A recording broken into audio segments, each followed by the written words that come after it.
No, they're not children. They're not children. I would mean. I think it's when you're a stripper.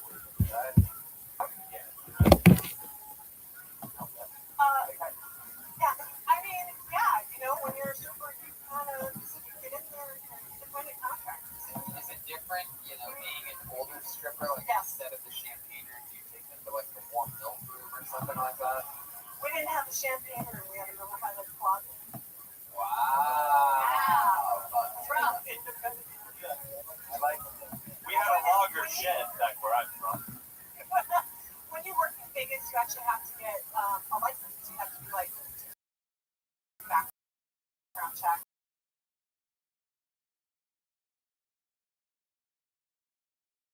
Get the business license. Vegas is a lot different. Yeah. I've always been on stage, so I mean, it was silly. Like I think it's. I gotta be honest with you, this is the longest I've listened to it. It's good. It's good for me to try. I like it. I'm glad to be here I for feel it. like we're having a real conversation. I'm looking in your eyes. One of them's lazy, it's looking at your tits. It's just with my lazy eye. Terrific. Rita, you are a hot older lady. You have a boyfriend right now? I do. Yeah. How long you been with him? 6 years. Wow. Yeah. Like cats. Dude. Yeah, he's like a cat master. He's like a 6'3", 250-pound Canadian biker. Say that one more time. 6'3", he's about 250. He's got a beard like nobody's business. He collects vintage art.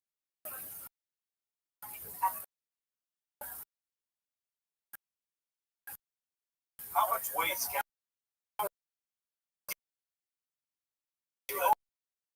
See the hospital.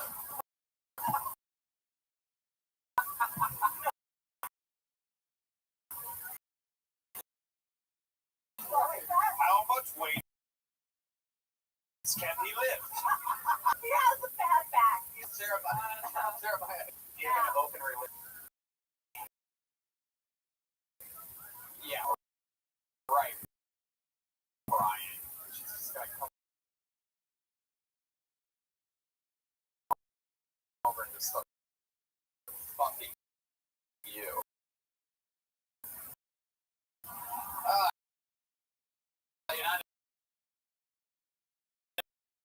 Over relationship.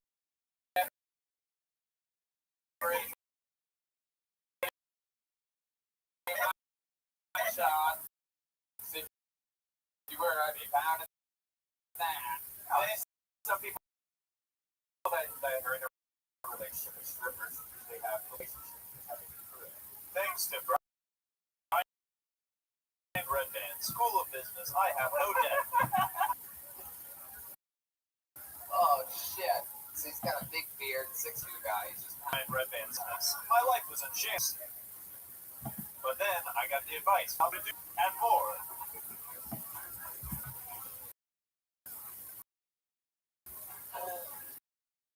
This is a 6'2" Canadian biker dude. Does he do anything crazy in the bedroom to do?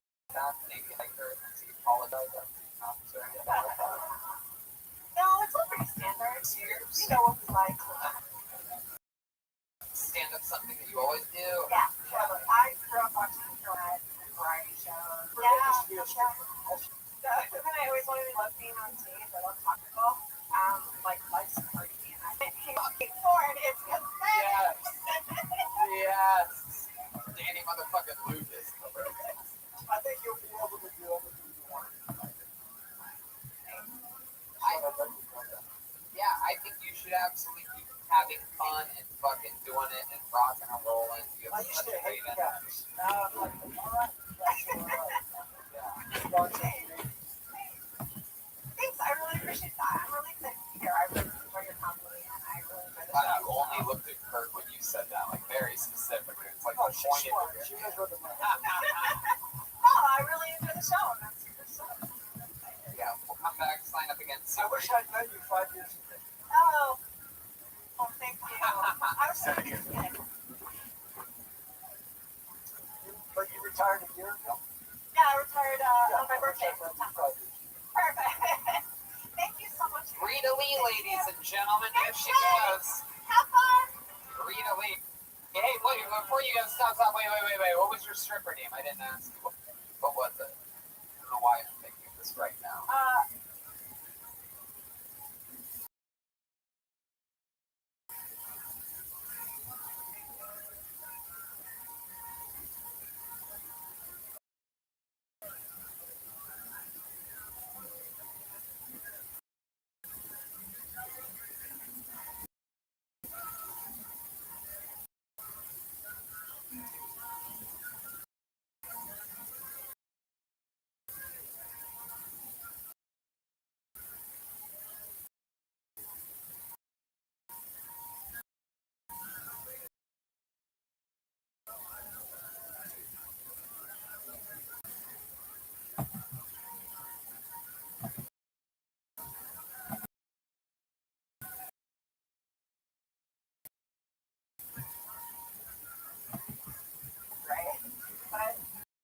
Right. What? X-Men?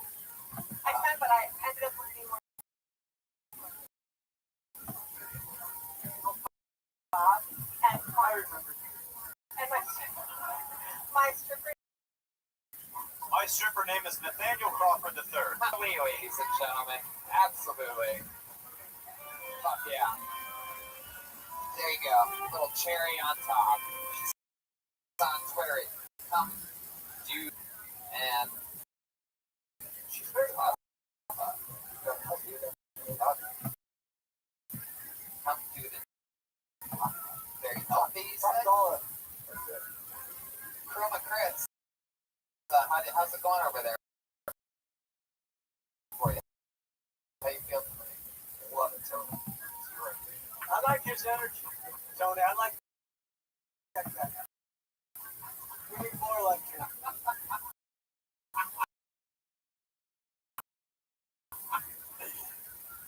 I pulled a name out of the put your hands together.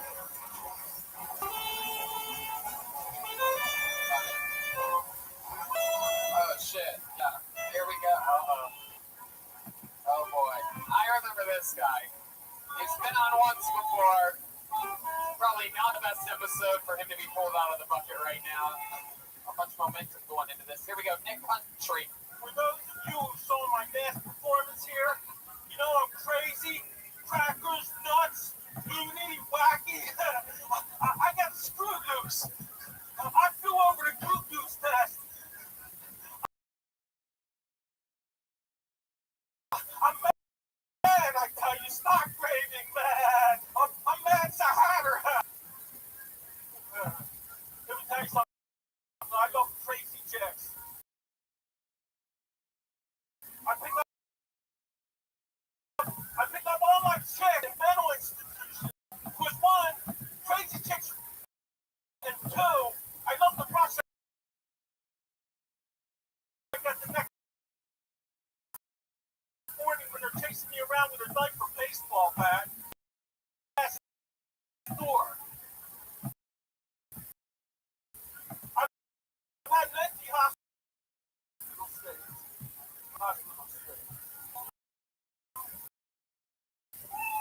Alright. There you go. Nick Country. Coming in aggressive. Here. What the fuck are we doing here, Nick? Fucking relax. I know you've been picturing this moment for fucking weeks since your last time on the show. Just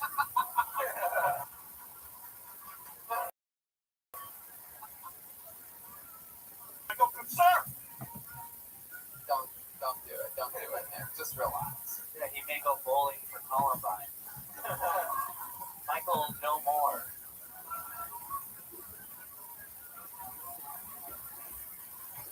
I ain't scared of you. Nick, you have a job.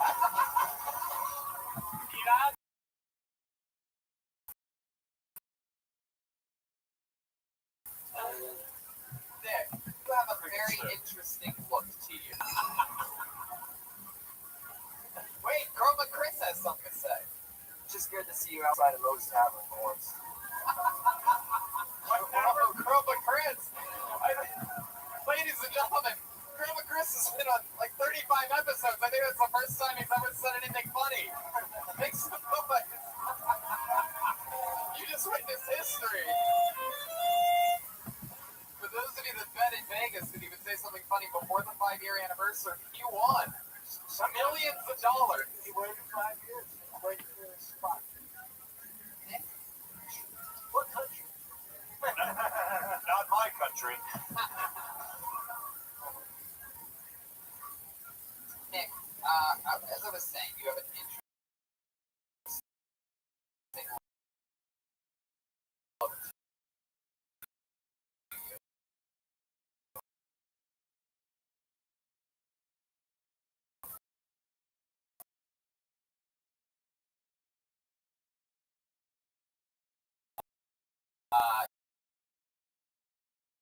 You said that you meet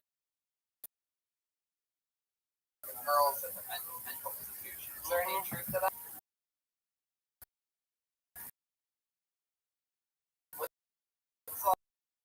What's the last date you went on?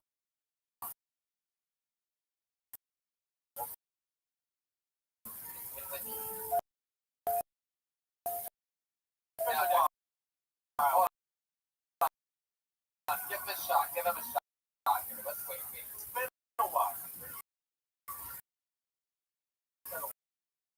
Yes.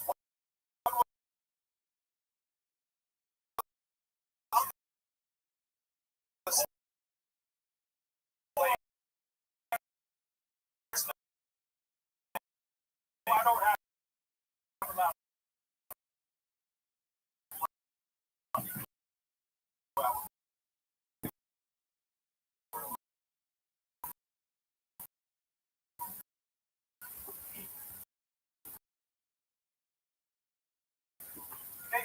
Your backstory. Audience. Facing the wrong way.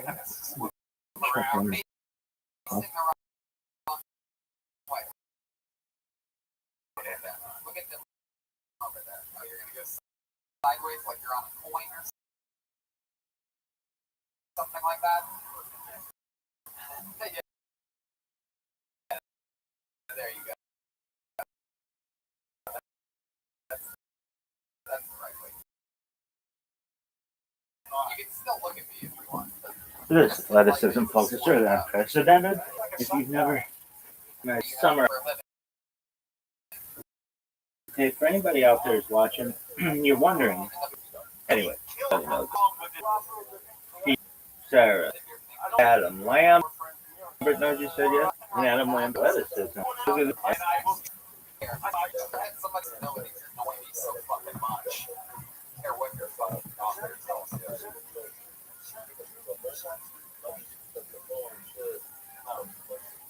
yes, everything's true. Everything I say is true. So, okay, Let's get off the you subject. can listen for a second. Well, listen, really, I promise you, none of the shit you're saying is really killing. Just listen. Okay. When you say that you've been paranoid, like what have you been paranoid about? I'm curious. I think everybody here knows. Now it's just depression. It's a fucking tough interview, Nick. You understand me? How long have you been depressed? It's been a few years. Several years. The first time he saw a mayor. Did something trigger? Yep. Did something happen to trigger? You're heartbroken. Well, it's just I'm very creative person. I'm an artist. I paint and sculpt. I've worked with jobs. I want to do my work. My artwork.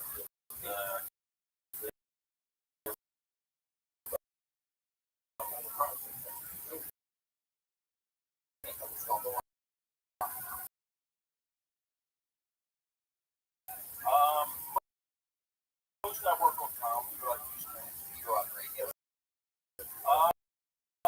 4 or 5 times. And I'm planning on writing a script. Yeah, what's your It's called The Suicide. It's going to be something. You know, they say everything's been done before, but I think something that's probably like never been before. I never seen anything like this. Is it about the two guys, one down the other? Oh, it's not that.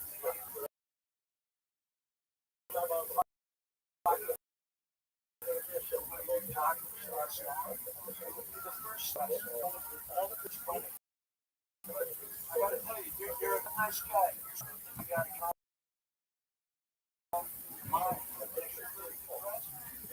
Start talking. You'll find out that you have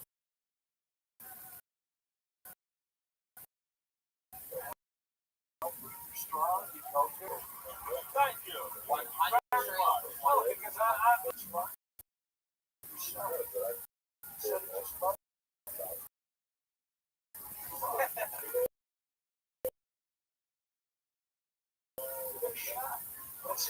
Like even right now,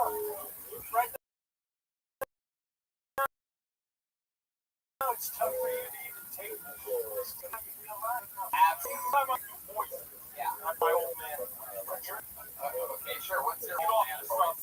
maybe it becomes I asked this old man, he said, hey, do me a favor, why don't you look out of the car? There he is, Nick Country, ladies and gentlemen. For those of you listening to the podcast, the whole audience just turned the other direction. No, I'm kidding. Nick Country doing the old man voice. I asked this old man, he said, I'm an old man. I don't like to act my age. I'm wearing a diaper and I can't get it up. Kurt Fox takes back everything he just said. I like it because I was actually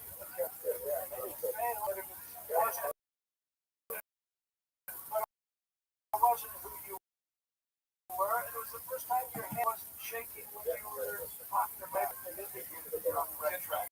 Can I just give a general note? We're going to the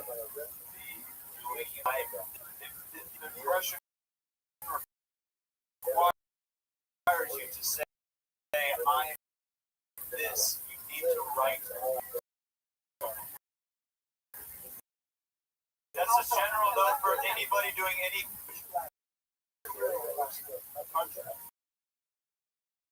Is it? Yeah. No, I know you're lying. No, I'm not. You want to see my driver's license?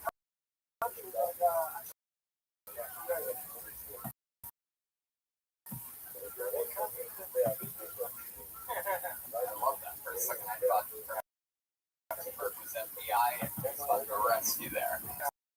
On the ground. All right. You're going to be all right. Get up there and stuff, all right? I completely agree with what Kurt was saying when I was trying things how you discuss naming and it's shit spot on, you know, that the androgynous comedian that was on earlier said it's Angel and that, you know, Rita's talking about being or something probably not even, I mean, you know what I mean? Like it's something to them and, you know, I like this guy. I got that. Even that laugh I don't mind. It scares most people. like you could be, you know, you could give some depressed people a voice out there. You know what I mean? You could do like extremely color comedy horror or something like that. I gotta be honest, there's a lot of mentally disturbed people. It's not for sale. It's not for sale. But just keep writing it. In country, ladies and gentlemen, there he goes. Holy shit. You know, we should just change the vibe in this room. Let's go with a ringer, shall we? We have a regular on this show. He writes and performs a new 60 seconds every single week. It's so fun to watch him perform. ladies and gentlemen, I present Hatchet.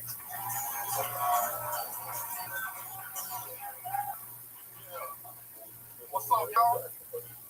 Yo, I was born a crack baby, and I realized I was a crack baby in elementary because when I sneezed, crack come out my nose. And one time I sneezed in class, and my teacher seen it fall on the floor. Hey man, this shit don't get me high. You'll get suspended. My teacher got so high, he looked at me and said, out of my 15 years of teaching, you're my favorite student. I got a aunt, she steal all the time. She be stealing from Walmart and returning it like she don't know how the fuck she got it. Ain't no black people steal, they like, I don't know about this day. When she steal, they play the cameras back, she's surprised, because it's on TV, so she thinks she on TV.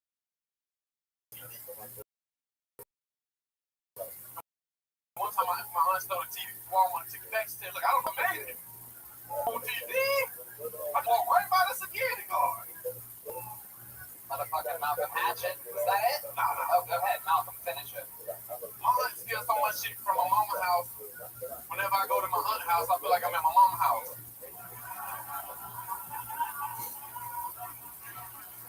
Fuck yeah. Malcolm, motherfucking What a good Hatchet. joke.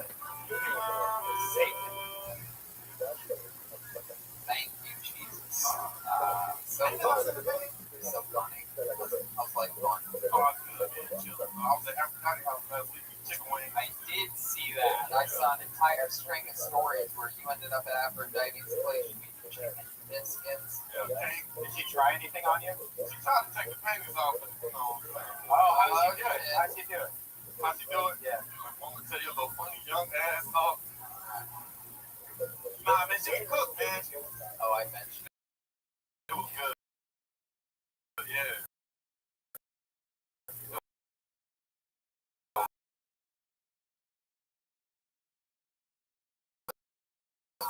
She didn't want us to leave. Read this book. Some book she wrote today was talk. So that's why she talking about it's written. Ghetto as fuck.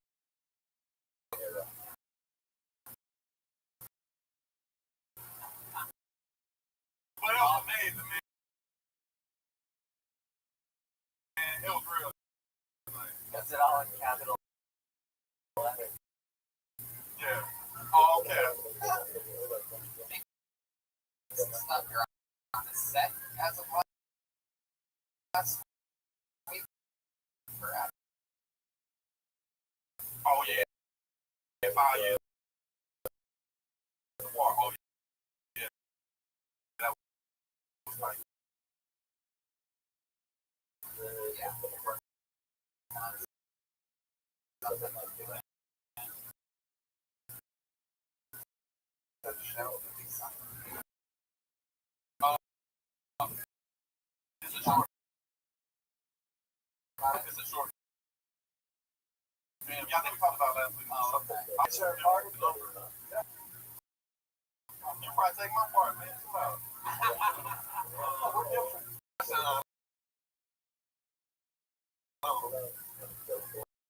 I love it. How's the new car is good? Yeah, Aphrodite. Aphrodite and all bonding over fried chicken. Carolina. Talking in public together. North Carolina, you've been out here what, like 8, 9 months? 9 months. That's a baby right there. Look, man, you're still in the car, right? I'm still in the car. When I get mad, I just go Instagram. Can't really. I'm dying on the inside. You can really want tons. So, the max it goes, it's like 5, 6, 7 different things. Sour Skittles, a lot of sour shit. What's your favorite candy? South Pass Kids.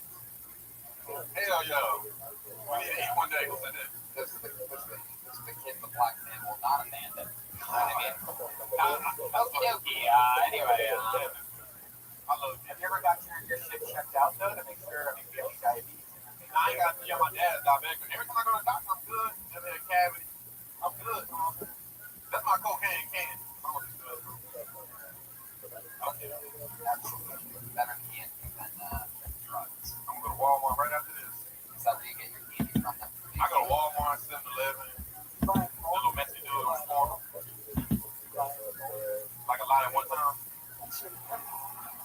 I got no Costco membership. Nah, $10. I mean, like bulk, like big, like king size. Welcome to a new segment called Fucking Words with Malcolm Hatchet. And you can learn other words like oh my god. Okay, hold on next minute. You can learn other words like oh. Andy. And you said that you're from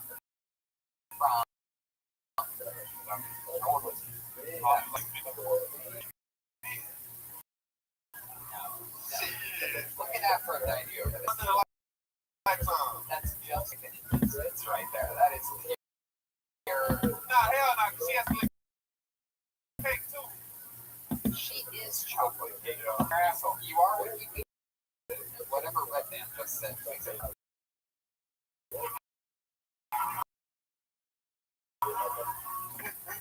Malcolm, everything else in life is good. Hell no. No, it's really quits every job. He does. It's not because she just someone ever tell you you're gonna show the shit. Nah, not yet.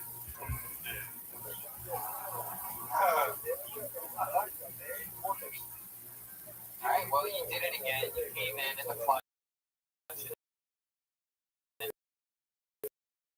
Top room tonight, top fucking main room. We got way too many. And I have no idea why that's open over there. Seriously angry at Josh for letting the volume seep out, say 7 people. He sat right down the fucking middle. Anyway, that's what I'm great out. Another killer man. To the bucket we go. Josh Blue. How we doing, Comedy Store? All right. I don't know if anybody else will relate to this. I wish I was more athletic. The most athletic thing I do is mismanage my money. Yeah. I try to fake it though. I try to pretend like I'm more athletic than I am. Like, I always go like Jordan after losing $600,000 on a golf bet. I have financial goals. I think it's important to have financial goals. A big one for me is to be able to check my banking account online and have it not feel like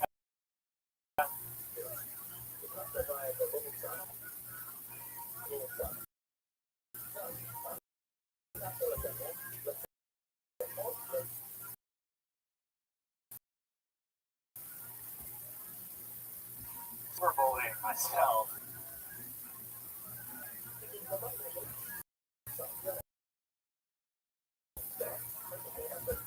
A lot of reasons why people are bad money. Some people gamble on things like college sports.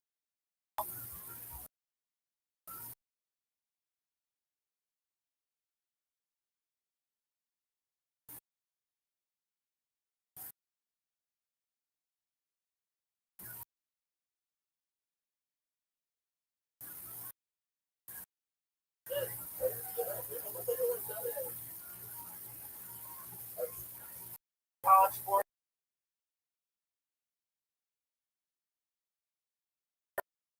That looks like gamble on a college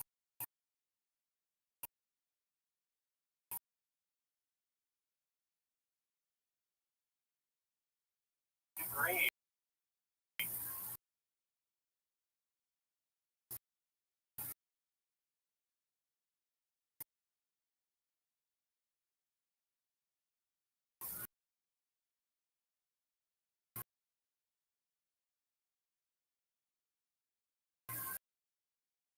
Yeah.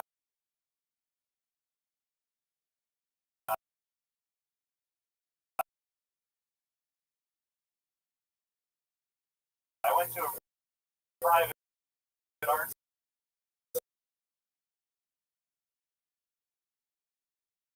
school.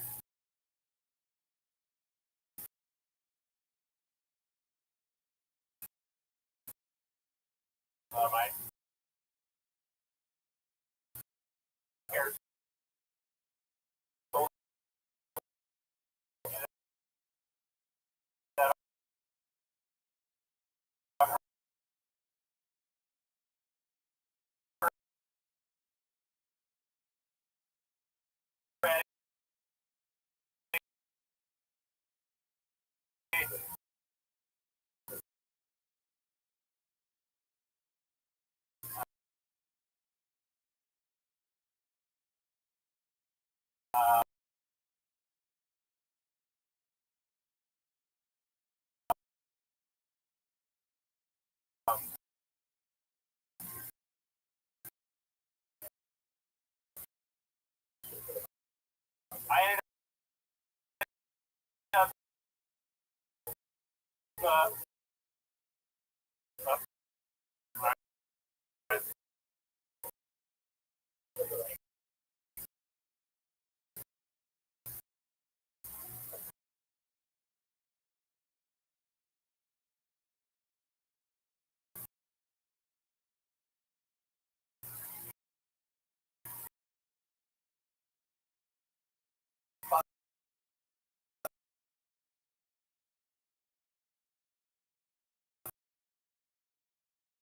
yeah.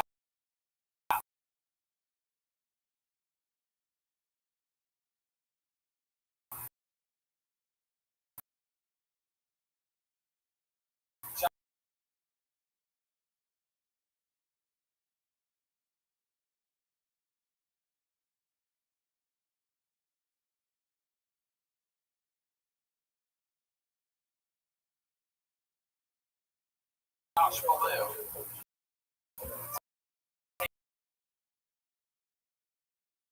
Taking a break from some wacky science experiment. Here tonight.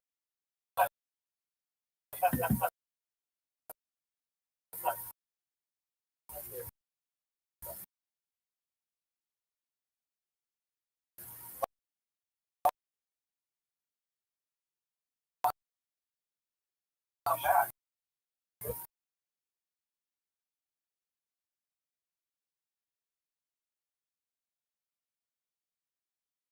Yeah.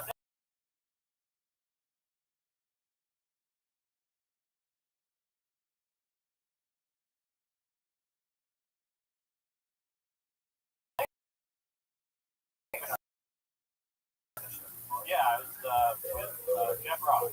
South Park. Yes. Yeah.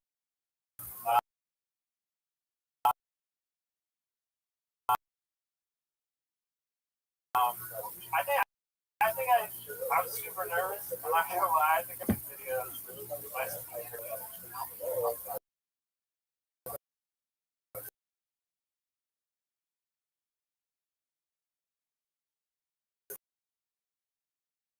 No, that was drinking. I think we talked about being from Wisconsin. Being half black. You're half black?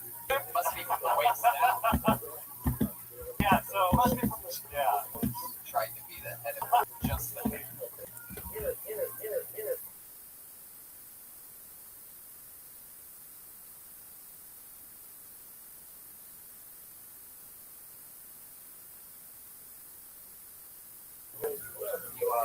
Girlfriend? I do. How long you been with her? 5 years. What color is she? She is Iranian and Caucasian. I do.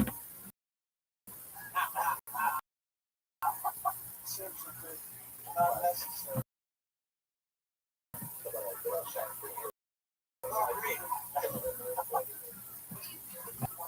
It's low maintenance. I don't really have a little bit of bullshit.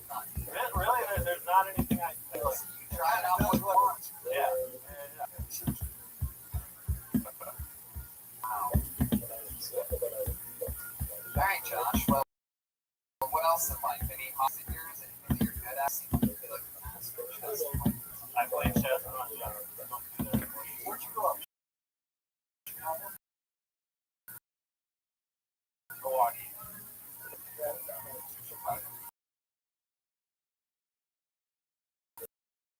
Yeah, they've been Milwaukee. Michigan. What part of Michigan? It's actually one of the best. I'm sure they will say that. The podcast listeners love weird. Jeremiah?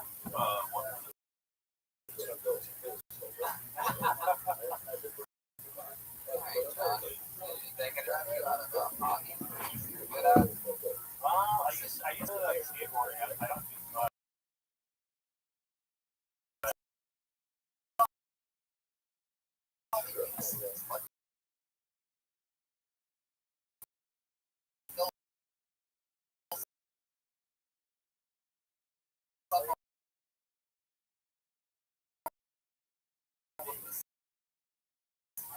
Comedy.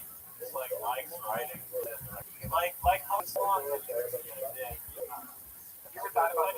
Like, have you ever thought about going short on that? No, forever. I mean, it'll fall out. You cut it all off. What Brian? Yeah. You should try it, man.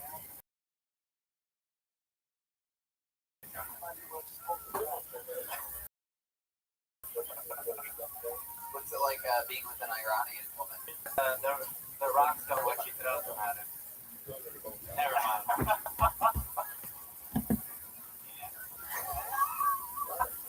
All right, there he goes, Josh. All right, let's keep it moving along. What do you guys say we go to the bucket one more time and just pretend like we never saw anything here tonight? One more time? Should we do it? This lady right here, what do you say? This angry substitute teacher right here, this fucking miserably here because her boyfriend likes the show. And Becky's at the Hollywood Museum tonight. I like Rain Man. Yeah. Yeah, this book is called Things That Should Exist, but you should have just got read some of these. No. I pulled another name out of the bucket. Put your hands together for Dan Donahue. Dan Donahue. Is this Dan Donahue? I believe it's his first time on the show. Make some noise for Dan Donahue, everyone. What is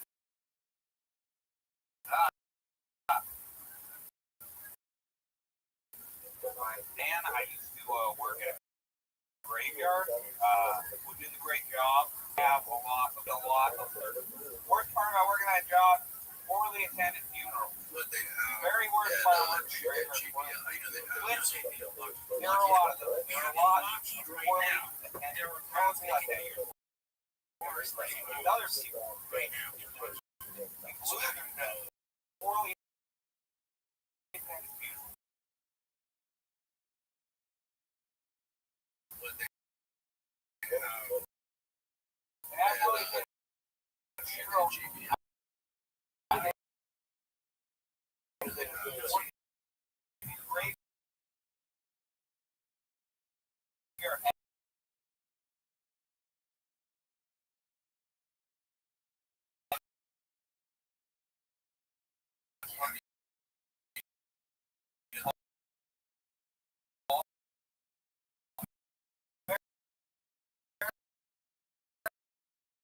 Tell me something important about life. Time at all stages in your life have this facility.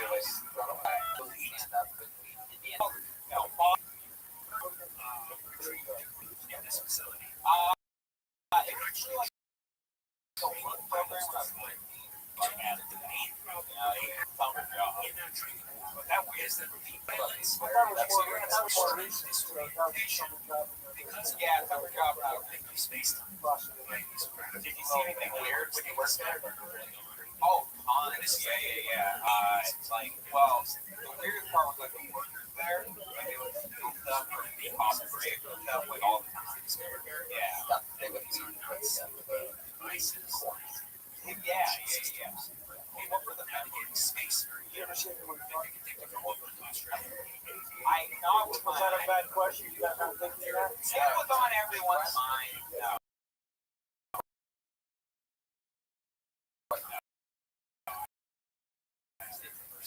But you're 13, you probably wouldn't know. No. The corpse, her name is Martha. She's my wife. Is that true? I find the show that he's been the first president of the United States. Like he was just like a young George Washington. Dan,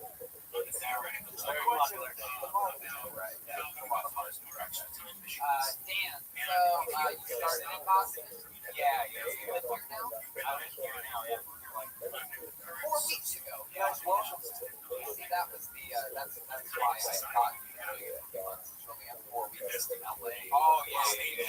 You still got hope. So you've been here 4 weeks. By yourself? Yeah. Well, that's cool. You saved up a lot of money. Yeah. It's not like That's cool.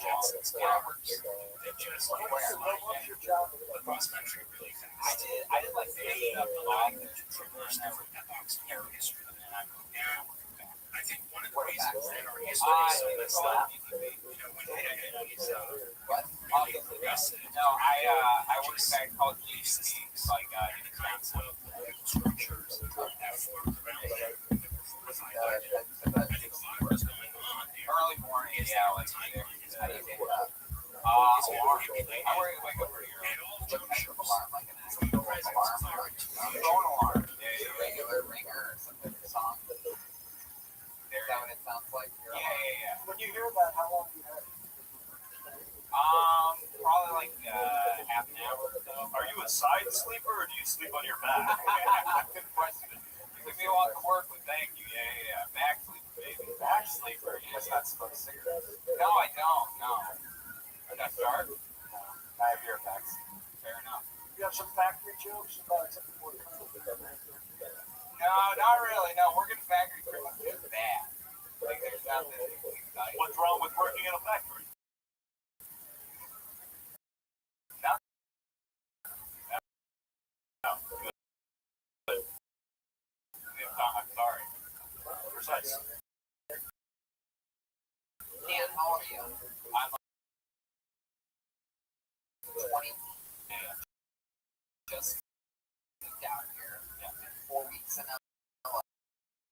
Yeah. Which been doing fun. Like my main around doing Yeah, that. go for it. Yeah, dude. Well, in checking out California is incredible. Like checking out everywhere. Like I went to Santa Barbara. You drove to Santa Barbara, what did you do? You were in South London. I went to a casino. I did do stand. They had a casino. Just work that casino. You work at a graveyard. Yeah. It's just like a loop over and over again.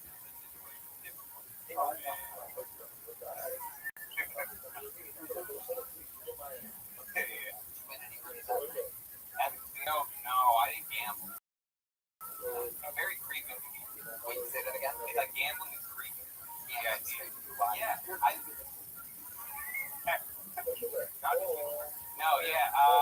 don't know. Like, you just look at people, they look very unhappy when you come to people. Like, they're You should probably look at your car. Yeah. You have a little speech almost. I do, yeah, slur, yeah. By choice? Or is that I love slurs. Right. Yeah. Have one. it's not about fixing? Yeah, I was in a special ed my whole life. Is that true? Yeah. Special ed. Special ed, yeah. Well, learning support is called it. Yeah. Are they still supporting you? No, not. Did they just put you in because you sound like that, or do you sound like that because you were special? Yeah, no. Yeah, we're just waiting right now. I went there because it was like I just like to get to. Did most of the other kids in special support work? Yeah, Right. And trying to scare it out of you. Yeah. You're with the last resort. Do you have a dyslexic heart? Yeah, dyslexic heart? Well, he's holy fucking shit, Brian. That old 80s Brian would always love the last 30 minutes of this show every week when he just throws the soundboard out the window and starts asking dumb questions. Brian would have been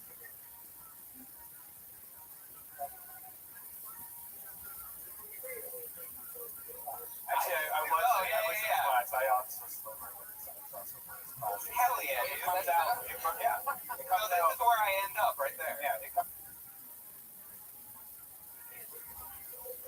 out like after I drink. Like my training goes out the window. Oh, you say a one word. World and all that shit like that. Yeah, like I slur a lot still. Yeah. Never goes away. Birds of a feather. Yeah, I think he wants to flock together. Yeah, flock to special ed, baby. General Jeremiah Watkins. No, I was just going to appreciate the chemistry of this interview. Yeah, fuck yeah. Absolutely. I think it's electric room right now. Thank you for your welcome. Really is. I don't blame you. We've all called the show shitty about 30 different times. I gotta be honest. I'm pretty sure we've convinced this live audience. I gotta be honest with you. It's one of your best shows. Only because it's interesting. It's funny when it means in the world. That's fun. I can also have a show. It's true. After seeing all of these people here tonight.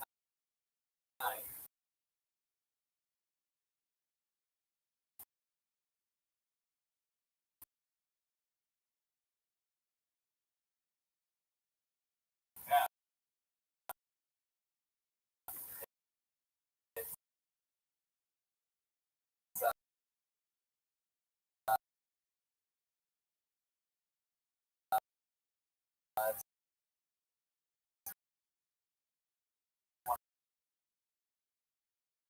Those special things.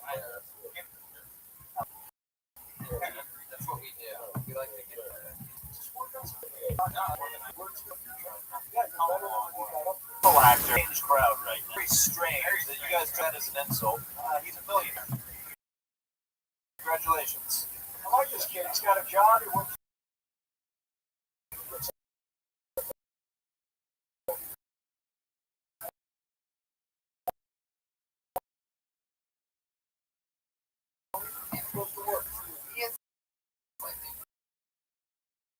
It's like Dave Frank.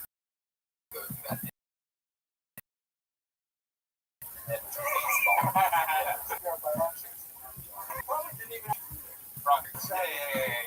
You watch funerals with the truck? Yeah. We would sit because we had to put dirt over them right after. So we sit in the truck. Yeah, the dirt truck. Yeah. Wow, you were the fucking dirt guy?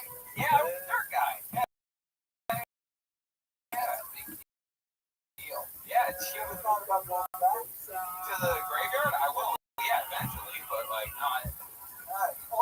There he goes, Dan Donahue, ladies and gentlemen, the last comedian on the show before the 5-year anniversary. A whole different night. A whole different thing. But this was tonight. That's what happened. This helped. For even a man's hard, they're doing nothing. Today, drew another fucking bar. Check out Showtime's special. That guy with Kirk Fox. Guy makes noise for Kirk, the amazing Fox. Fun times. The great powerful Jeremiah Watkins, everybody. It's going to be in Portland with me this Friday, Saturday. We have 4 shows. So there's a book about restaurants called Things That Should Exist But Do Not. It's a collection of cultural mashups where a friend is white and thinks he's black. LA Speedweed is my favorite type of pot in the world. I smoke it all the time. Earl McCrass.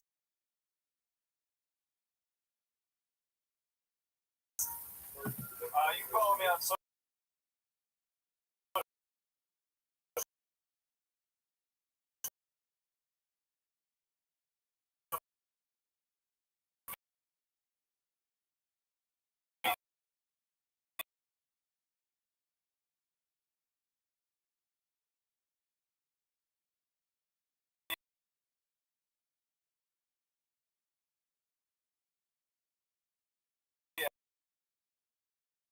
had Jeremiah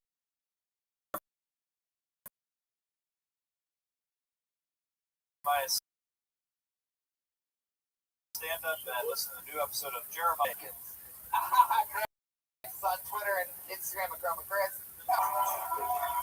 I want to end on the sponsorship. Don't forget, a week after 2 back-to-back. So many fun announcements. Cleveland, Fort Wayne, the new Kirby, Ryan James for your friends if you want to check those out. Brian Redband. See you. Live audience, thank you so much. Have a great night. Take care of yourselves. I can tell you're tired, so maybe go get some sleep. Relax.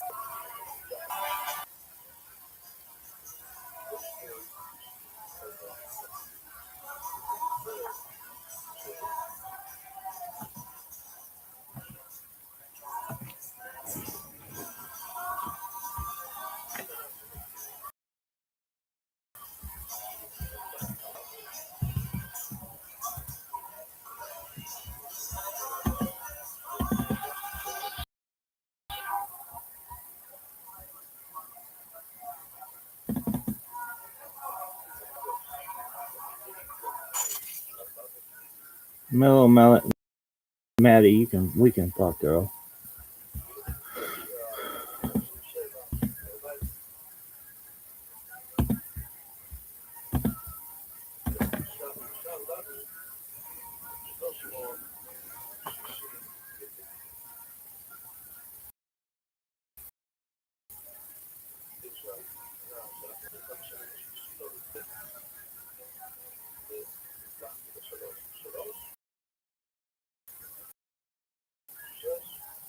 What's the fucking black snake moaning about? Nobody knows.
Listen to the fucking energy in this room. Portland killed Tony for the first time ever.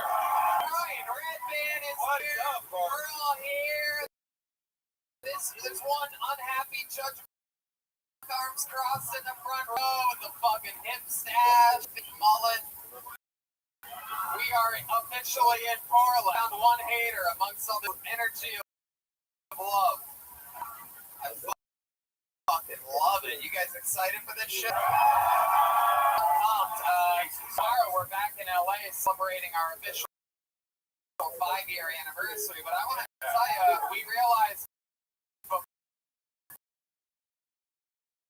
the show that, believe it or not, already 5 years old, we're celebrating it with you tonight here in Portland.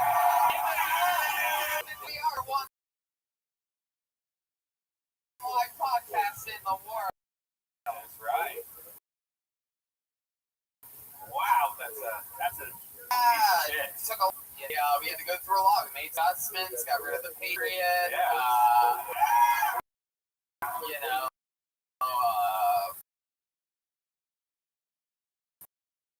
Brought on some other fun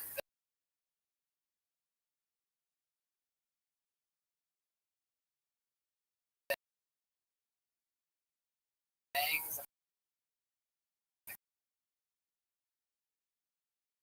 Exciting things. But the format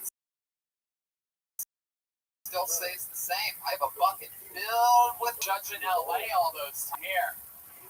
Okay. Because I bet there's one comic that's going to be on Fat tonight. There's a pretty good chance that there are some Breaking Bad looking characters that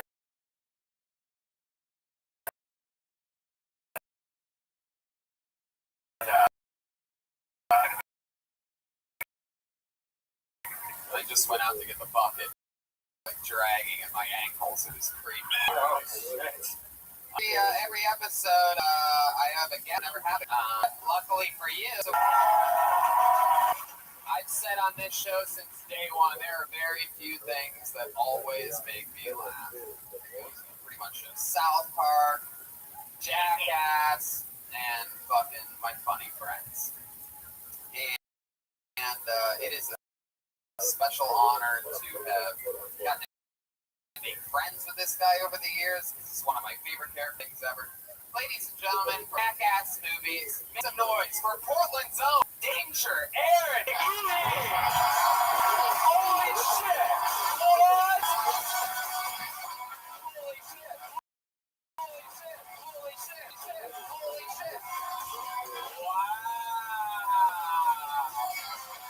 Here he comes. Walking around, he's shaking his hand. They're pulling on his beard. I know I will. So. They're pulling on his beard to see if it's real pubes or not. Wow. Well, 5 out of 10 wash their hands out. Yeah. Danger, you don't have to shake their hand. You don't have to touch them. Make some noise. One more Danger, Aaron, everyone. He's going to sit in with us. He's going to defend Portland for you guys here tonight. Squeeze. What's up, fuckers? Yeah! Ichabod's Bucket of Destiny, but tonight we have Paul Bear's Urn of the Future. Man, I love this fucking hanger. Definitely been used before. Hell yeah. And Danger, welcome to the show.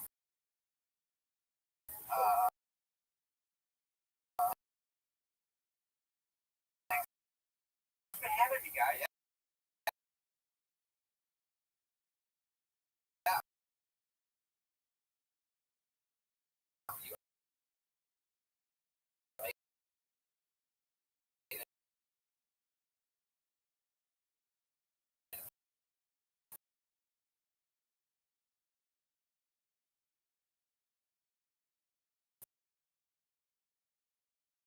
On the show before and have you back.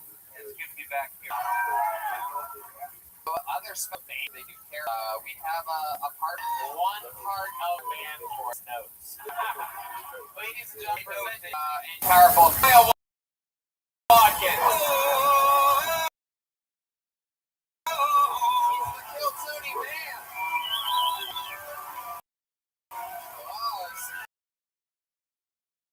Some regal music on.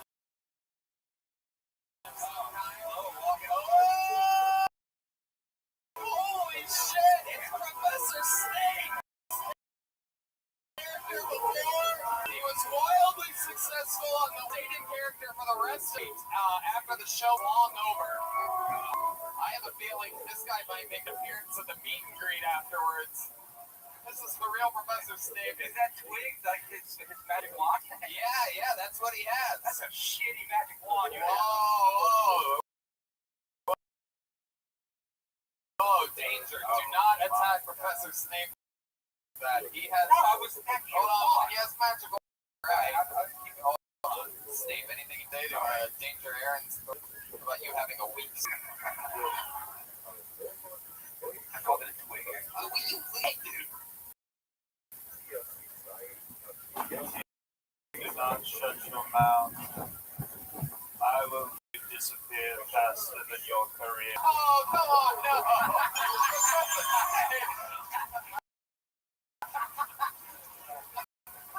That's funny, but the joke's on you. You never actually even had a career, bro. I just did some dumb shit, you guys laughed. What kind of career? Yes, the joke is on me.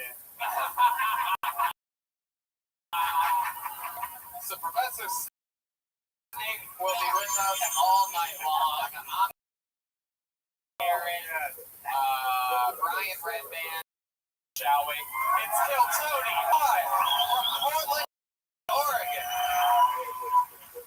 Stage, you absolutely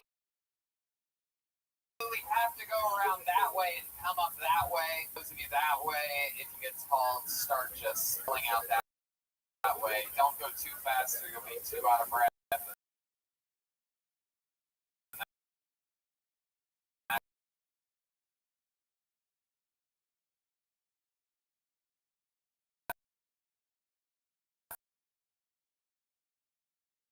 It's annoying.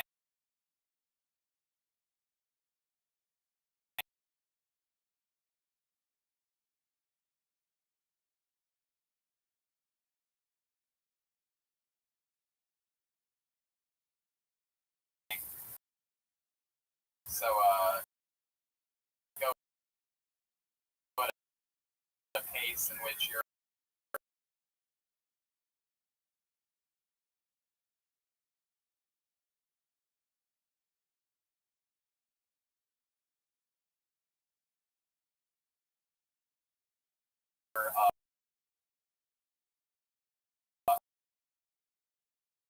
unhealthy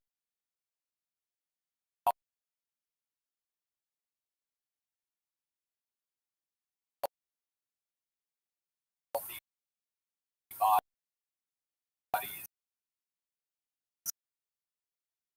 and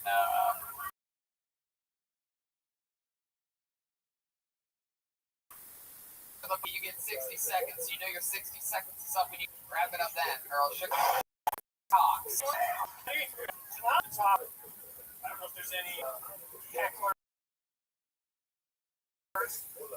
secret pedophiles in the audience.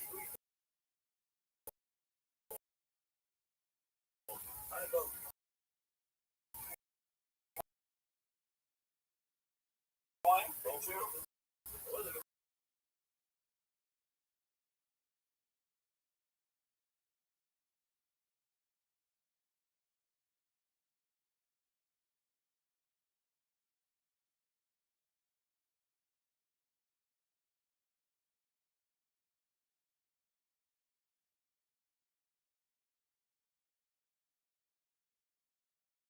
Zach Gresham? Alright, hey, that's my time. Jeremy Cox. All right. Ran out of 50 seconds in and still trying to close out like many people do. He started a conversation with one lady in the front. I'm not answering your question, asshole. She cheered when I said, "Who wants to see people mob here tonight?" Yeah! Thank you! Fuck yeah, Jeremy. How's it going? Very good, very How good. long you been driving trucks for? I say years. Is that true? No, What do you drive for a living? I drive a computer. Really? Yeah, imagine that. Wow.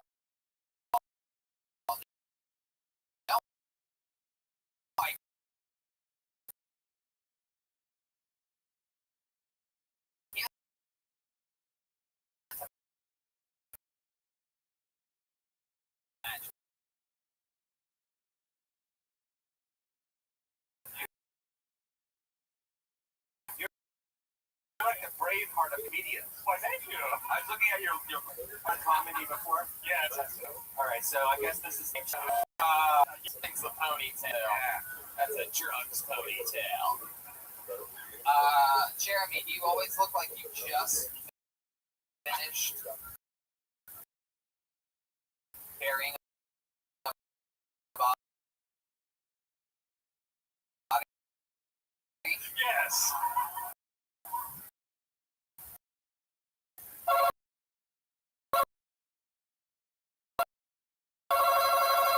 You know what that sound means? All right. We don't know what that sound means. Years exactly. Oh, wow, so cool. Locally here. No, well, I mean, yeah, I'm here. Do you buy comic books and just read No, them? I never DC Comics. DC Comics. So you work for DC? Yeah, yeah. Wow. Have you drawn anything we might recognize? Color. I color comic books. No, color.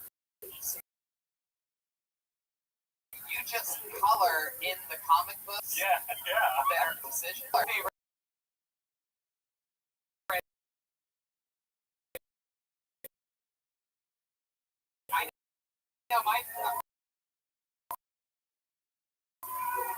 know my favorite color. Yeah.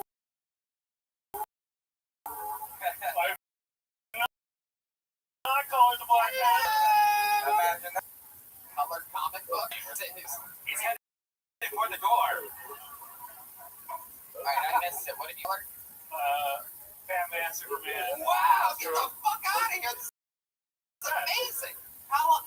Have you ever done stand-up comedy before? Yeah, I did it for like 2 years, and the last year I didn't as much. I watched a lot of comedy. How, so wow, you watch a lot of comedy. Or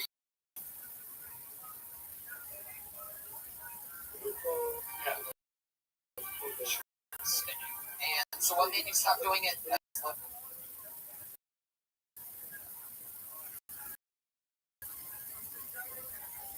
I moved up here. Yeah, everyone loves it.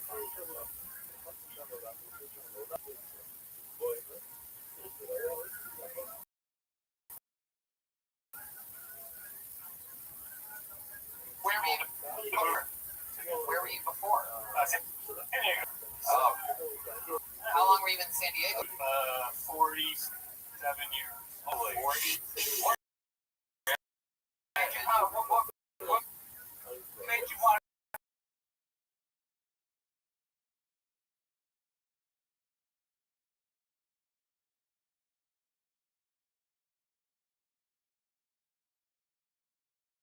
to come up to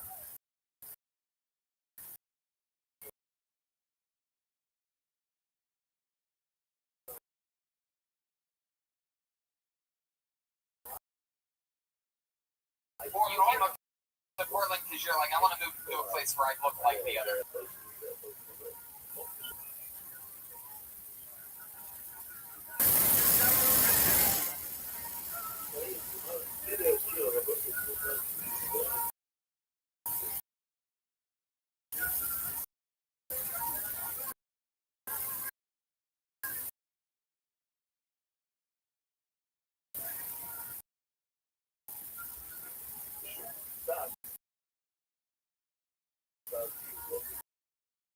like either like San Diego, like who's the creep with the ponytail?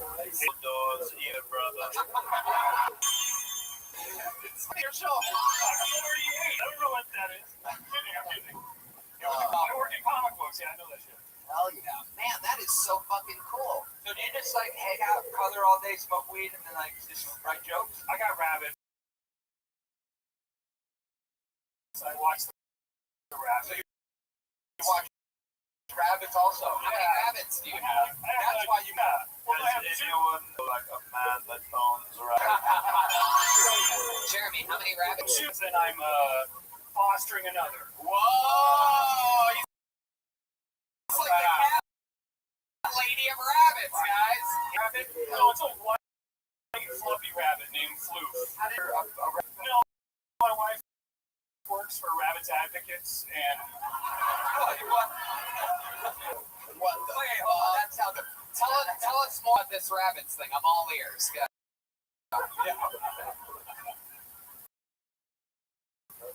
What's Rabbits Advocates? What the fuck's going on? What's wrong with that? Does somebody want to build a wall? Not let the rabbits Trump hates rabbits.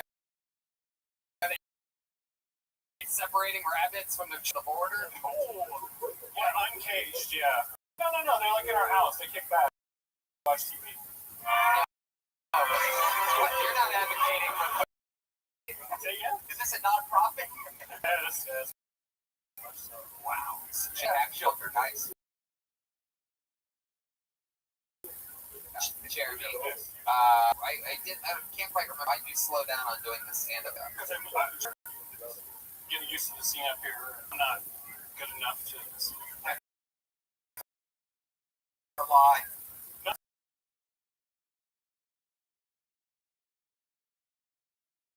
No, really.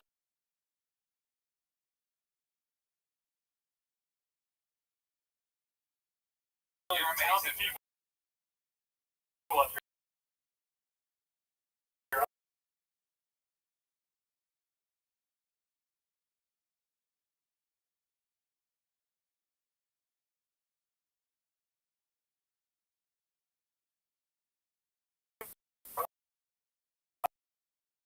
I'm not.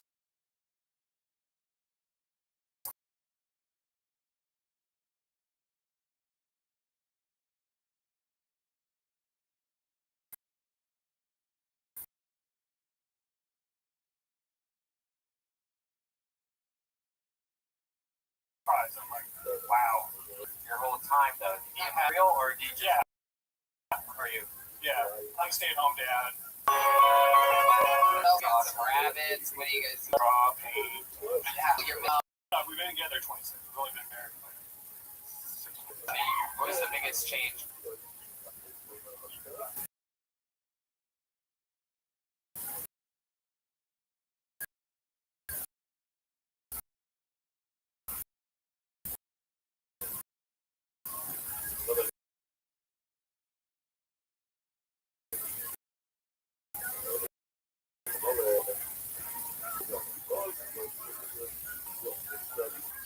The attitude, I look like...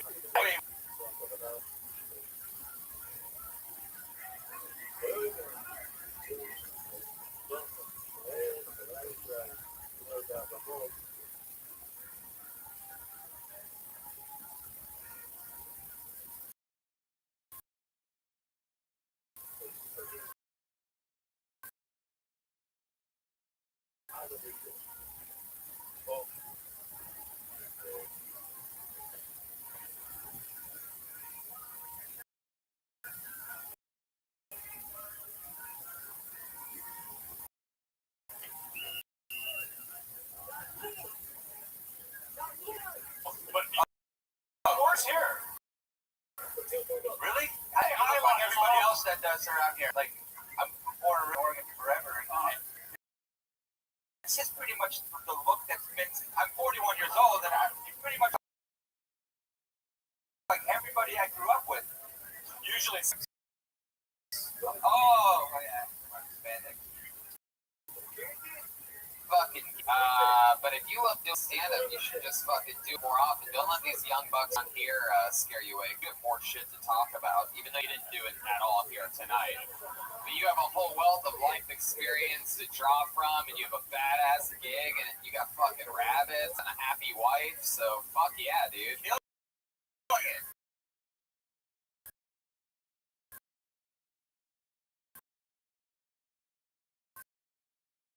There he goes, Jeremy Cox, getting the show started.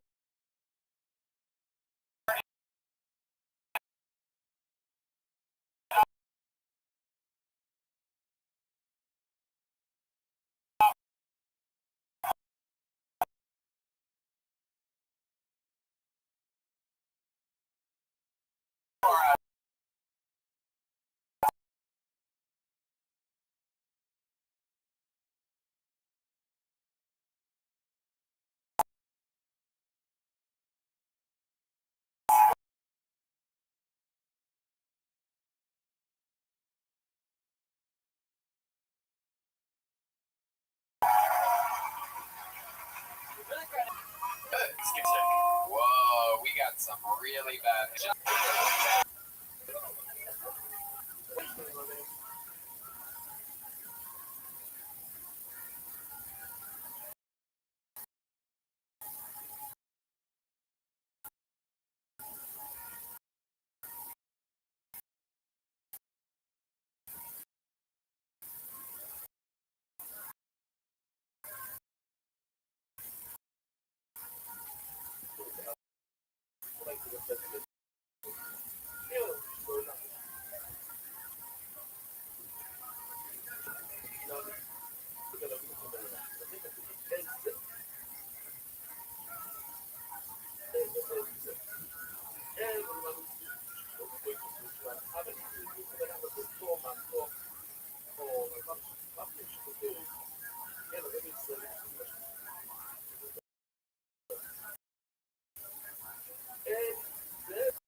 I got some base colors. I don't kill you out of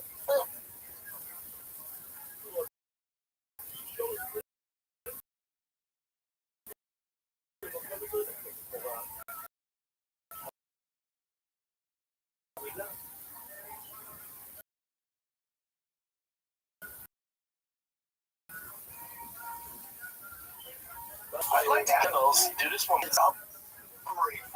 Me too. I love boy Tim Kennedy's having a little the block shuts down. Yeah. The whole neighborhood gets together. It's nice, right? Oh, the best. Love that. A lot of barbecuing coming up, bud. I know. I can work at it though, you know what I mean? No days off. When you're my age, you do it in the morning. I'll tell you what, when you're my age and you just bang it out, you feel good and you keep your body tight. You know? You're doing the morning though, so it sets the tone of the day. I gotta do it. Used to. I can't knock you out o'clock in the afternoon. A little bit of testosterone every day is such a game changer. Now that I've lowered my dose, I'm not getting spiked. I got that extra little something, just a little. Yeah, I really do. Where were you this week? San Diego, Grand Comic Club. Boy, there's not much not to love. Yeah, not downtown, but like Oceanside, La Jolla, Carlsbad. Went and had myself a little lunch at this place called the Lodge, and they had this restaurant. Yeah. Weren't you just down there though? I feel like you were just not just like, you know, 7 months ago. No, but it's so easy living, man. I mean, the thing is that weather, that's 75 and breezy every day. It's tough to beat. It is. It's tough to beat. Yeah, and that ocean, that fucking ocean. You're paying for it though. You're paying for it. What are you paying for? You got those. And then you'll get a couple teenagers that try to pet the sea lion. Big. You saw somebody big? I saw a guy get on the cat TikTok. No, I saw a guy.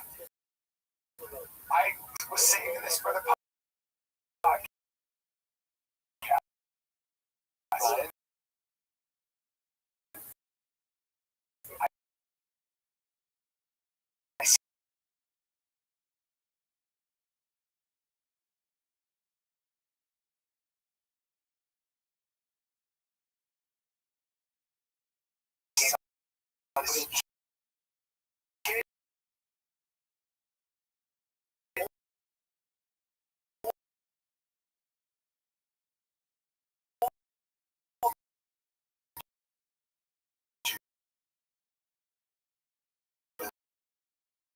Muscular kid that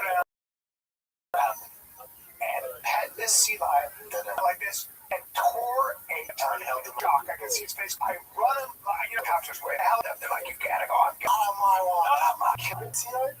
You did first of all, the Inuit is live on him. That's true.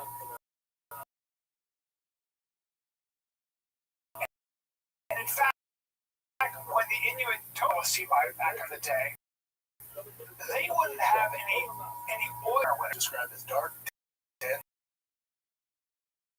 and lean. It often has a fishy or high oil, so good. High in omega-3. I think it's high in vitamin. Why hold the podcast? Well, anyway. No, but you know what? Vitamin D. What are you looking at? You get the benefits of vitamin D. You know what? Do you know why I said that? Here's a quiz. Why would I say vitamin D is important for the Inuit? Go ahead, hit me with it. Thank you, sir. No sun most of the year, right? The wintertime tea. Look at that. Yeah, that doesn't look. Yeah, you're just gonna have to eat that though. That's fatty, oily. Anyway, I saved this teenager. Ugh. So you're an SD when you Sunday, took an early flight, like to get back to the kids. I could retire. Yeah, you both could. We both could. And I heard that day. Now, they split the traffic, and then it's just, it depends on San Diego, the cost of living is so high. Oh, no, you gotta be making banking, okay? Because you're gonna run out of cash. I mean, they have kids, and they can do like a part townhouse. It's a different animal. Of course. But you gotta Yeah. So you got to think about that. Great sports. Yeah. Orange County, all that. All those. Yeah. Did you watch the Usyk? I did. See highlights? You watch it before? I watched the fight. Yeah, I know. Before you score. Again. No, I watched the entire fight. I watched the whole fight. On what? Where'd you watch it on? Here's what I noticed. Where'd you watch it on? On I don't know. Somebody, my friend sent me the link. Yeah, I'm actually one more time. I did. I watched the whole thing. Okay. And with Rico growing, right? But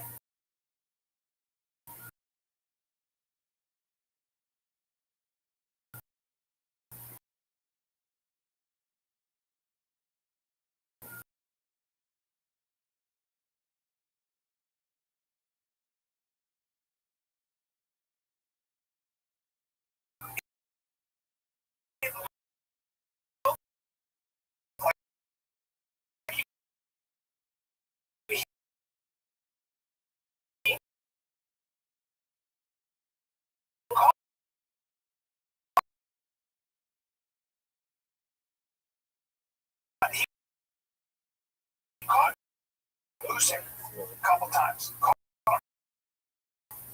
But a lot of that, he's known for his head. In many greatest is he science who are very skilled. Undefeated cruiserweight, undefeated heavyweight. But also just never lost as an amateur. Natural 250 or 260 super athletes like Joshua. Beating these guys with technique. The way he sets traps. I watch these breakdowns. I don't know enough about boxing, but I love to watch the breakdowns from real boxers. It's like genius shit, right? So you could make the argument that Alexander Usyk would beat anyone you put in front of him in history. I mean, he'd have a hard time with Tyson in his prime, he'd have a hard time with Ali in his prime. But you can make the argument, like you'd be like, oh, where do I put my money? Like what you just did, you went, I don't know. You beat Tyson. You think he'd beat Tyson? Yeah. By the way, Rico steps into a boxing world. It is different. It's different. It's different considerations, different distance, all that stuff. Dude, keep his head down, 105, press it, hitting to the body, throwing like right, like over. He was just a nightmare to deal with, using size, using his angles, and connecting. And I've never seen anybody get that much. I would say to you that until the 10th round, it looked to me like he was beating. Tough to find more than 2 rounds. That's what I'm saying. I was at the main event's about to walk. I'm like, oh, fuck, I really want to see this. I download the app on DAZN, pay for the pay-per-view, and I can't hear the volume on it because I have my phone. I'm in the left fucking field. There's nobody around, so I'm watching it. After like 8 rounds, I'm like, am I fucking crazy? I feel like maybe I can get losing 1 round? Yes. Maybe 2 max? And I'm like, is he fucking losing this fight? And I'm like, okay. Especially the first 6, I'm like, Usyk just download the data, this guy's a little awkward, things get to work. And I'm like, he's not getting to work. Oh shit, he's not the hardest puzzle to figure out, actually, I would say. You're talking about a very athletic man, very big man, knows how to use his size, throwing angles, and not such an orthodox boxer. There's just like his head's down, he's taking shots off the top of his dome. On Twitter, you'll see Usyk said the toughest fight of his life. I believe it. And then Usyk's, I'm sorry, not Usyk, Rico Van Hooven's coach was on the plane flying back to where the fuck they lived with the ref. Yeah. And the ref, he saw the ref and goes, you made a mistake, man. Yeah. And he goes, I agree. He goes, I didn't hear the bell. Damn. He said that? This is facts. Okay, because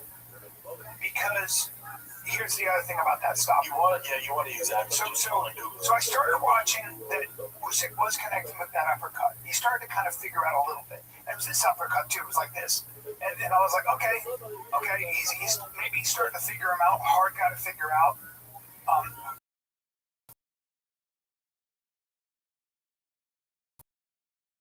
Big rugged man. would think it was an early. Sometimes they'll refs see things we don't. Like they'll see your eyes roll up. In this case, right? Van Hoover. Rico Van Hoover, he's been head kicked, shin kicked, bounced back. Yeah, he's got no stop him. Well, it's that close. And he probably has over 100 fights. It's not like, beginner. So especially as this guy done, he's through the flurry with 3 seconds.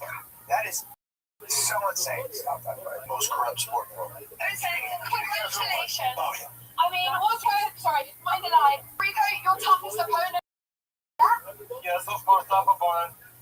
I thought Teddy Atlas said that he felt like Other heavyweight boxers. Davies was a little thick and wasn't kind of fight. See, the other thing is, this is the other thing. When these super fights happen, whether it's Francis, Fury, Floyd, Connor, for the A side, which is Usyk, which was like a minus 2,000, minus 4,000, where the fuck he was. For the A side, it's tough because What do you mean the A side? like Usyk, Mayweather, or Tyson Fury. When guys outside of boxing come in, and they're these massive favorites, it's tough for them to put their best foot forward. I'm not making excuses, but He didn't feel he was that much of a threat. yeah, they're like, yeah, I'll get in shape, but it's not like you're getting in shape to fight Anthony Joshua a second time or Tyson Fury. It's just a different thing where they're still going to be good, but if you watch Usyk, I've seen so many of his fights, that's the worst version we've ever seen. I agree. Now, that being said, he still lost that fight. And the real shame is that Rev. Buddy, if you would have just let it go to the 12th round, he probably made the 12th. Maybe. But the shame, but maybe Rico, again, you gotta educate yourself on what you're talking about. All time. See, when top five go. Yeah, and so now you're talking about championship material. And they don't, it's like, they recover. They figure things out. He's fighting. I was looking at him going, what are this guy? I just didn't know his pedigree. I knew he was big and stuff like that, but I was watching him going, this motherfucker is very smart. You could just see it. By the way, bent over the whole fight. Weird, but your boxing coach would say, what the fuck are you doing? Right, Rico's more dominant in kickboxing than Usyk is in boxing.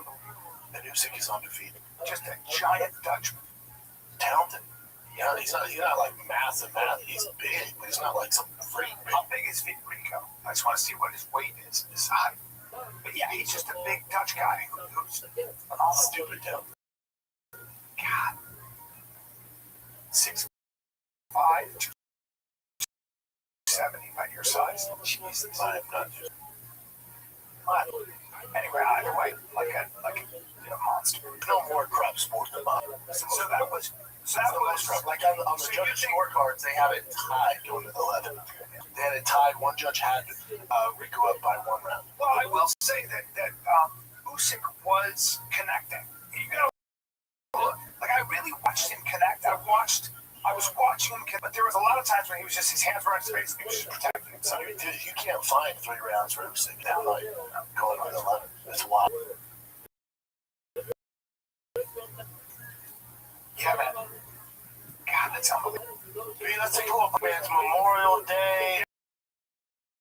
People at the lake drinking, they're doing their thing, man. But the next day, maybe your kid has baseball all-star starting. You don't want to be hung, man.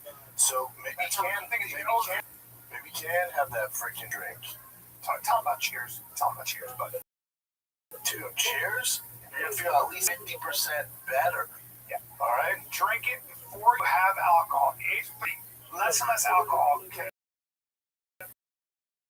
will make you feel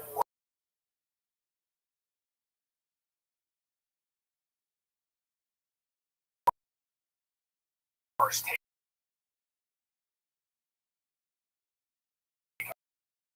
For me.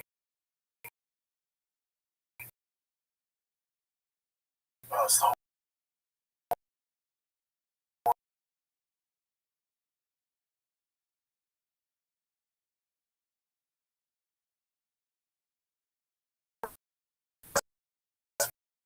especially the next day. But you take cheers, restore, strength, or before taking a claim to fame. always feel 50% better or you're okay. So you wake up when the stores have all the real while you sleep, which is what this stuff really isn't verified. So 15 million, 30 words, including 11. Circle K, right?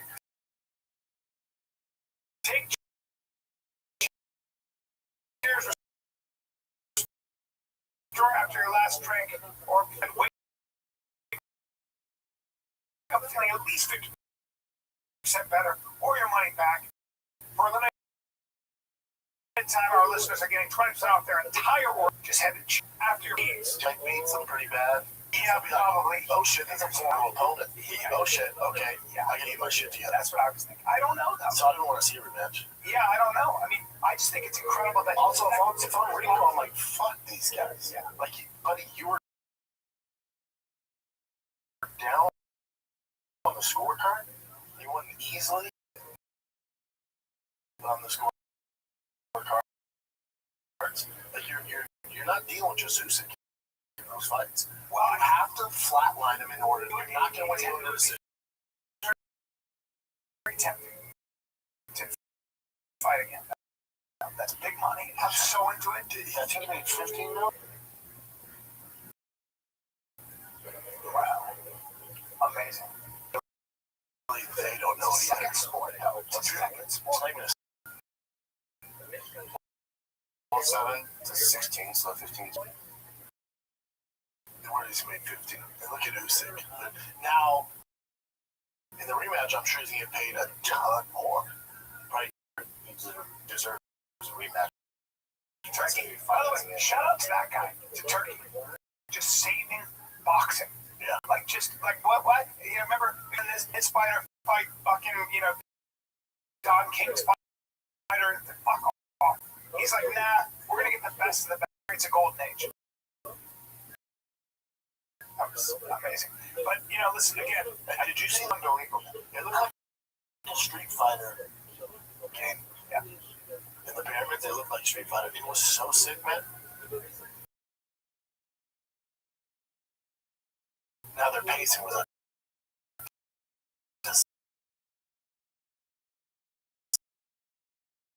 disaster, but that's boxing. It was real. It's real. Yeah, dude, you love combat sports. Go on, blow your. Yeah, God, who's that tiny guy there? Oh, that's my boy. Yeah, what's his name?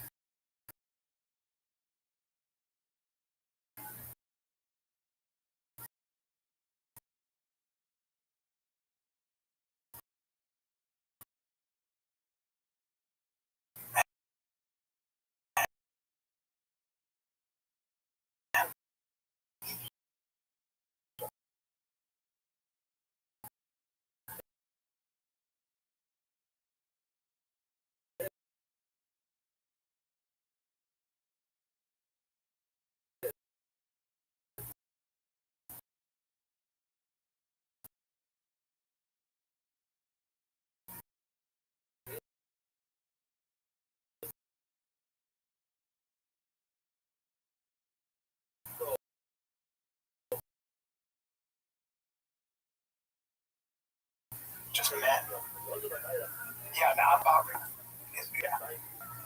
More dog head stuff. It's out. Now what? Down 15. I'll tell you, not even around, sir.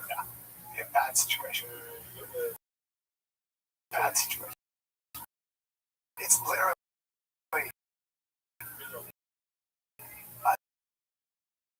I mean, yeah. Bad. Isn't that interesting? Yeah. He can front kicked. He can play his leg would get absolutely destroyed, and he get knocked out with a shin. There's a reason why boxers don't come over to MMA, why they don't come over to kickboxing. Correct.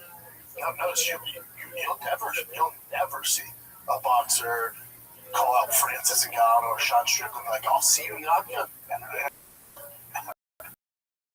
Oh, this will take 30 seconds. Yeah. Have you ever an elite wrestler? No, you know what? That would Billy Shell and your weight on your back or front foot's not going to work. They're fucked. They're fucking in trouble. Out of all the combat sports, boxing's the easiest. Yeah, but you should learn boxing because head movement, foot placement. You gotta know it. I'm just saying there's a reason why guys can go over to boxing and make tons of money, but you'll never see boxing stars come over to any other combat sport. Now, how long do you think to be a really good wrestler and that you're in the money, but you still need to get checked. Name a guy who's a really good wrestler that boxes at a high level. Peter Young. Very good boxer. Well, no, he's MMA though. I'm talking about boxers. Oh yeah, boxers. Yeah. They go into Muay Thai and he's but now Peter Young can just fucking lunch handed to him if he can be against an elite wrestler. Yeah, he can take foul. Yeah. We toss around the term world class a little too loosely. He's got some good hips. For MMA? Yeah. But if he did like RAF and they gave him like an actual like world class wrestler, he gets destroyed. Big problems. Yeah. Yeah, man. It's interesting. It is. It's a good take. Good take. Look, at the end of the day, Usyk did drop in the 11th. But he lost.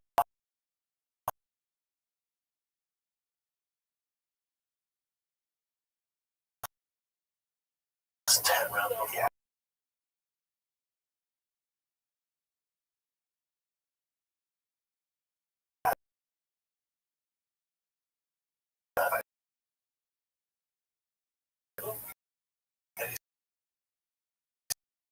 He's the most dominant.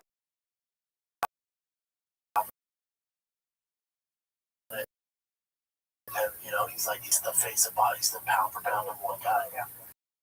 Him and Fury are my fucking favorite.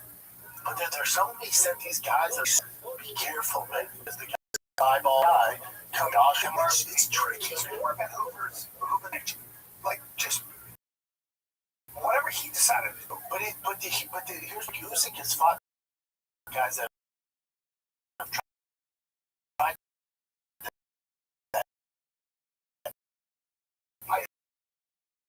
No, that's what I'm saying. Dismay. I'm saying. It's like so. Okay, I'm gonna bend over and I'm just gonna press the fight. Good luck with that. But that's what that fight. I'll just press right. Use my music like cool. I'm saying. Okay. Okay. It's similar to like you watch Fury versus Francis. Like man, that's the best version of Fury I've ever seen. Francis did well. Yeah. He did well. So and then Joshua went. Oh, okay, Francis can box a little bit. Boxing. I got this. Yeah. Get out. Get the fuck out. Get out. The way Jake's talking to France, backing me up. But, another broken jaw. What about these giant black guys? He said, that's a Cameroon super athlete. Yeah, I'm familiar with Joshua. How about the picture I sent you? Yeah. Oh, that dude? Yeah. The French-based Cameroon? Yeah, he's like... Yeah, but for Jake, if you've been in with Joshua, you're not scared of Francis. No. But you kind of should be because that guy can wind up, buddy. Yeah. And John's bike can last, appearance. All the money. Yeah. Let's be right. You're gonna have to contend with that. It's gonna happen. Now, Francis is far cry from Joshua. He is, but he's. And we get in the late rounds. I'm not saying, but he's gonna have a much easier time with Francis than Joshua. Jake Paul's got balls the size of church bits. He's a bad one. He's just brave. Yeah, I think our definition of brave is different. What should he make fighting Anthony Joshua? I would jump into a pool of alligators for that money.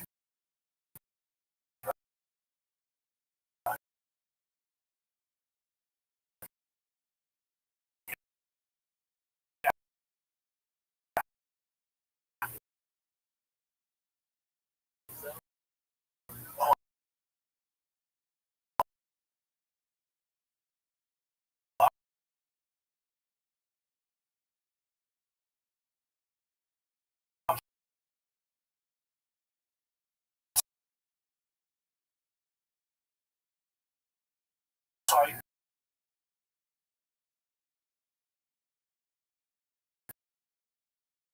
Get all the fame and cameras and fight Anthony Joshua? $184 million.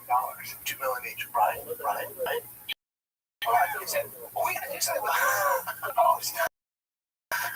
Brian, I would fight Usyk and get on Netflix at the same time. $92 million. Hey, dude. Hey, I love your family. I would kill. Oh yeah, I know you right now. I would like if Trick Hell, if Ring, yes. Hey, listen, like Brian McCain, we can't stand Brian, man. He's killing $90 million. Like, yeah, just too much. $92 million. We've been at this a long time. You get $92 million to fight somebody. Yeah. What, my beak a little bit? Yeah, but your beak a little bit. Yeah. What do you? What check do you got? Think about it now. 200. And I mean like this. But you have to be appreciative. Like totally agree. Like, thank you so much. And then as soon as you get home, you're like, you believe that fucking thing? Got it now. I got 200 grand. And we're lucky. This is great. It's cool. Let's get us. Can I get $5 mil? Let's get us to the year. $5 mil? Oh yeah. Yeah, I don't know. I do that to you. Oh yeah. I would. Like, did you ever see that too? I saw it on I think X or Instagram. But this guy won the lottery with his best friend. They're like both his best friends. Like, hey man, if either one of us ever won the lottery, we'll split it. Yeah. He's like, yeah, sure. They've been calling him like, hey bud, remember I told you? Oh, that's cool. Better guy than fuck yeah. But I would like, okay. Yeah, I'm joking about 200. $92 million. Here's the kid's future. Yeah. College and everything. It's like, you have to worry. Yeah, that's just free. Yeah. Pay the house, kids, all that. 100%. Yeah. Well, it's just because all you guys like thinking like,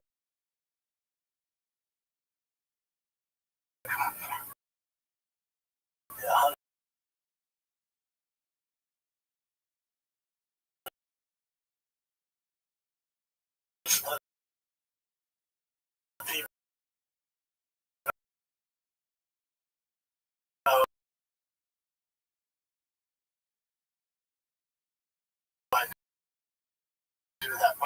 Well, $5 million is a lot of money. Yeah. Even when you're 92, after tax, you're sitting on $55 million. Upstairs, looking up you. The kids upstairs, some upstairs, buddy, you would lose your mind on the start. I upstairs.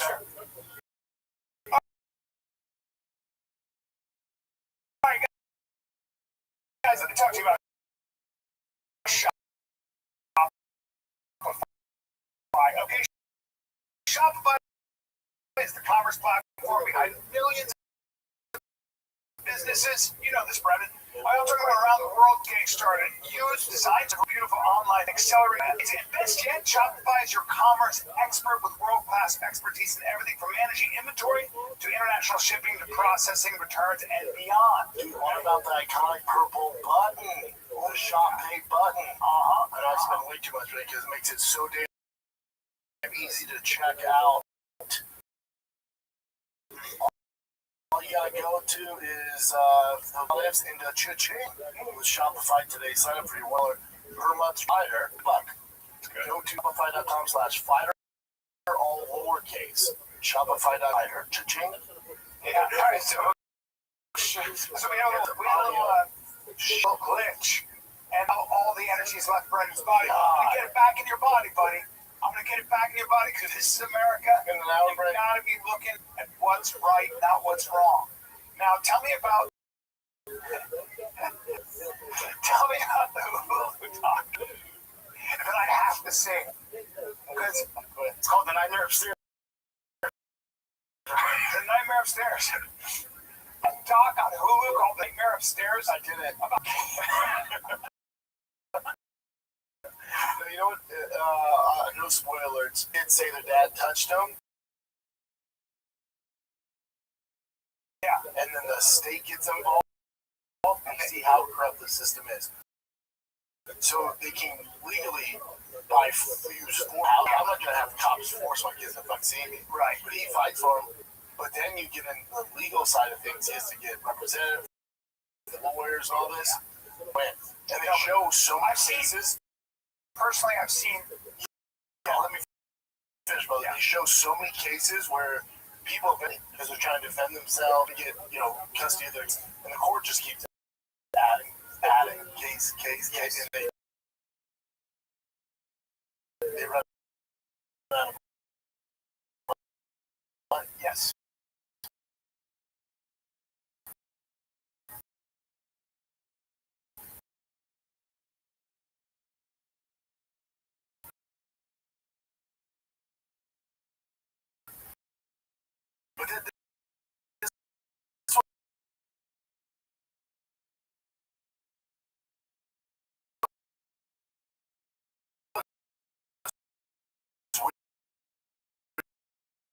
But watch it, tell me what you guys think. I will. The kids like fuck bedrooms, so they can't access. They're in there for like 85 days. They're lucky about it. Truly, had some this twice. One resulted in, both of them actually. Both of them. One resulted in him never seeing his boys again because the wife got so mad at the way he handled the divorce. Money was. She used the kid. She did. But in this case, they think this girl was like 6 years to jump like that under hard scrutiny. The cops have them in a room. They say that is possible for children. And I don't personally seen it. I think especially at 6. Eventually that kid's like, all right, my mom told me to say. Somebody I knew very well, very, very well, for many, many years. I watched that divorce, and the advice I gave him was, listen, let bygones be bygones, accept it. He didn't addicted. Then she said, I'm taking the kids, and he ended up taking his wife. So, now he had other issues. Well, I know you're talking about. Yeah. But the point is, like, well, this where it gets even more interesting is the boy never says his dad touched him, and then he sees this therapist who's like his role model. Yeah. And he's like, "Oh, my dad did touch me." The therapist says, "I remember when I dream." Then he has a shrine of the therapist, so it's a little weird. So you know that repressed memory stuff? I think this guy, his name is Fielder. He completely shit. This kid's also, as it shows him as he's getting older, zesty. A little zesty. Yeah, he has some sweetness in his tank. Yeah. I want to take. There are fathers that do this and they're monsters. And then there are women that and this kid dad's innocent. I'm saying you watch and I don't know. Yeah, I don't know. Everyone's like, what a piece of shit, blah, blah. And I just went, hold on. I'm watching my mother-in-law, father-in-law, Joy. And I just go, terrible thing. Cases and because people, men and women, will use their kids to try to kill them. That one's worth a watch. Man, but especially if the mom she was doing the TikTok thing. Yeah, and it gets weird, man. Was that because she had to make money? Because again, I don't know what happened. I don't know the truth. I don't know who's lying. You watching that, then I was like, man, what if they're kids? What if these kids made it all up because their mom told them and screwed that dad over? I always, also, I don't know, like, I was 6 years old. If I told Aussie to say something, he might, for weeks though, there's no way. You know, remember though, like, although I don't think some people connect to their kids that way. I really know. I know, but I'm saying I don't have your closer. 6 over time. Are you divorced, or are they together? Divorced. Okay, so that's what. Yeah, and that's what they're saying. When the kids go to the moms, act like back, and they've been more mad. Mother can train the kids, dude. I've seen this as I'm older. The father tell a kid the story about the mother, and in the relationship, they ultimately win. The kid figures it out. Yeah. The kid goes, "Hold on, I've been told this whole time."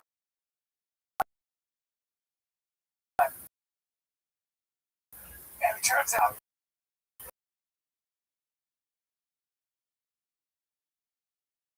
that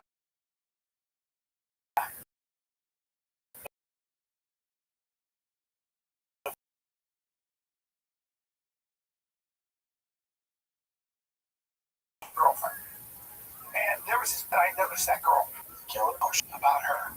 She said she did to do an intervention, and even the cops got involved. Sex with literally everybody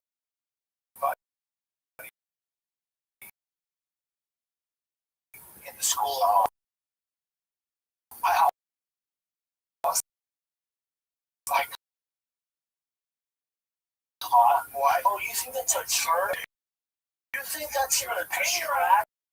Sexual, literally a sexual pathology. And I was like, she's a really sweet, classy gal. I was like, my girlfriend is a bitch. She's a dastardly, scandalous shithead. That girl, yeah, bro. That's right. Her way of doing it was destroy that girl's reputation. That girl didn't even know I'm really nice to her because she needs my help. And I was like, oh, scumbag. She know that makes her way hot. Oh my gosh. I was like, there's a turbo slut. What? That's terrible. Everybody, it's okay over there. Let me help you out. Looks like she needs a dick to lean on. I mean, a shoulder to lean on. My lord. Way to go, Amy. Yeah. Her name was Amy. Was it? Yeah. Oh, wow. I expect the most right thing possible. And the other stuff, it happens at all levels. Like, I won't get into specifics, but we're picking kids for a team. Or his dad goes out, don't take that kid, man. You're the athlete, dad's a night. Like, really? God, I don't know who to do that. And who did he pick? He picked the kid. Sure, I don't pick up. That's a bad guy. I don't pick him in. The kid can't ball. And I see the kid, I'm like, he's pretty fucking athletic. I picked the kid on a team, but the dad's like, I don't deal with it. Who's he pick first? Wow. I went, we're playing prison rules. Prison, okay. Right, bitch. Move. You got one over. That's how you move. Let's see what's up.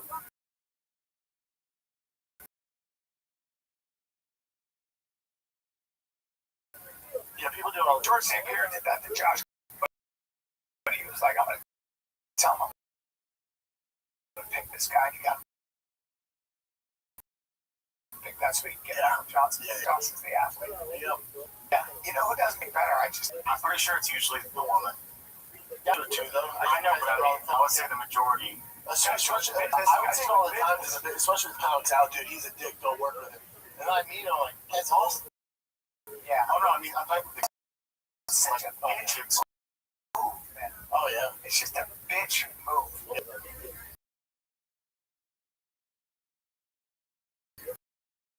Yeah, so my uncle actually invented the when you put it, like, basically my uncle from Lugo invented the dispenser, right? The machine vending machines. And they got it stolen. They got it stolen. Oh, really? Yeah, Facebook style. They got it stolen from them.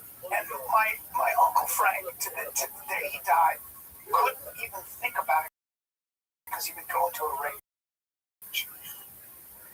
Literally, these two New York accountants. She took the idea from him. They stole it right from him. The idea into the patent, put their name on it. Yeah, that's what Zuckerberg. Really? Yeah. You know that story?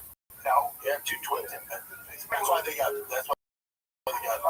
all of them. Yeah. They came up. Yeah, he stole it. My hand on Mark. This is where we're going. Yeah, but did they write the code? Oh yeah. That's where it gets tricky. Say this. You know why I have a little bit of HIPAA-wise? I have none. A court of law. Oh, okay. Oh. Yeah, both the brothers got it. But then you got to give it to Zuckerberg, who kept that company going and blew it up into what it is, right? I think someone like Zuck is really smart. He would have done it. I don't think so. Let's see.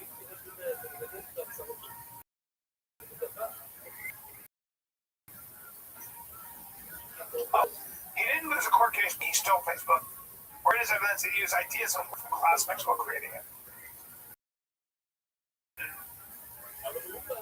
Yeah, help develop social network. I'd call it. They hired. Okay, Harvard connection. Okay. Well, this is Google, Jen. But there's some that was controversial. There's some stuff going on out there, right?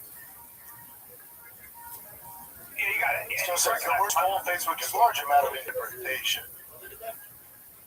Damn. Zuckerberg personally wrote the code to keep Facebook. He was simultaneously working with the connection founders. The hardest connection of this.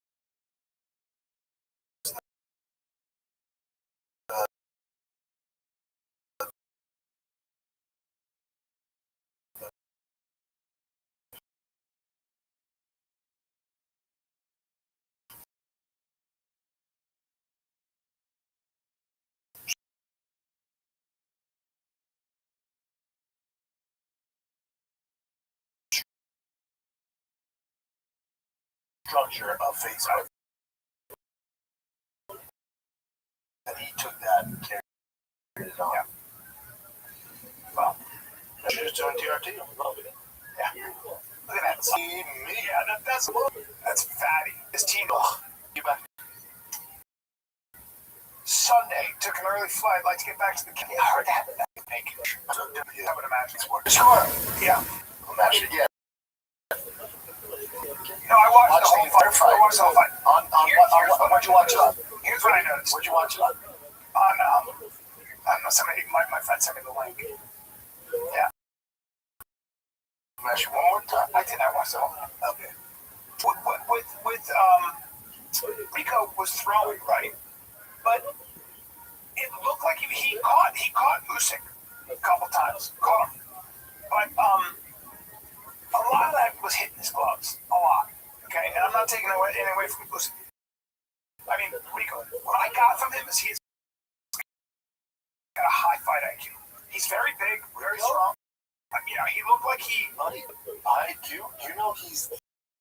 Hold on. The greatest kickboxer of all time. I did not know. He has not lost since 2013. That's incredible. Well, he's known for his angles and foot. You're talking a freak of all freaks. Well, so that makes total sense to me because I'm watching this guy. We're talking about, like, he's a kickboxer. And so what's astonishing to me is that you're talking about, in many ways, you can make Alexander Usyk might be the greatest boxer we've ever seen. And the reason I say that is he's fought giants who are very skilled. Undefeated cruiserweight, undefeated at heavyweight, but also just never lost as an amateur. Never lost as an amateur. Natural 215 fighting guys who are 260 super athletes like Anthony Joshua. Beating these guys with technique. The way he sets traps. I watch these breakdowns. I don't know enough about boxing, but I love to watch the breakdowns from real boxers that do that. And it's like genius shit, right? So you could make the argument that Alexander Usyk would beat anyone you put in front of him in history. I mean, he'd have a hard time with Tyson in his prime, he'd have a hard time with Ali in his prime. But you can make the argument. Like, you'd be like, well, where do I put my money? Like, look what you just did. You went, I don't know. You beat Tyson, but you think he'd beat Tyson? Yeah. Either way, a boxing world, it is different. It's different. It's different considerations, different distance, all that stuff. And I watched this dude keep his head down, hunched over, and press that fight. Just press it. Hit into the body, throwing like rights, kind of like almost like over. He was just a nightmare to deal with, using his size, using his angles, and connecting. And I've never seen anybody get that much. I would say to you that until the 10th round, it looked to me like he was beating.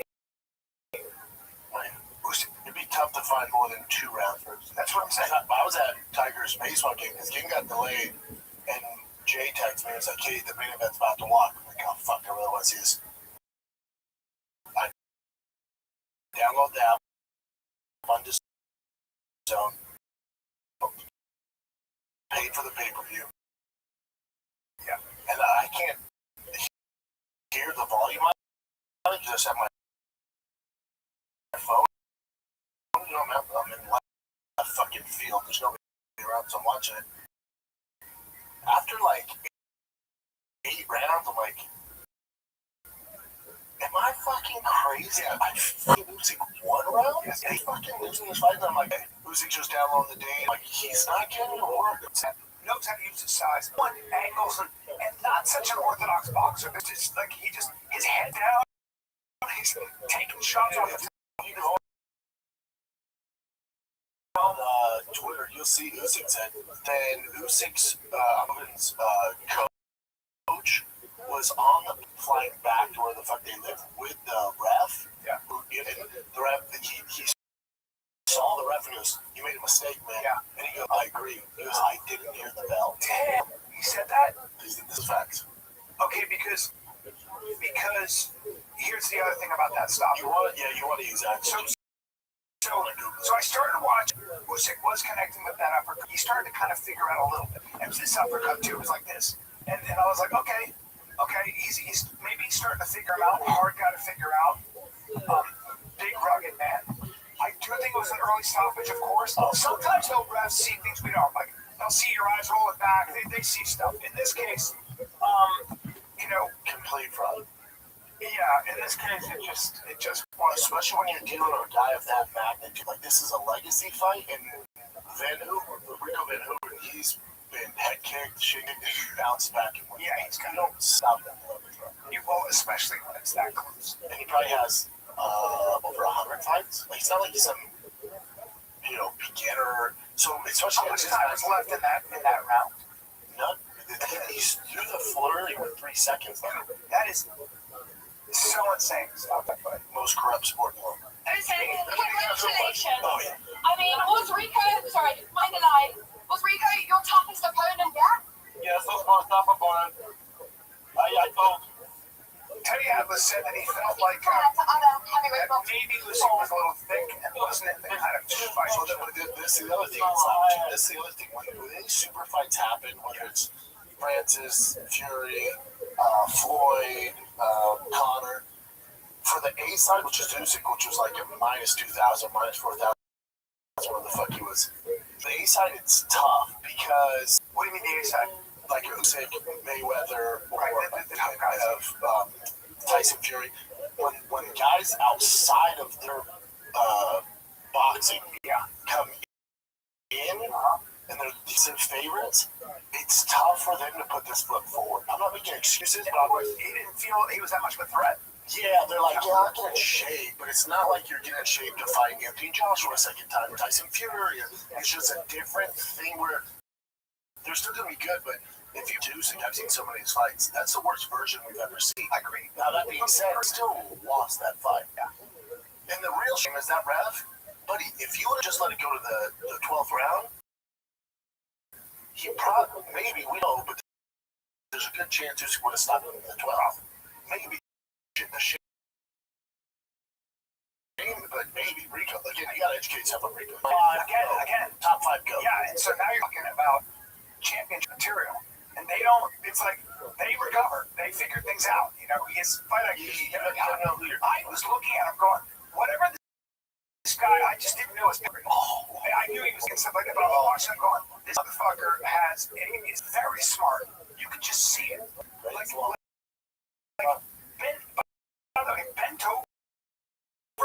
Bent over the whole fight. Weird.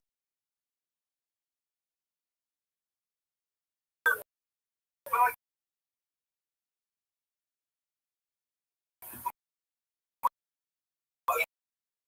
your boxing coach would say, what the fuck are you doing? Right, Rico's and Usyk is involved. And Usyk is undefeated. Just a giant Dutch. Talented. Yeah, he's not like massive. Reps more than box. So that was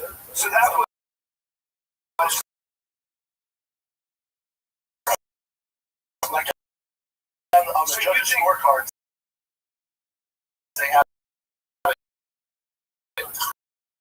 high to the left. And it tied. One judge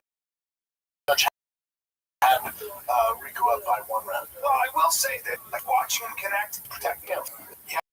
Let's take a little break, man. It's Memorial Day. Yeah. People have to late drinking. They're doing their thing, man. But listen, boys, if you have a few wobbly pops, you know that next day, maybe your kid has baseball all-stars starting. You don't want to be hung over, man. So maybe you can have that drink. Yeah, you can have that freaking drink. So I'm talking about cheer. You're going to feel at least 50% better. Yeah. Drink it before you have alcohol. Age 30, less alcohol can make you feel worse. Take it from me. Oh, it's horrible. Especially the next day. But you take Cheers Restore after your last or before going to bed. It will work while you sleep. That's the move to do before we go to I bed. usually take it before. But okay, their claim to fame is feel 50% better or your money back. Okay. So you wake up feeling like you drank roughly half the amount. Cheers Restores helps you metabolize alcohol more efficiently and supports overall liver health. Right? Most people think dehydration is why you feel so. The real issue is what happens in your liver while you sleep. Right? So when alcohol leaves your system, your brain goes into rebound mode, which is what makes you feel bad. Right? Doctors, PhDs, and over 1,000 verified clinicians, right? They've sold over 50 million. Cheers is also available in 30,000 retail stores, including CVS, Walgreens, 7, Circle K. All right. Take Cheers Restore after your last drink or before going to bed. Wake up feeling at least 50% better. Money back. For a limited time, our listeners are getting 20% of their entire order by using Fighter at Cheers Health. Just head to Cheers Health. Use code Fighter. 5% off. After your purchase.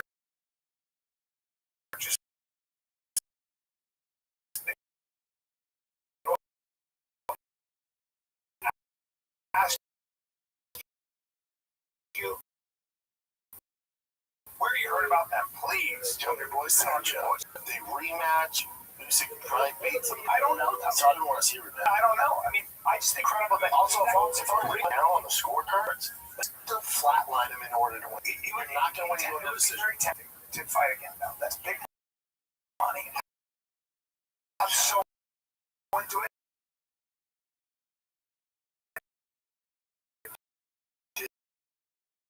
Yeah, I think you made 15 mil. What do you make?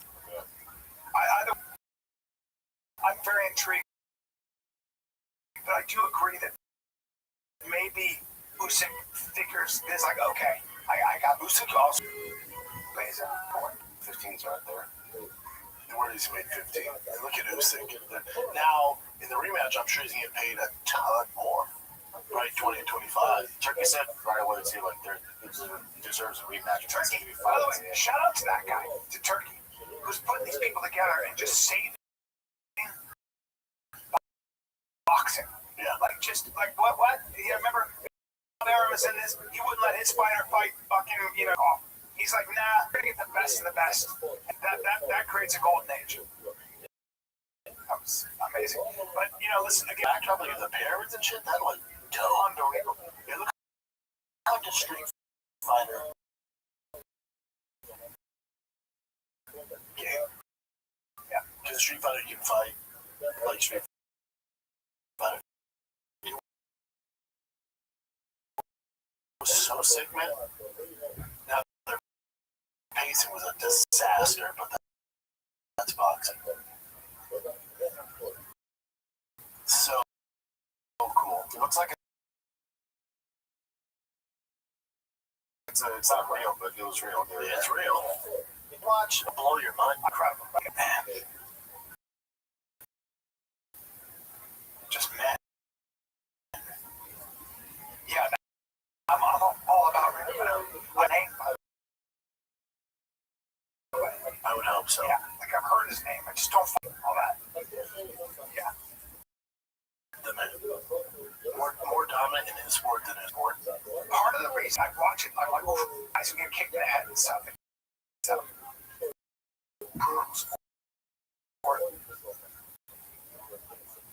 now what's interesting, yeah, go down to the last time we lost.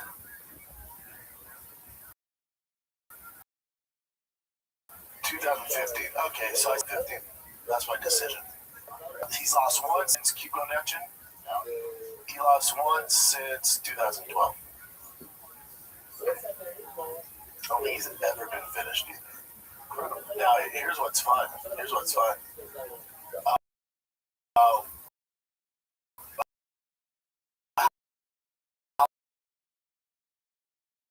How long would Usyk last?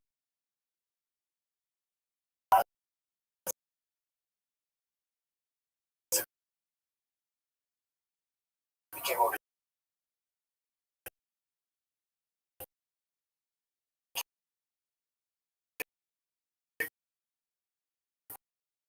Bucks.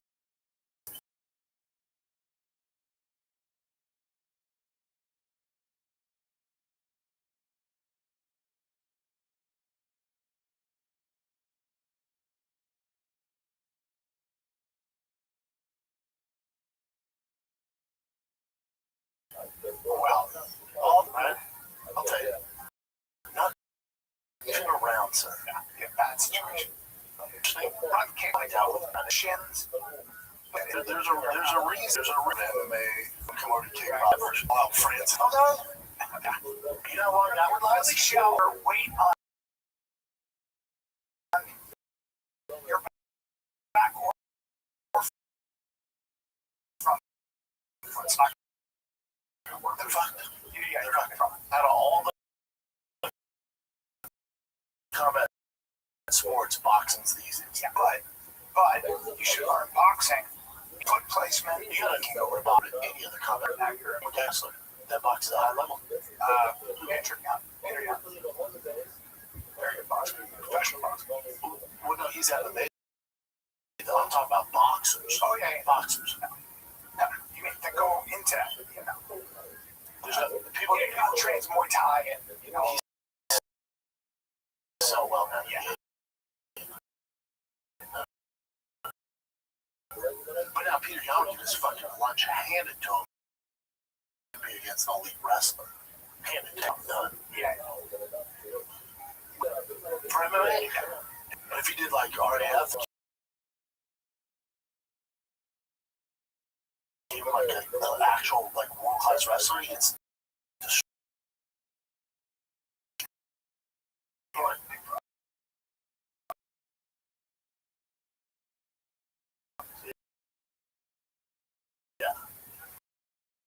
yeah, man, it's interesting.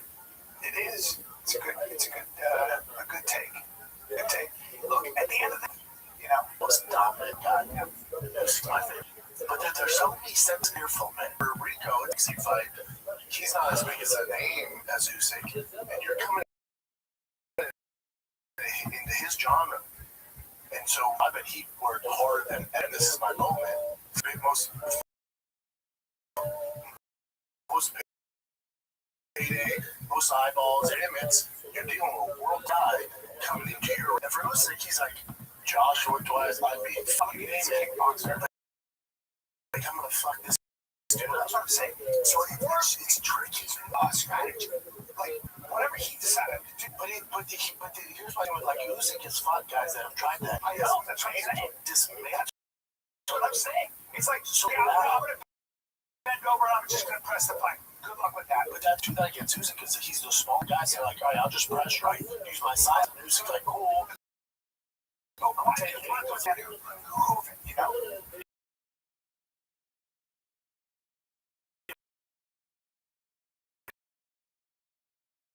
You know what I'm saying?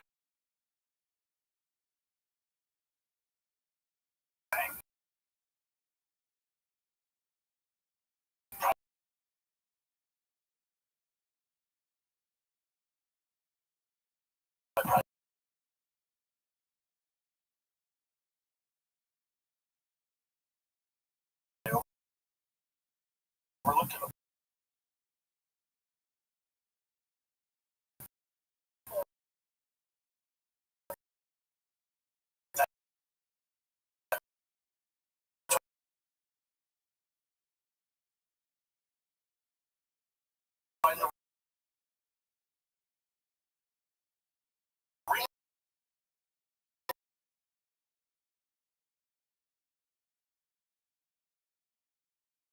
match.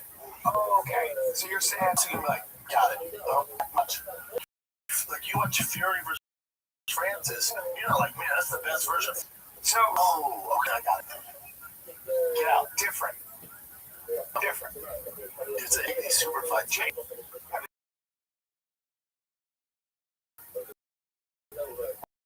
What is it about these giant black guys that you want a piece of?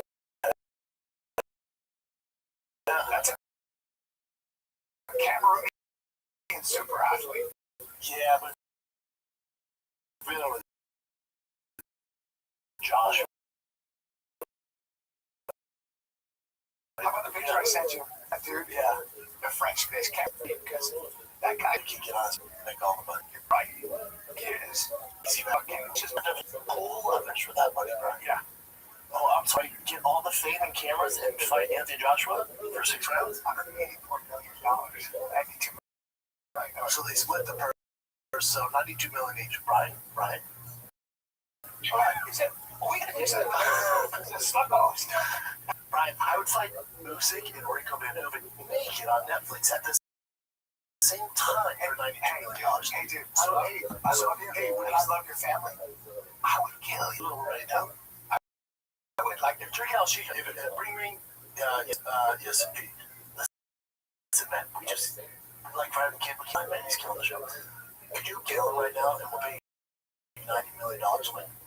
Like now, or you want me to finish up just now? Yeah, just give me a second. I'll keep you up. But yeah, dude, my kids. My kids. So when we say brave, take it easy. Brave is firefighters rushing into a house, get paid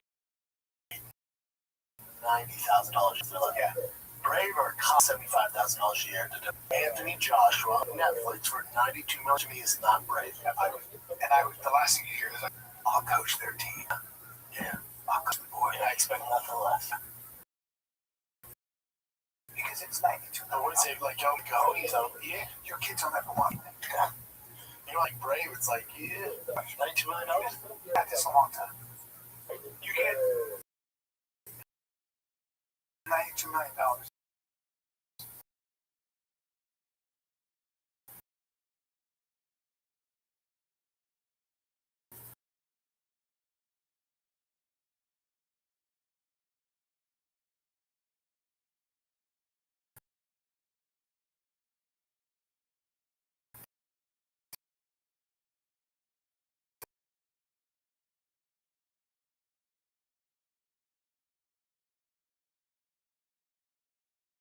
fight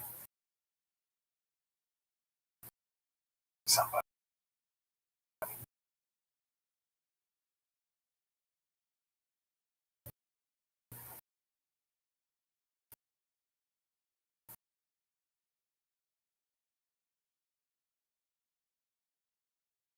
Yeah.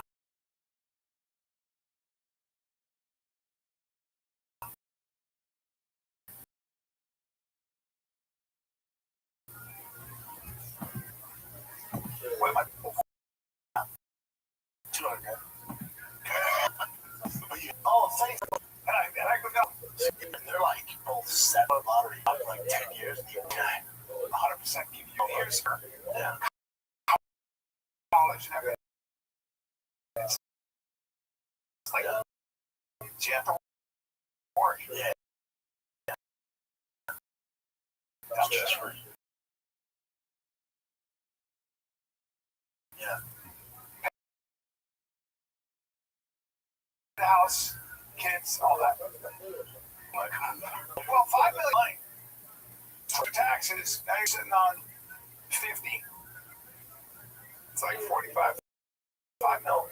It's a lot of money. They're going, maybe 3.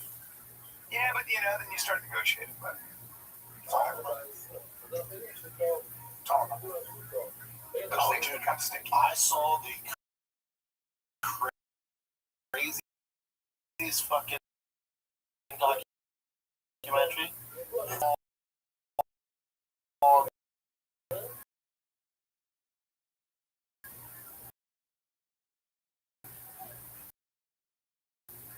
Something upstairs. Stop it. Look it up, Jim.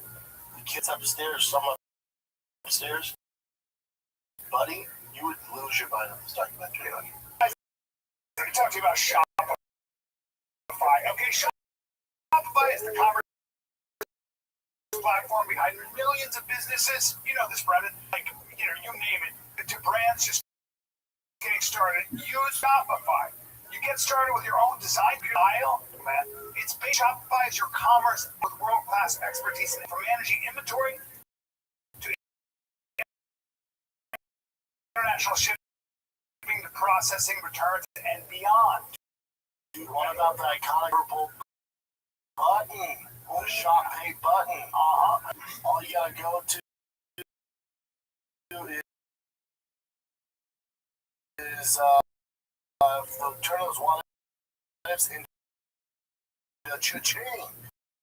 With Shopify today, sign up for your $1 Shopify. Only a buck. Go to shopify.com/fighter, all fighter, cha-ching. Yeah, alright, so we have a little technical glitch. Back in your body, buddy.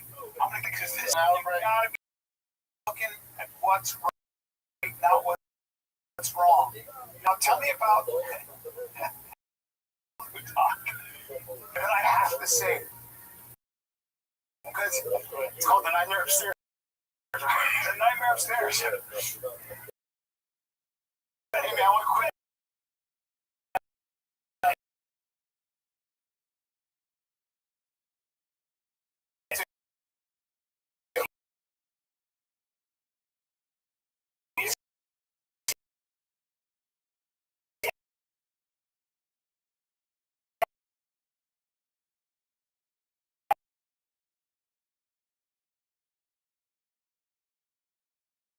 Doc.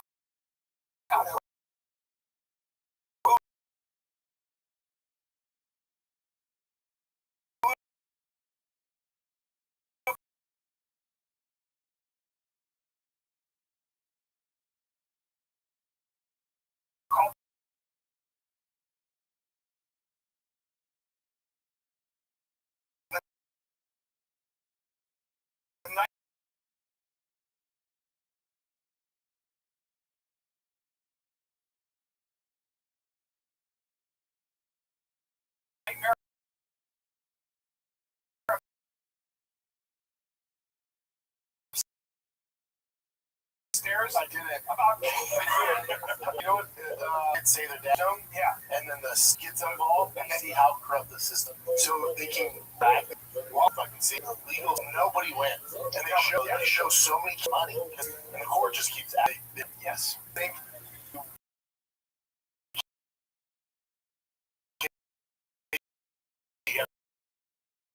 go see your dad. The kid's like, fuck that. They lock themselves like little board off their bedrooms so they can't act 85 days. I mean, the mom's doing TikTok about it, and she's getting like sponsors and And some terrible people do terrible things, like when they're children. Right? yeah, I was like saying, Turn a child very man, but does the kid? My thing is like, Bossy's 6. I look at John, like, you think you could tell him to say that? And you think he carries on with that? Like, even under hard scrutiny, the cops have him in a room. They say that is possible for children. I don't personally seen it. I think of it, especially at 6. Somebody I knew very well, very, very well, for many, many years. I watched that divorce, and the advice I gave him was, listen, let bygones be bygones, accept it. He didn't, decided to get vindictive, and she said, I'm taking the kids, and he ended up taking his life. So, now he had issues, other issues. I know you're talking about. Yeah, but the point is, like, that shit never ends well, man. It's just, and there are people that would use kids that would get back with this where it's even more interesting. The boy never says his dad touched him, and then he sees this therapist who's like his role model. Yeah. He's like, oh, my dad did touch me. The therapist says, I remember certain memories of my dream. And so, and then he has a shrine of the therapist, so it's a little weird. So you know that repressed memory stuff? I think his name is, he completed that shit. Like that repressed memory shit through therapy has been deep fucking fucked. This kid's also zesty. As it shows him as he's getting older, he's zesty. Oh, zesty. Yeah, he has some sweetness in his tank. Yeah. Okay, just look a picture of this. Look, I don't want to take away from, because there are fathers that do this and they're monsters. And then there are women that and there are women that accuse men because they're monsters. But I'm not saying this get dads in it. I'm saying you watch it. I don't know. Yeah. All I go to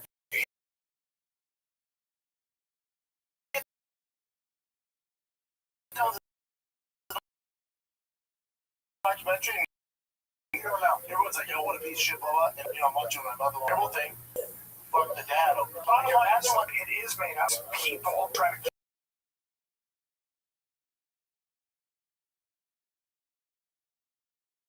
I know she's remarried.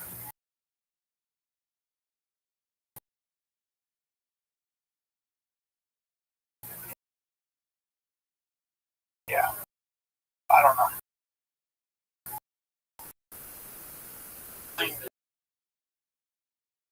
Yeah, again, I don't know what happened. The whole I don't know the truth. I don't know. It's not. You're watching that. Then I was like, man, what if there is a chance? The mom told him. I always feel like you have an incredible relationship. Like you're always with him. That's what I'm saying. With some people, I don't think some people connect to their kids that way. I really don't. I know, but I'm saying I don't have a 6-year-old. Even if you're close to your dad or mom, at 6, over time, are you sticking to the same story? Probably. I don't think divorce brother. That's moms have to come back and they've been more bad. Mother can train the kids. Dude, I've seen this as I'm older. I've seen a mother tell the kid a story, or the father tell a kid a story about the mother, and then the good person in the relationship, they ultimately win because the kid figures it out. Oh, yeah. The kid goes, hold on, I've been told this shit this whole time. And it turns out, until you get older, that ruins the shit when they're younger. Yeah. See, this is the other thing, though. So the kids barricade themselves in a room, and then live stream the whole thing. I was doing TikTok and she's gaming on it. Like, this is weird. You know, I just remembered something. When I was in college, I had a girlfriend. I had a girl that came from her town. And I remember she noticed that I noticed that girl. I said, geez, she's beautiful. I just said it kind of gently. She said, I'll fucking kill her. No, she said, yeah, it's just a shame about her. I said, what? they had to do an intervention. Even the cops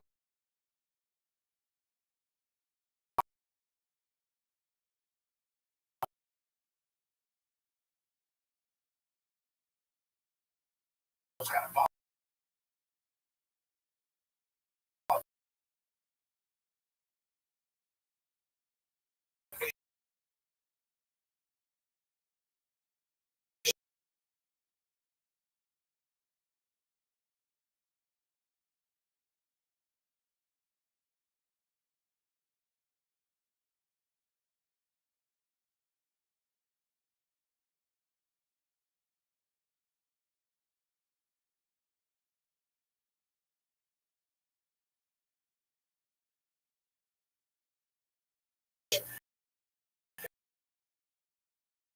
She was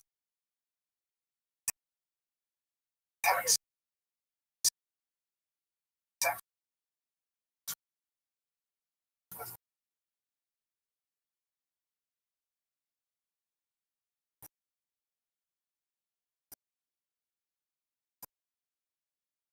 literally everybody in the school. I was like, oh, you think that's absurd? Literally a simple, but I was like, first, because the way she said it, I got because I watched her really seek out. She's a terrible. It looks like a shoulder to lean on. Way to go, Amy. Yeah. So wow. Awesome. Yeah.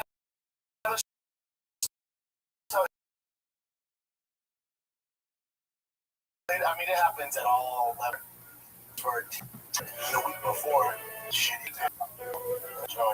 How you move? Let's see what's up. Yeah, people do it all the time. George St. Pierre did that to Josh Koshnek and Tough. I remember that. But he was like, I'm going to tell him I'm going to pick this guy. You got to pick that so we can get Mike Johnson. Yeah. It's like Mike Johnson's the athlete. Yeah. Yeah, people do that shit all the time. Wow.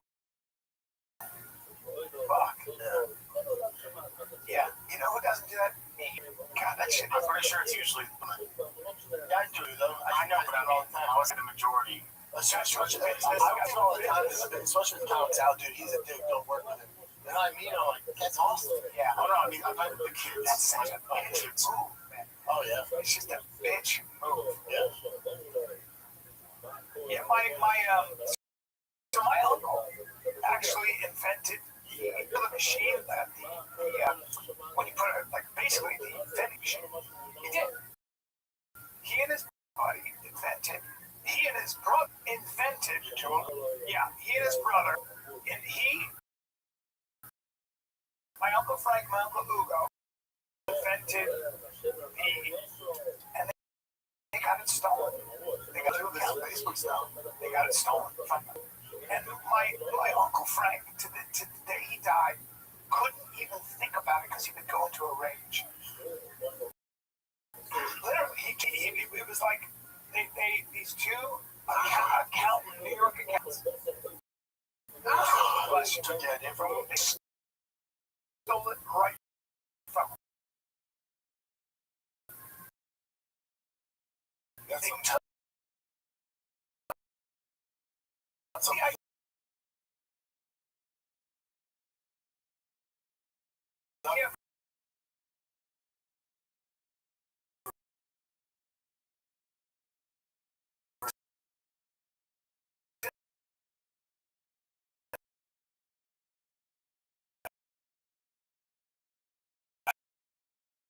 Into the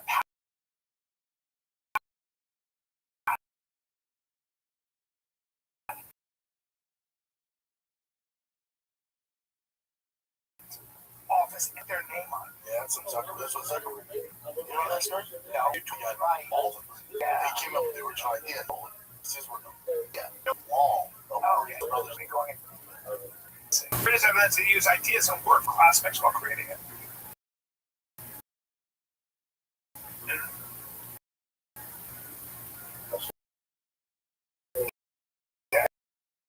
Help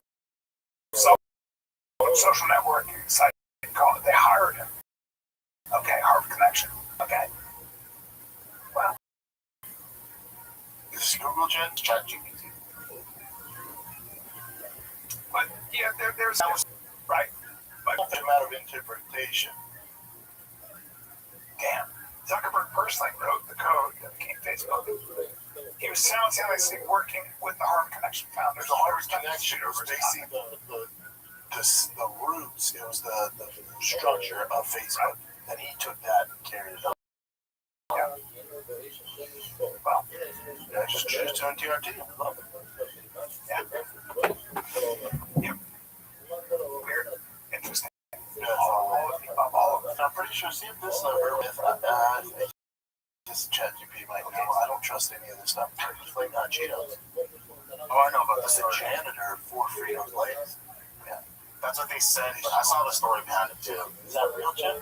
Yes. It's like went to that janitor. Like you.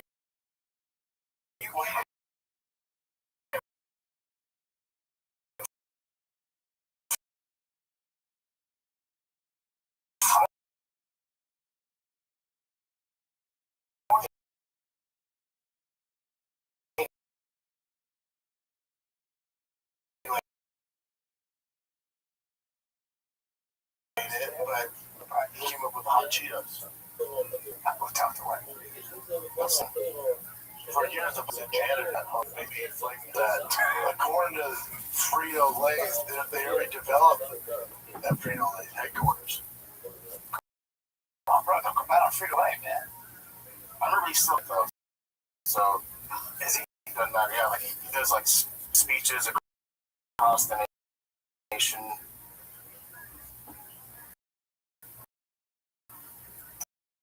Alright. Hey, yeah. It doesn't sound like he got paid either. But he's killing on the other. Doing especially. Well, he started off as janitor and then became a marketing executive. It's cool, good friend. And those speaking engagements, they give you $1 gazillion. I don't know about gazillion, but they make decent money, yeah. Hundreds of thousands, yeah. Depends. Yeah, I don't know. Surprised at how often he's not booked. Yeah, let's just see his net worth. He might make sometimes like 10 to 50 grand per event. He's worth 15 million. Wow. I don't know, he made it to the.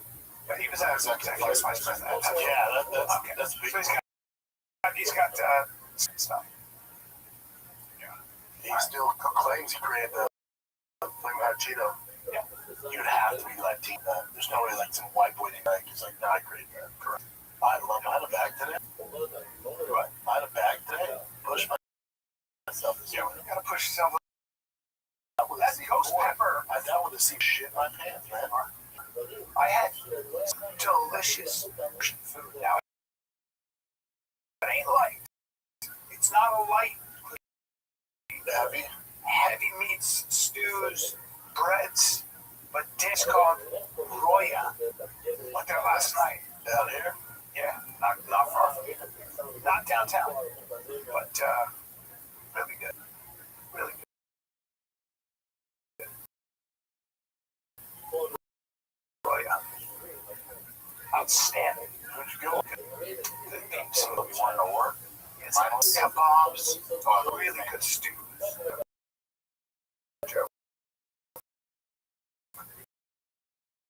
Really cool atmosphere. Right there.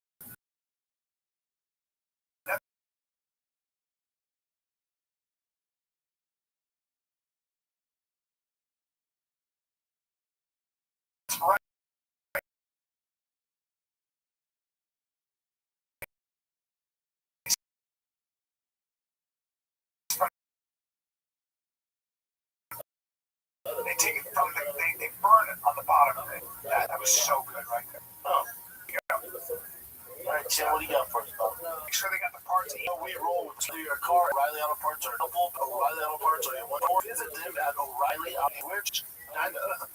Pop over, get a quick quote. Options tailored to your choice. Qualified for like unlike quote discount. Savings for paying in full. In fact, one discount. See, if you can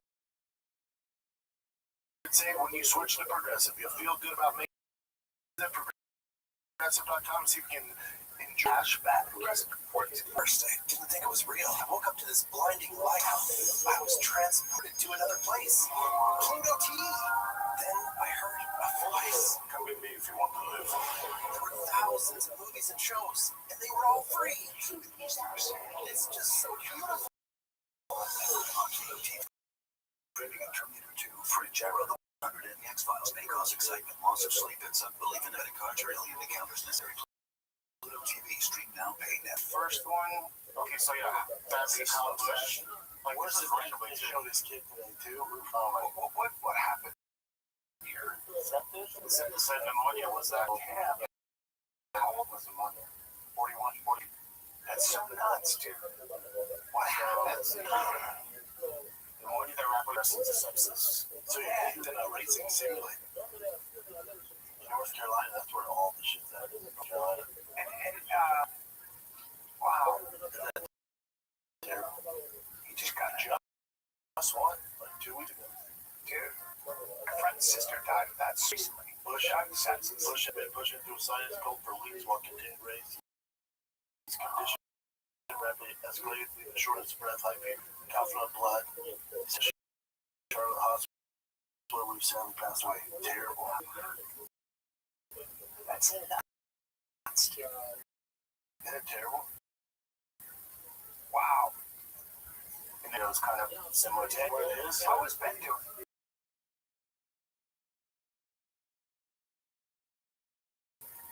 Well, yeah, Ben was saying this is similar to him. Yeah. Wow. Very, very similar. He goes, this is literally to me. I had zero breathing, goes back pain. Went to my back.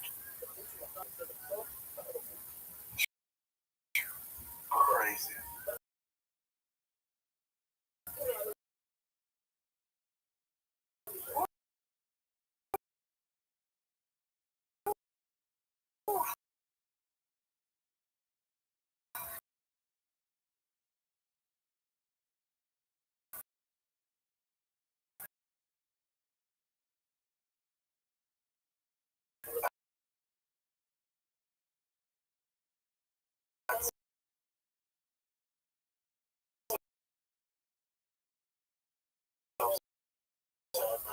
Yeah. So and so literally, if you feel anything like that, just go to the hospital. Yeah, like literally thinking about it over. You want to see this clip real quick, son? This is the Cowboy Shadow.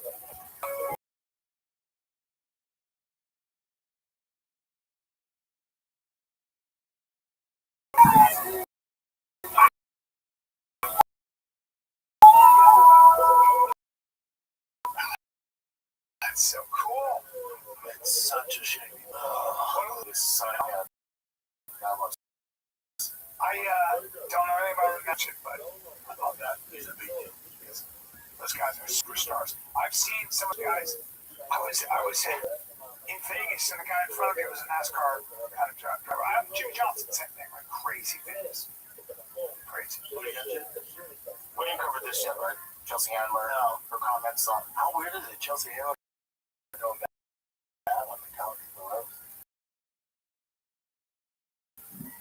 I thought somebody was at the road. They know that there's no fun jokes to be funny. Jokes about black people. It's not a joke. It's not. That's worse than like you're not joking about. Are you? Are you saying I'm gonna go? You know you can't do that. But you can say like I find that to be. I don't know. You know, people like it's a roast. You go for it. I'm like you can go for it without being gross. Them making fun of Cheryl Underwood's like dead husband who committed suicide. Like, They talked to her before, and she's fine with that. She said she's fine with that. She's fine with that. I wasn't fine with that. I thought that was disgusting too. But there was so much disgustingness that I could, like, grow live that I was able to elevate it, no problem. And that's what I was, because they're going to try to bring it down. And Kevin didn't deserve that. It's just every fucking Rothschild had. Shane, this is great. Yeah, it is great.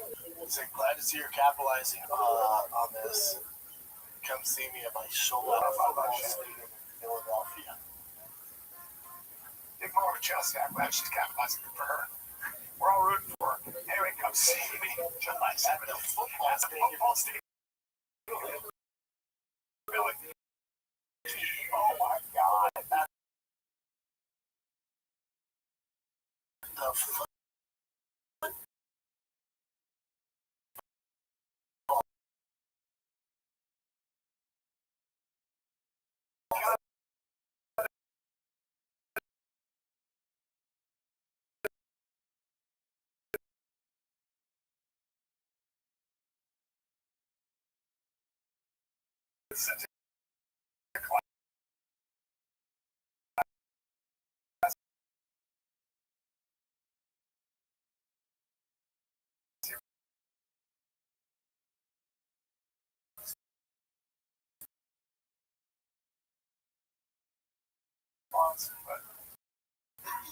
Yeah, I got a soft spot for Chelsea. I like her too, but with this, she sucks. It's okay to find certain things. Don't get too real. Personal experience. He's newly hacks. This kid, young, he doesn't even know he's aging yet. He doesn't know how bad of a driver he's going to be, or how good at nails he's going to be. Now this jerky gets a backlash. Accusations levied against NBC being racist, etc., etc. Here's where I come into play. She would tell like she fun of Asians. Now that wasn't bad enough. About 2 months later, 2007, I'm at a showcase, and she's sitting in the audience. I thought, that's weird. I never met her, never interacted with her. I just thought it was odd that a comedian sitting in a showcase watching the comedians. I said, oh, Josie Taylor's here. To which she replied, keep going. You're doing a good job, Steve. I thought, it's kind of fucked up. All right. So, here's my point. Personally, no, Tony Hedgeland and Shane Gillis are not racist. I don't think Chelsea Handler's racist, okay? Sure, she got a long history of promiscuity. She got an affinity for dick. She self-admittedly dropped a lot of antidepressants. Rumors to be awful to work for. She got a punch card to a plastic surgeon. She's accused of punching down at a comedy. She's never been married, doesn't have kids. She lives alone in her back there with Jeffrey Epstein. But that doesn't make her racist. Well,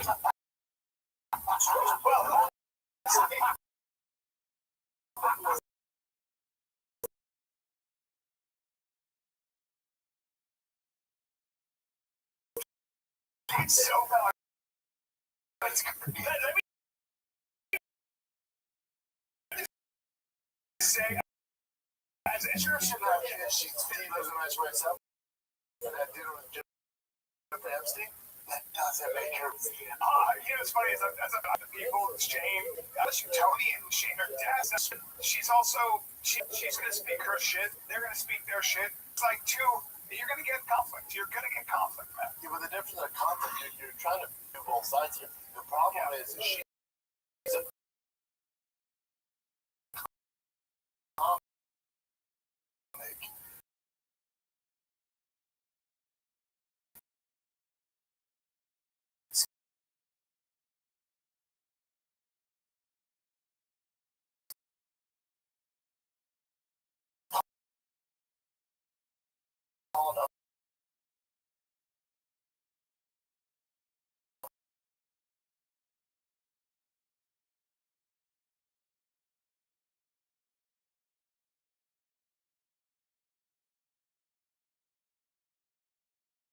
commentator.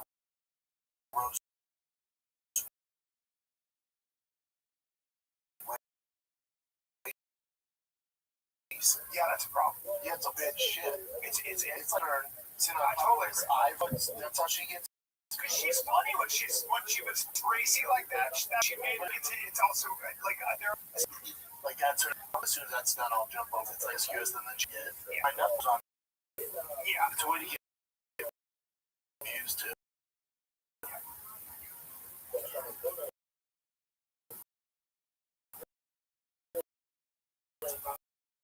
Okay.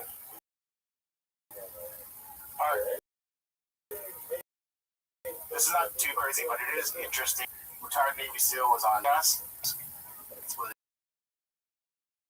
it looks like, right? it does. It's pretty kind of impossible.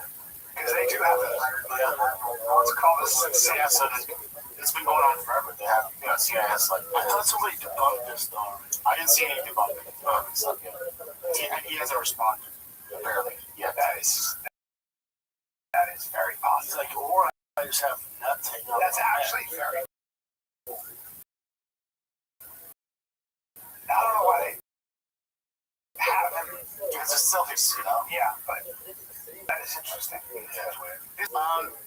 Drake gifted this like super fan an Escalade. No, not super fan. Just let me put game on. Okay, so this TikTok. Okay, he picks his daughter up every day from school. And he'll play like a Kanye song or whatever, like pop on, and she knows the lyrics word for word. And Drake's there. He's huge on it. So this day he picks up his daughter with Drake's in the backseat. No. Oh, that's so cool. Play it, just. That's so cool. And Drake gave him a brand new SUV. This is amazing. Drake in the back.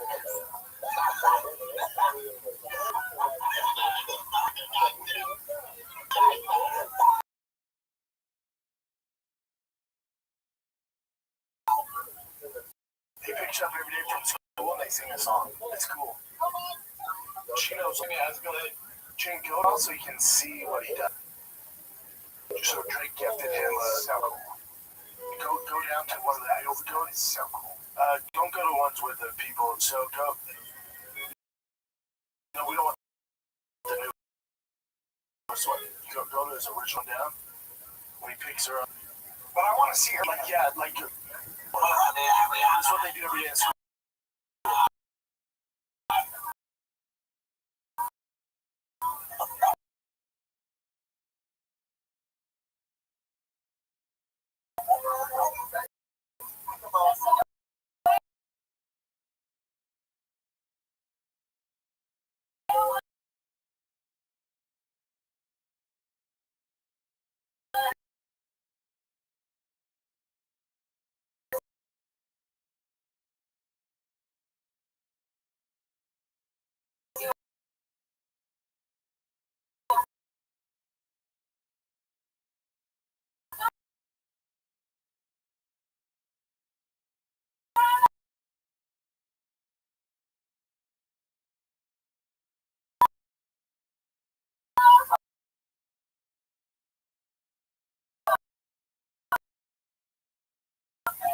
She knows all the lyrics.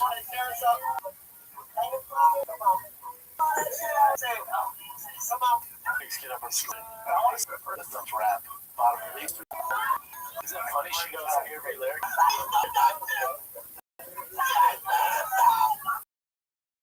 And then Drake says,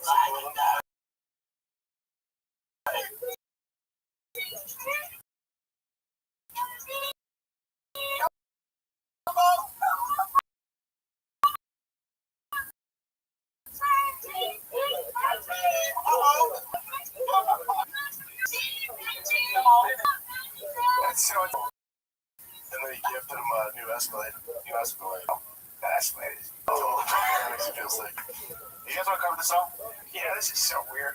The shooting in front of the White House. This guy got caught. I just saw the shooting. What happened? He had been trying to get in the White House for a long time, and they all knew who he was. He would come by and go, "Hey, can I get in?" They were like, "No," and then he just shot 30 shots.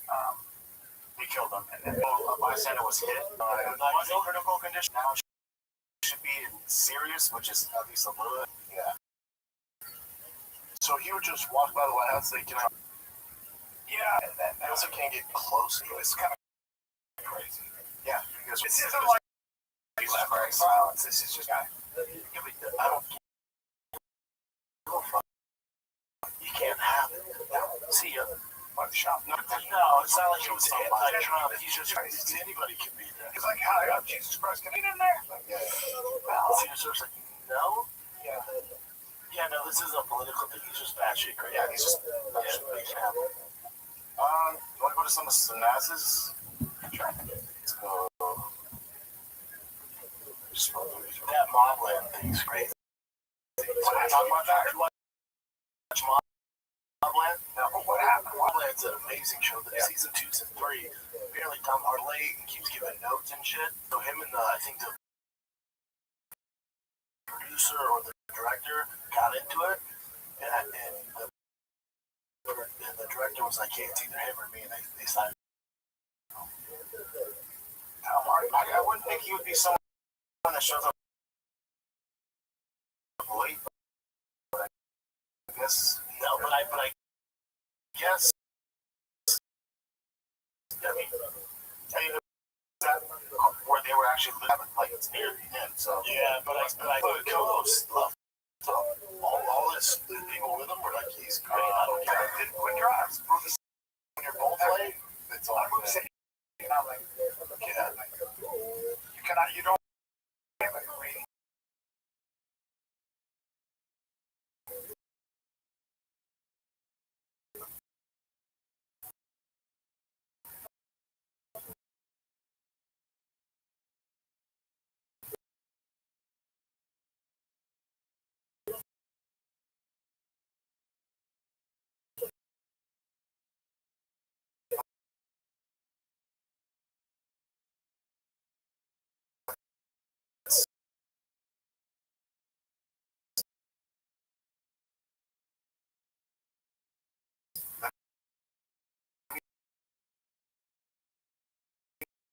You know, Trump's thing was good. So let's see about this one, Trump. So I guess he lost, right? Yeah. And then his son came over to at the song. So funny to do that. So good. You know, Trump, I'm sorry. You can say whatever you want.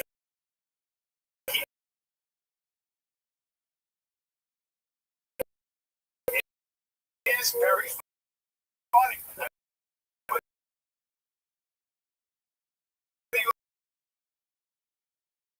Like him or not, the guy is a fucking president. I know he knows but it is funny. Yeah, so they're dress them up as more family style. Fuck you. Yeah, the point of Hooters is tits, dude. I would imagine that can't go well.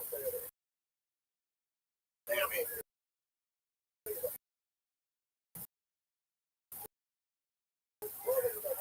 My guess is that they're trying to do something to increase. I think you gotta change the name though, right? Like, go to Hooters, there's no titties. What are we doing? Yeah, Hooters still has brand recognition. Yeah, Hooters, tits, babe. They're winning. Not that about it. I want my wings. You want your wing? Hey, I think that the boob part is they're going to keep the same, but they're going to have longer shorts. Whatever the case, they think it's better for business. But I would be very skeptical if I were. But also, you do want to market towards families. Yes, that's families. That is a good point. Like sometimes I think Hooters was always thought of it as a guys thing when they wanted to go to happy hour and tip it out. You know what I mean? So maybe they wanted, and they're probably like, can't wait to get money in families. Also, guys aren't really coming anymore. Let's just put a long dress on. It seems like it's a shit to keep it screwed out. There was the one guy. Back on. So make sure your hands stay on the Congo. Stay on the Congo. How's the condo doing? That must be fun to live there. Shit, I don't know. But they said they had the fire is World Star. So this guy, Phoenix guy, is not uncommon. He's wild. It is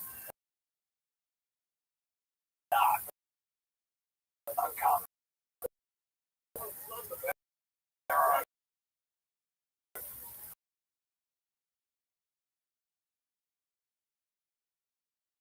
are people that do this. Yeah, so he's been voting, and there are people that get shot at morgues so they can use real thing. Yeah, it's a very real thing. I told you, and here in the morgue, and the guy coming out was sweating, and I thought, oh, he looks exactly like, you know,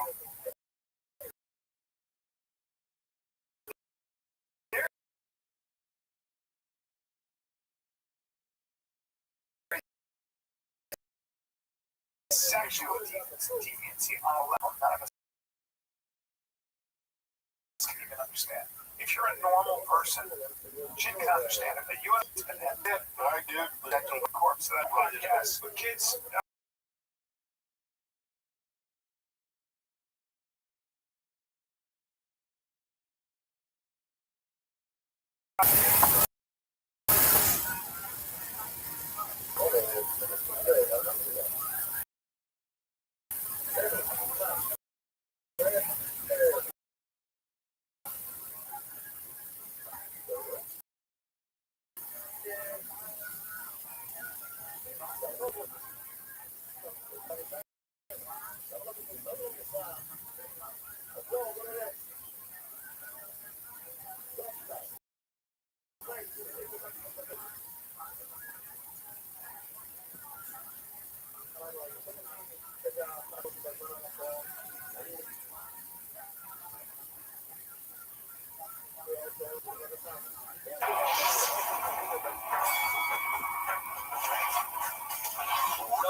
This is Rabbbi.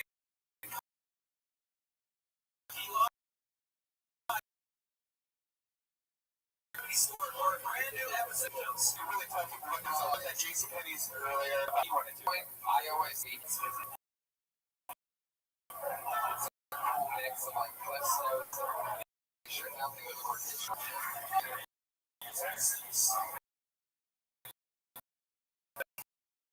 Super soft. Super sound.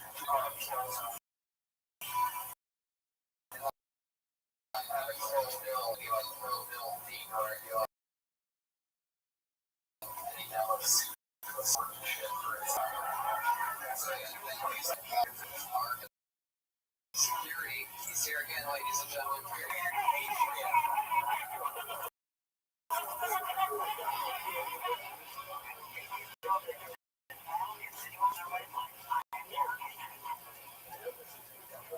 It's unbelievable. And that's how he got this in the first place. He showed up after episode 1 in that squeaky, fantastic. Up to me and he goes, Tony, I'm a big fan of Bottom of You. I love the time. And I go, well, that's great. He goes, he can't even move in this suit. He really, he doesn't know what he's looking at. He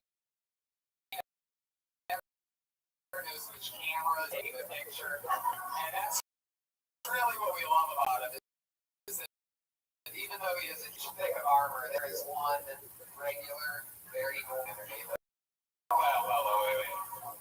We can all that we can check it off. Yeah. In this party. Was he there? Oh, yeah. That's why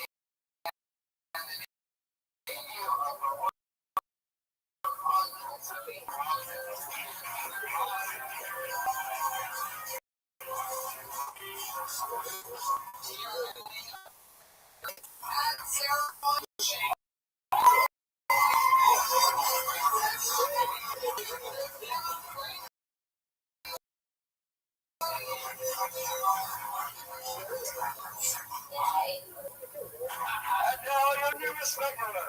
Oh, let's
the last 4 days. all I've been listening to. I'm obsessed with the stylings of my friend and now yours, Pat Reagan, everybody.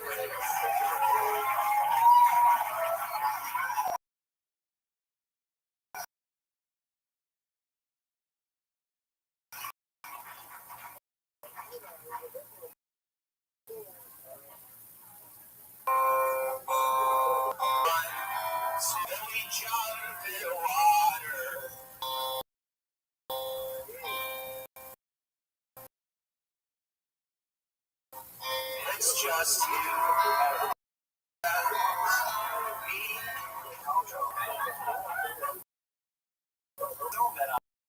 Suicide rate well relatively high. But statistically, it's actually very low. Young people love factories. I buy a new iPhone every year. I'm Vietnamese.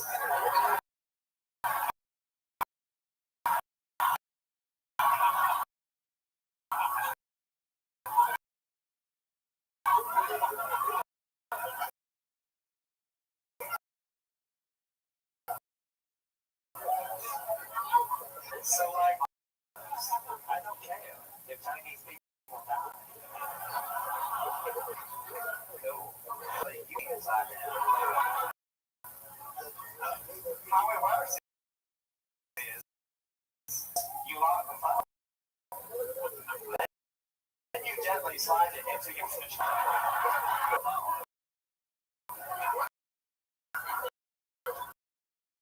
And looks at all your text messages.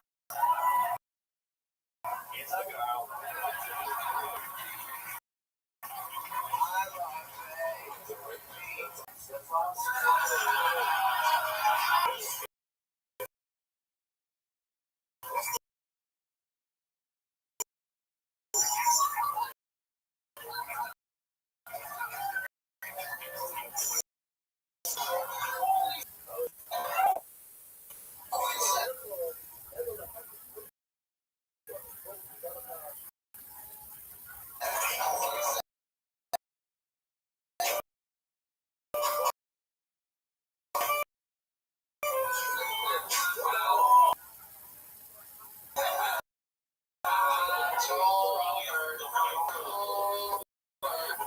We can start those chants after he fills it. The best friend Greg.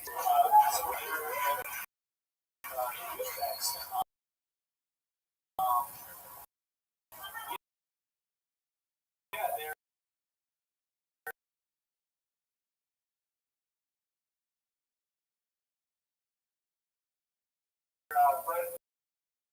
there's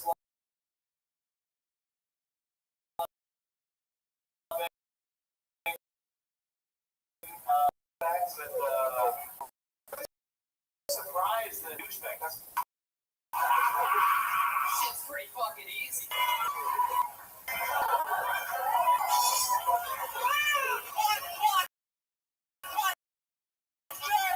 You said my dick!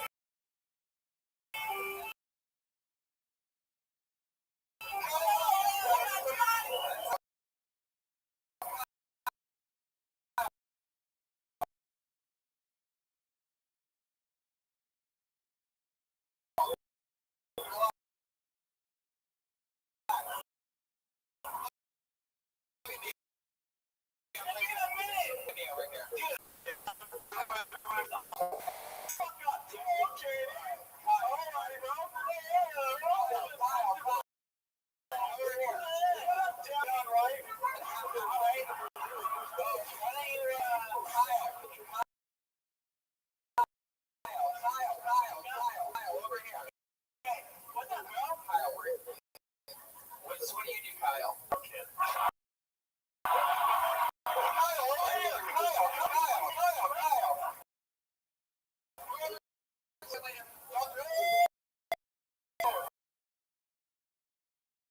There you go.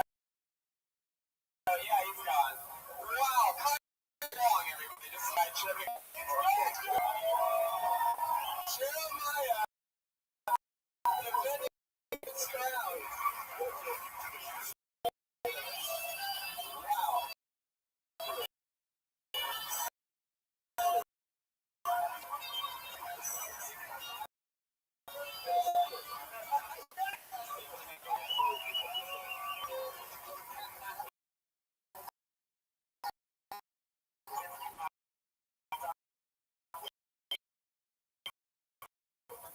was watching Red Band Twitter.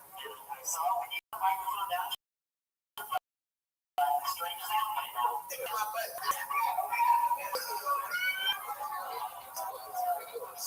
Everybody, 3 hands together for these guys. It's Joey.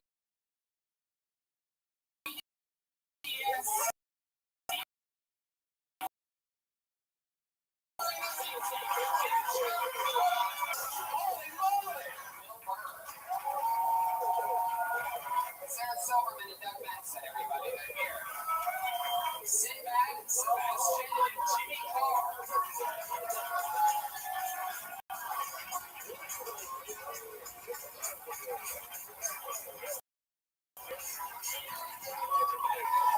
First media during 60 seconds tonight. It's the one with Dean and Arquette.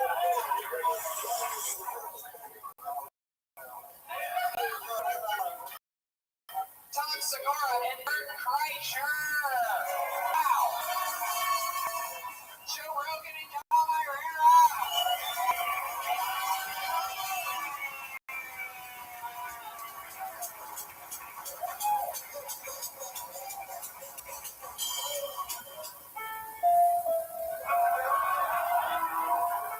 Pasadena, I bring you a very special treat. I bring to you one of my favorite Patriots. It's Jesus Christ! Kevin, we like Jesus Christ.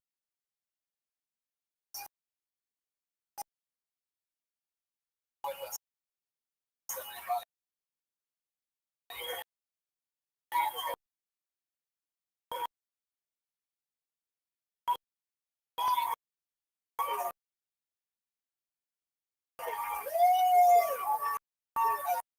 It's a big run, man.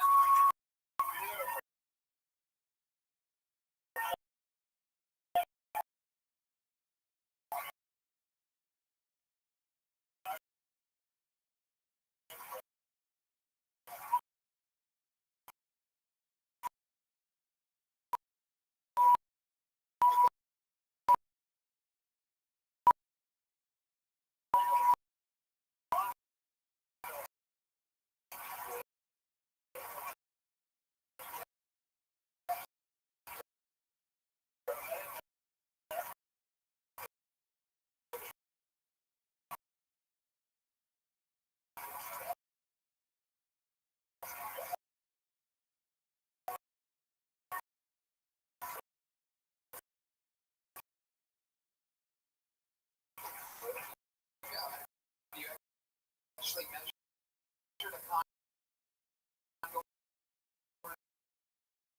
wingspan? Are you being serious? Or is that just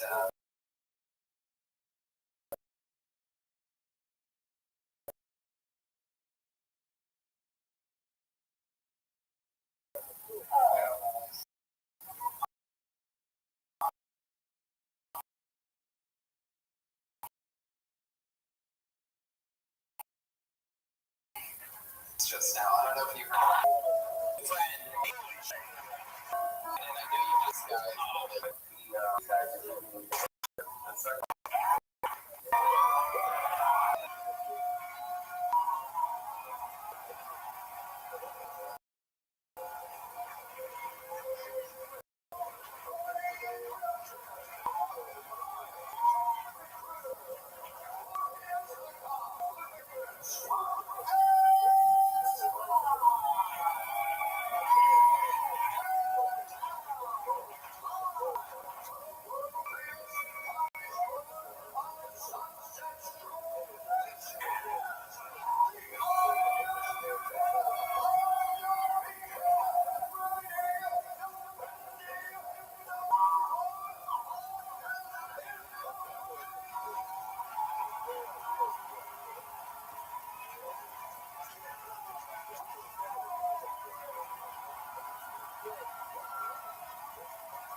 announcement, and I'm very excited about its announcement that I've wanted about this show for, say, 5 years. And the announcement is that Kill Tony is going to be at the largest comedy festival in the world, Just for Laughs, in Montreal, Wednesday, July 25th, at the Cinématique Salle in Place des Arts, a 400-seat theater. haha.com/EN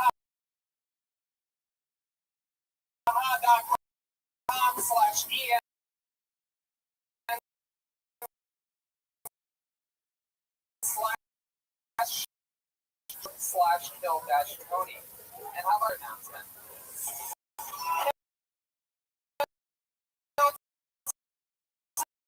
Tony will be last Toronto, Canada. That's about 22 September 26th to the 29th. Crazy. This comedy in the world were being accepted by the mainstream broadcasters. Right? They finally caught on that we have some. We got a brand new tablecloth. Look at this. This is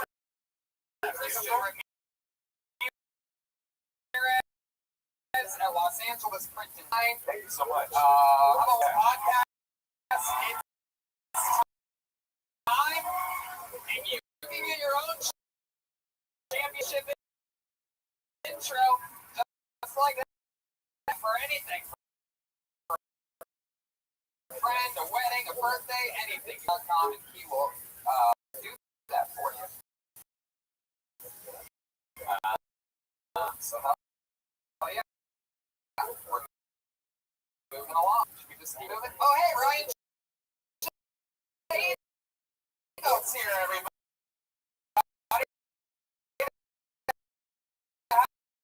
Outside this. So, when you're going to sell this out, you got Merchant Enterprise. Well,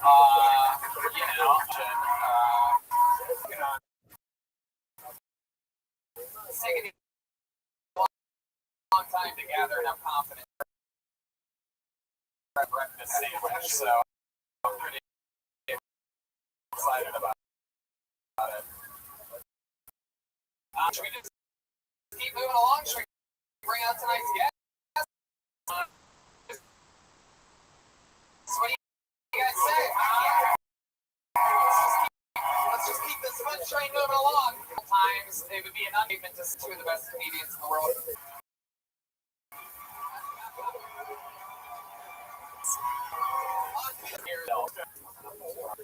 Special. Oh, okay, no.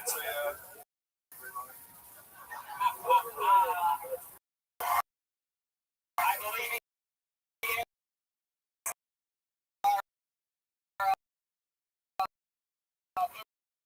utilized guest in the history of the show. I think about 18 awards. One comedy's 30. You get 39? I wish 39. Keep that Proportion Comedy Club there. Shout out to that amazing fucking show. And Jeremiah was with us. He was Professor Snape from Harry Potter. He always commits to a character throughout the episode. You never know what he's going to do. Sometimes he brings back some of the oldies and goodies. Sometimes it's a new one. And the rest of the band does as well. It's the best damn band in the land. It's the Kill Tony Band. Joe Jimenez and Coma Cook, the Kill Tony Band. Here we go. Whoa! Swamp City, it's Pat Reagan. This is Redman coming to you live from the world famous Comedy Store neighborhood for another episode of Kill Tony. Welcome to the host of the Huge Club.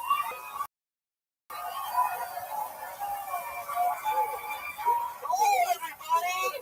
Fuck yeah! Fuck yeah! Holy shit! Holy shit!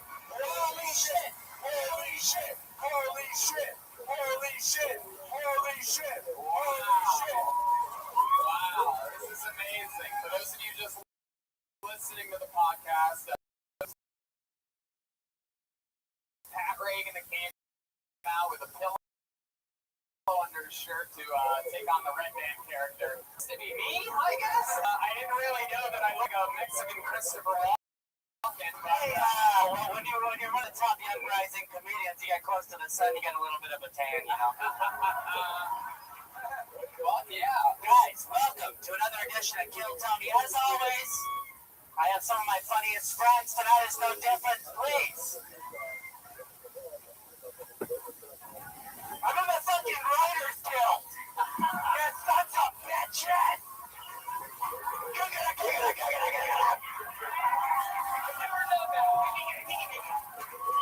I've never made that noise before. If you have me, you should start.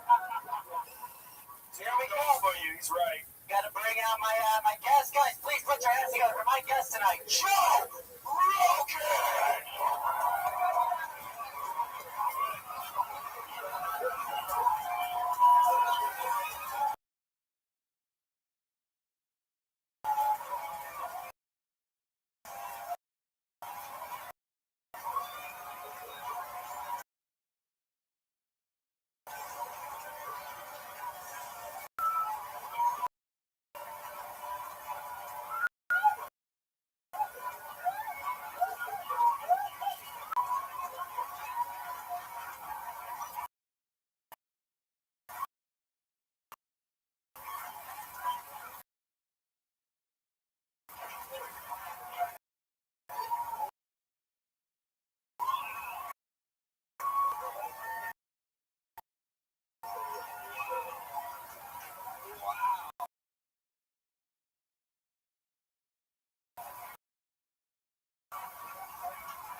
For those of you listening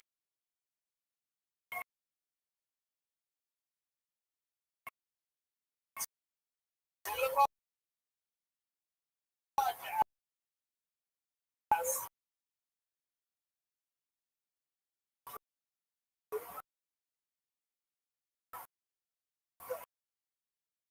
he looks like the actual Joe.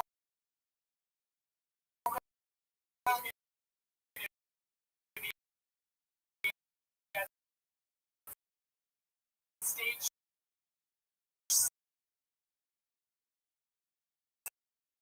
six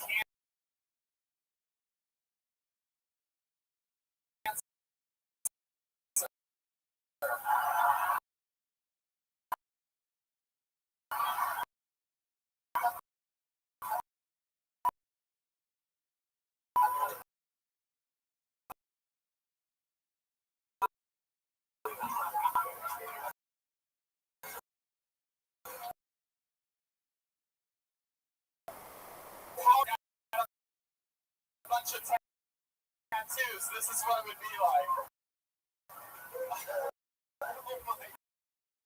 Oh my God.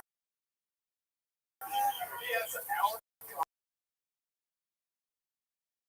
written on a Jack Link's beef jerky bag and on it shirt arm tattoos.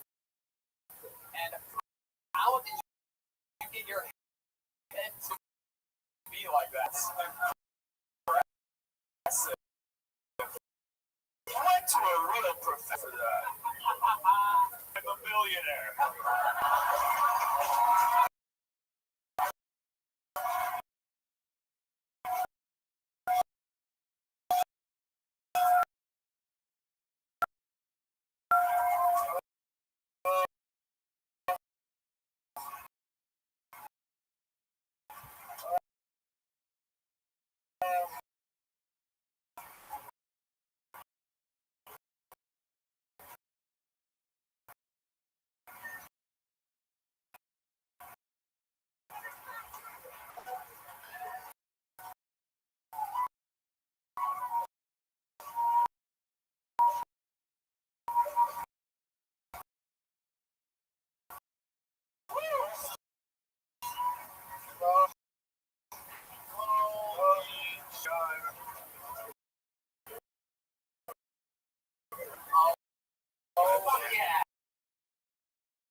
my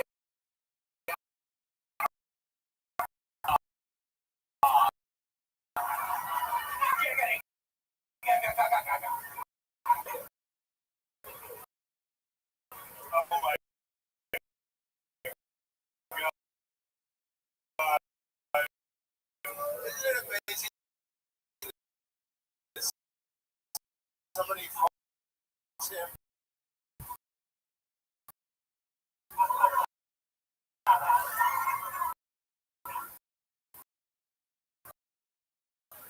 well, this is exciting. I like this.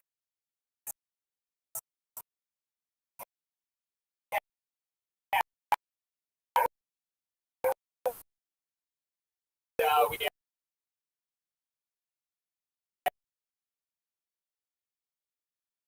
Joe Rogan, Brian Redband, Josh, so you couldn't tell down there at the end. And Joe, everybody,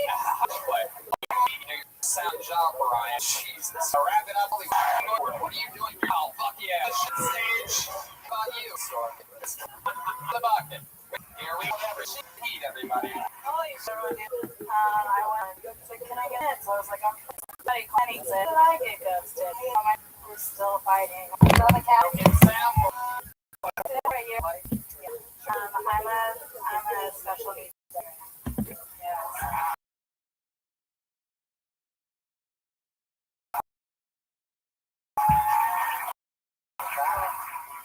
Retards? How long have you been doing that for?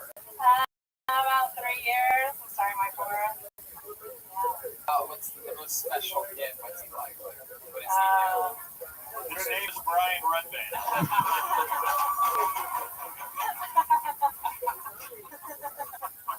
Too hard of it. I'm gonna give her a lot of credit for coming up here first. And, Yeah. well, that's a tough fucking spot. Yeah. But I mean, she's used to being she's the White House correspondent. So. She also just got bit by a retard.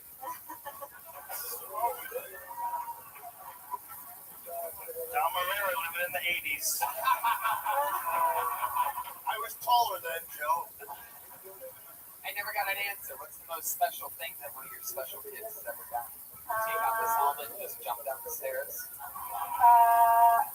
I mean, I have a kid right now that just kind of picks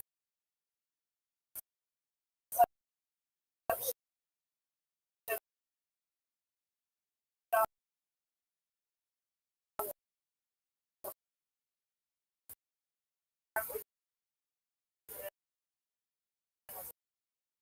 mouth, and he's in high school, so we just have to like finger bang his mouth.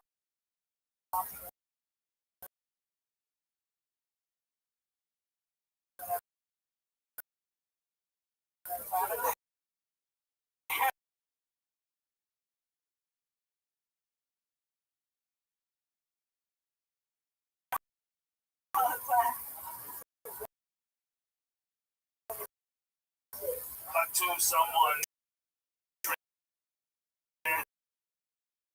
translating this.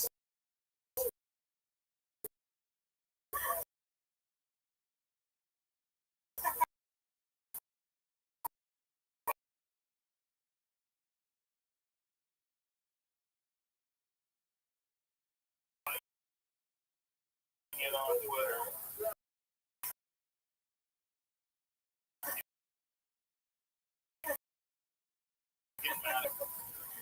You have to move the mic stand. That's a good way. Thinking about it. It's good, yeah, it's a good thing to do. It's hard. Someone saying ready, set, go, and you didn't even know there was going to be you. And a minute later, it's a courageous job. And do it on the internet, it's very hard. You know, what you guys are doing is probably one of the most difficult things to stand up. But since you're doing it, you know, it's fucking hard. You know, it's hard to get going, right? It's hard to start off and feel like shit, a little weird. Like I say, I gotta something, I don't want to rush shit. Yeah, I think I'm still waiting for two of my friends.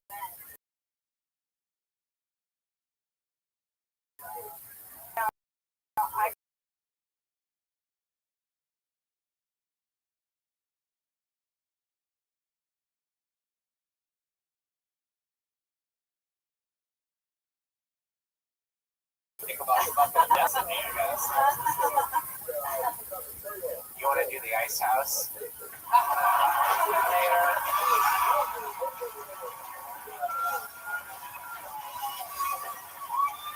Oh my god. Fuck yeah, Patty Reed is back! Wow, that was fucking hilarious. Oh, Jesus. That's my boy, Patty Redman, right there. Well, Lydia, part of history, tough position to get the show kick-started tonight. Anything else for Lydia, guys? Can we talk about my set? What do you want to talk about? What do you want? No, you buffoon. It was funny. You're funny. They're funny ideas. You're very funny ideas. Very funny. You just gotta get loose. So there's a lot of sets. Do as many sets as you can.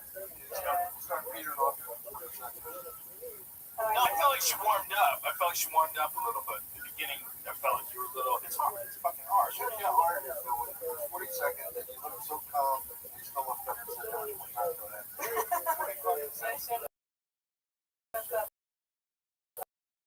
60 seconds.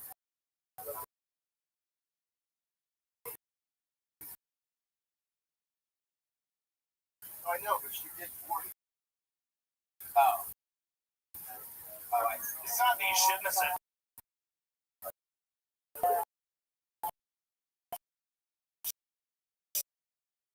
You should have said it. You know, no big deal. In a regular, feel clear. Like,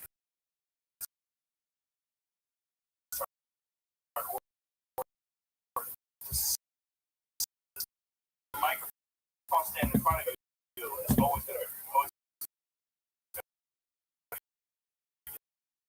nothing otherwise. People always like, Yeah. it's weird. You know? Oh, thank you.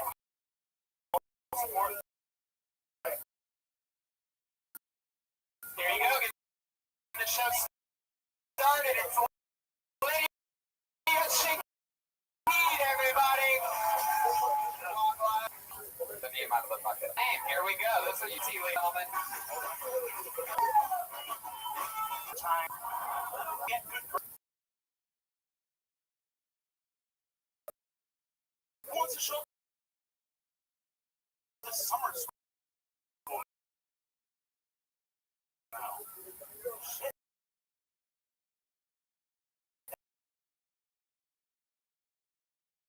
It's risky.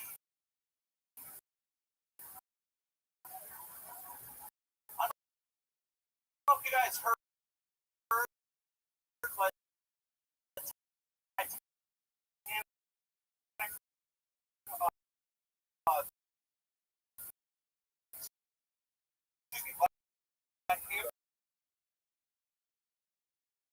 recently top Titanic is the highest by the black community.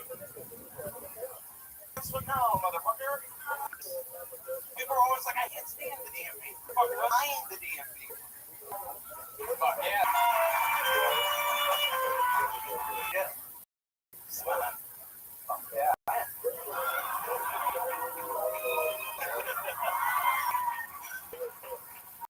Is that true? Jamie, look that up real quick.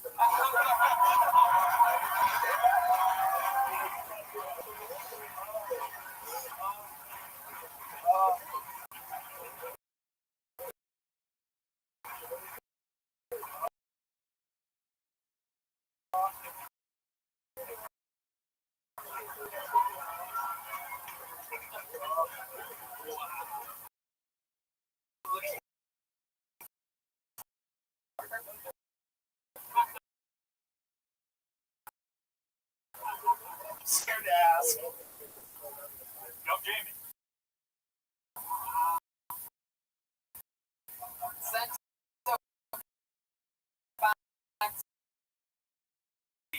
You don't really look Italian. You look more like a relief pitcher that let himself go. Like you were just in the bullpen. You look like a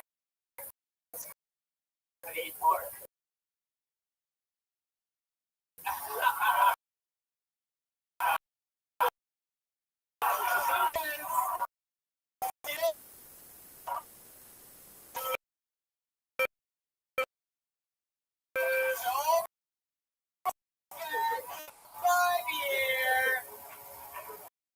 About 2 years. We started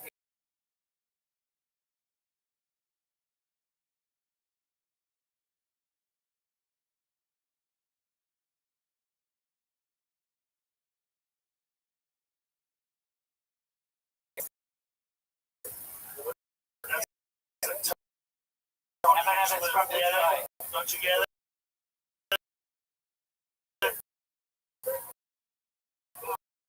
It's your kind of joke, you fuck. No, it's not. Thank you. I was People laugh, thank you. This reminds me of when I wrote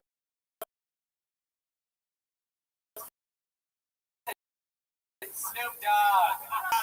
My special.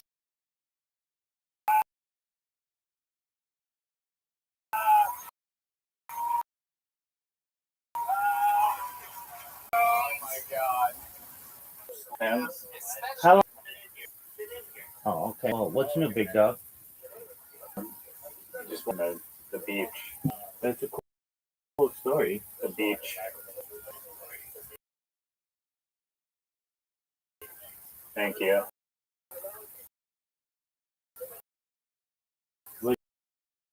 Is it your What favorite? are you up to? Verify fucking YouTube. Absolutely. Why are you so tired? Do you need your stimulants? Why are you so fucking? You sound tired, and it seems like you need coffee to sound untired. Wow, No fake. it sounds like you're a little judgmental, in my opinion.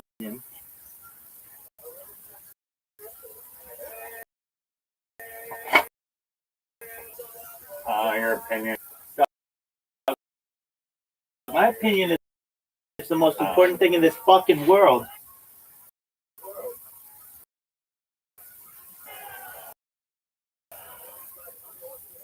Story.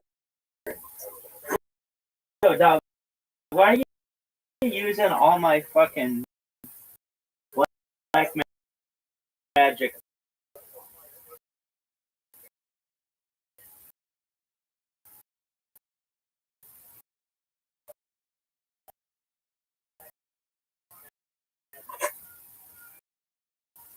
Can you steal my ideas? And Not once. I wouldn't steal anything dog shit. incorrect.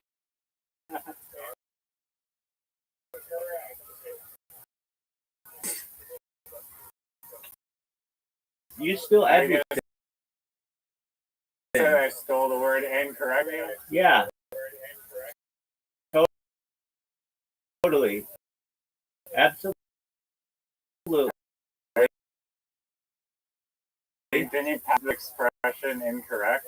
You don't patent a word. Same thing. Things. No, those words need to be not so.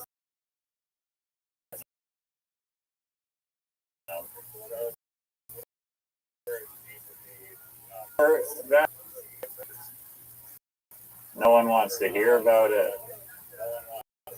The worst. Doug, I'm in agreement with you. It is the worst. But there's other things that are fun to talk about. Yeah, but let's talk about it. So I watched it today. It was terrible. Bob Lazar. No. I can't right now. Doug, I can't. you know you love it. I cannot. It is the worst podcast in the world. What are your thoughts on Stevie You're Weeby? trying to get Stevie Weeby knows that as a podcast discussing in the future he will be huge. Stevie Weeby is amazing. Have you even seen a single episode of Stevie Weeby? Are you watching that one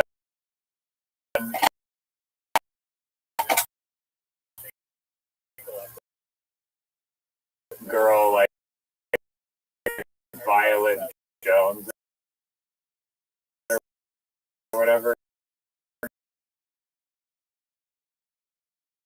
I didn't watch it.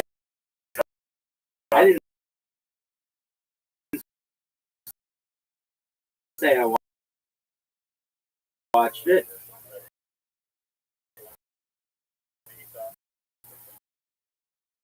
I didn't say. So you didn't watch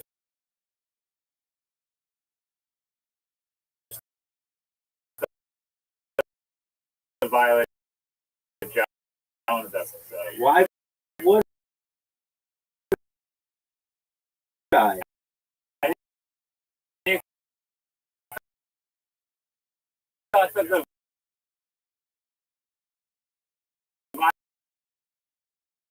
Violet Jones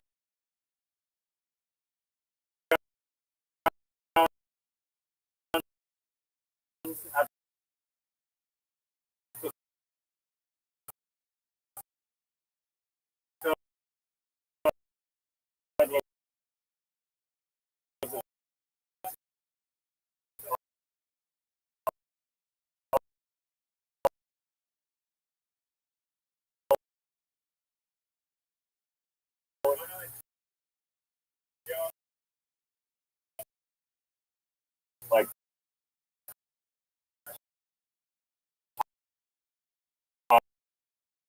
podcast.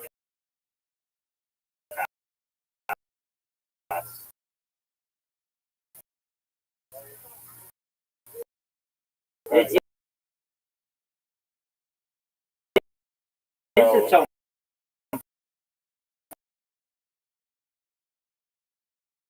podcast. She has Stevie Weaver.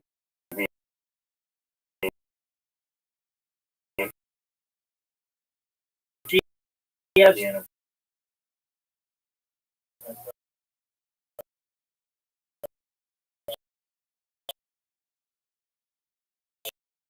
she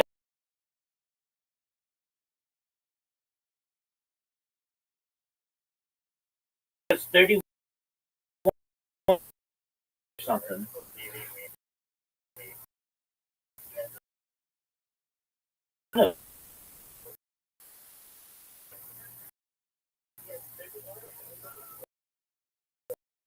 She has 30.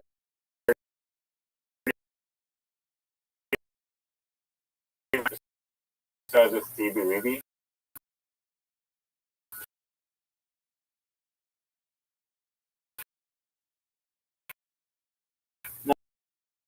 No, she has 31 episodes of her podcast.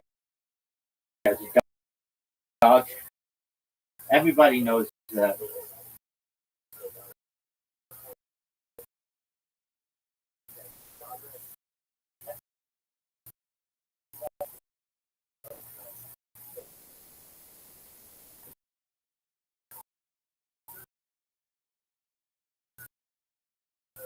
Okay.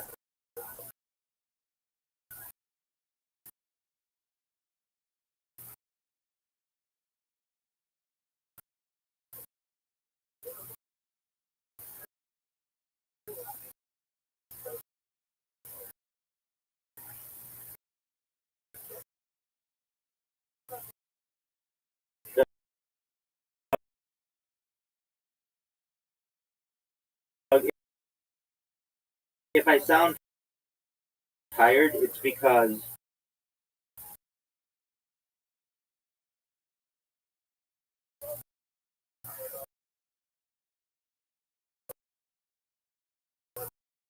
I'm frustrated with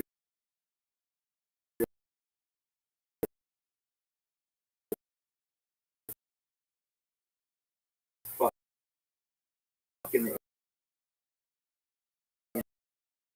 internet in the ass.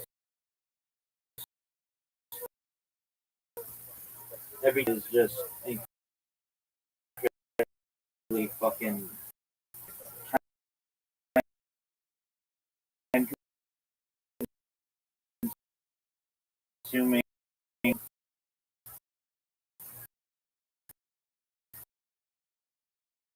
sucks. Everything needs verification. They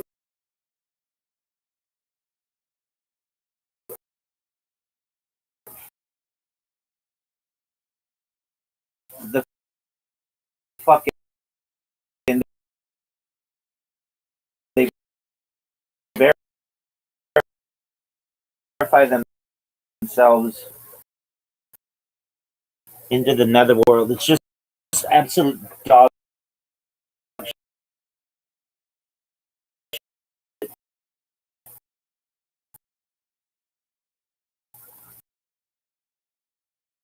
How much verification is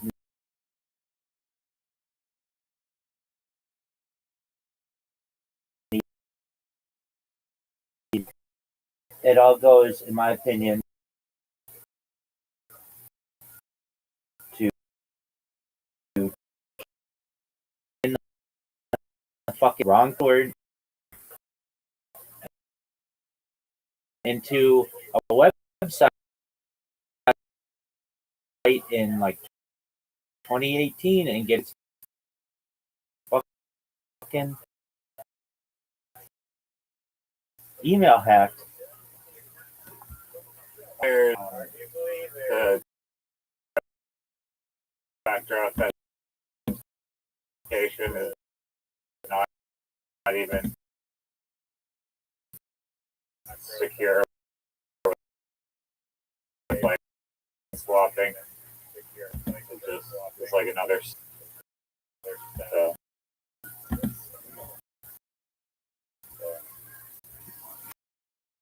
Yeah, I'm just somebody who thinks that.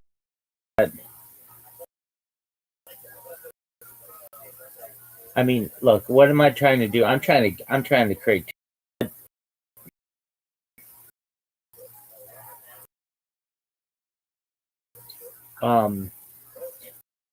Even for accounts that I'm not trying to create too many, like my old aged accounts, they'll ask me a fucking telephone number that I had to go.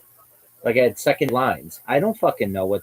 I can't get those codes anymore. It's like, okay, well then you can never log in. I'm like, why are they so fucking like this? Like, what's the big deal with using a Google account? And that because no really people are starting to hear about it. Dude, I think I found people in that storage system. Blogger, or the you can store video on there, and it has unlimited storage. So it's almost as if like I'm not. I want to do this because it would take too long. But I took every YouTube I upload and then download it and then re-upload it.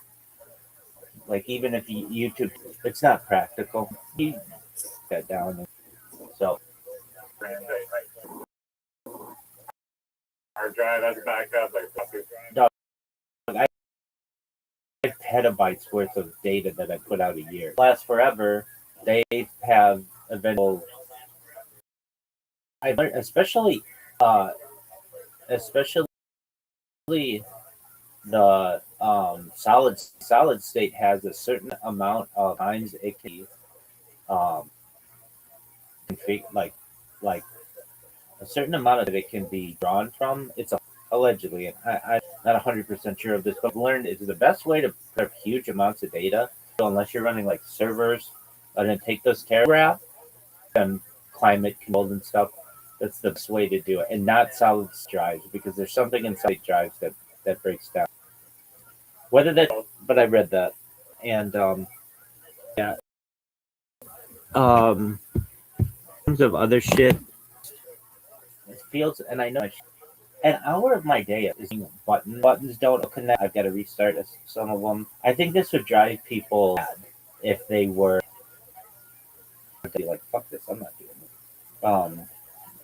But the filter is out the people who to the long run. So the guy podcast with yesterday, I created it found you. Not your idea at all. Not at all. I don't know. I definitely told you that. No, you didn't. That's garbage. Stream knows. Yeah. That's fucking garbage. Really? No, I'm not making. I'm being serious. I told you. Maybe you also the idea because it's not like that abstract idea. The robot, It's on the publicly available data on Spotify. Um, yeah, no, it is cool. It's one of the coolest things that anybody's ever heard in their time. Even you know, I slept for like 10 hours, but then I awake and it's like I get with a fucking who's like in charge of like all the ski maps in America, and even America, who's like kind of creating like the maps for the actual ski hill, not like the town. So the famous guy that is now for it, and he's many of these ski maps in North America and other and beyond as well. does he do it with like Paint maps, just like in the bunny hills are and the black diamonds and stuff? the blue runs, these are the green runs, the black like and ski runs, and like the picture of the mountain. They're all painted by this one guy. The paint. Why are they painted with the paintbrush and not like GPS?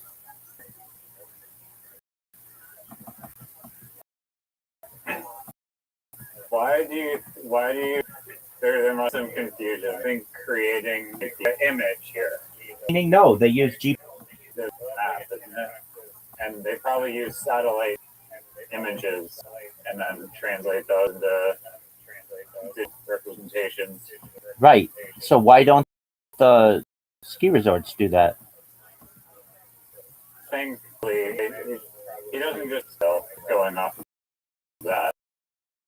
Okay, why? And maybe I just have to see them, but why wouldn't light image? Because it doesn't look as good. I saw an image from space. There's gonna be a top like front perspective. So right there, it's already wrong. Unless you use photogrammetry or something, and then like zoom whatever. That technology always glitches, right? And Trees don't trees grow? In fact, grow. Yeah. Okay, well, isn't his image or whatever like outdated within a few years? Probably. No, but acorn cones have been, and then the new trees get planted or like start growing. But I don't think it needs to be so damn each 1,000. It's a map of the ski runs, like the ski runs where the lack of trees are on the mountain aren't changing. Where do you find these maps? Like in the lodge or something? Yeah, they'll be sometimes the chairlift or the glow will have it. Definitely when you get to the chairlift, it's telling your possible directions for you to go. Skiing down and how to get to whatever chairlift. Now I'm understanding you better. It's like I didn't understand. So you're saying all the maps that runs that are outdoors are all painted by the same guy? Yeah, he has the lion's share. All right. Want to take that over? More in Blender. Individual map is a part. Not that.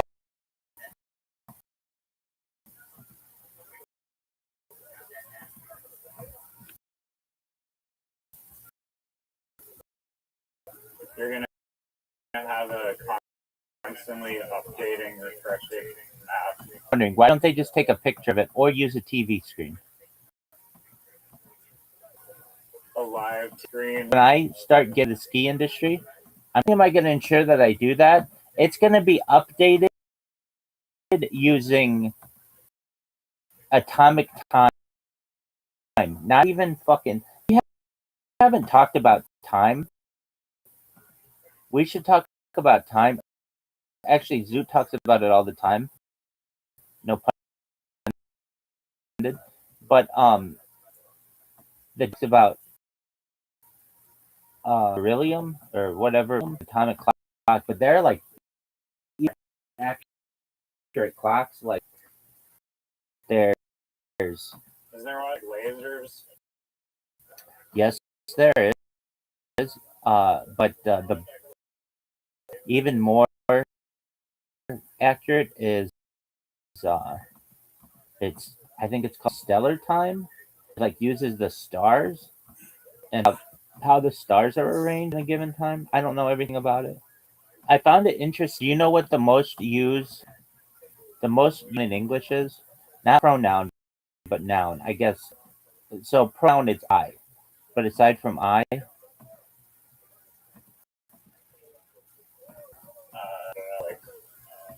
we or they. so I don't think that you watched that. Those are I'm talking just regular noun.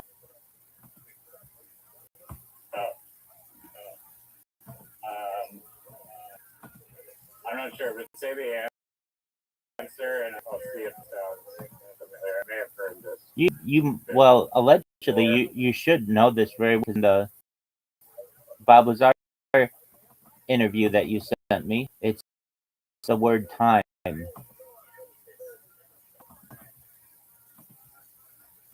Oh, nice.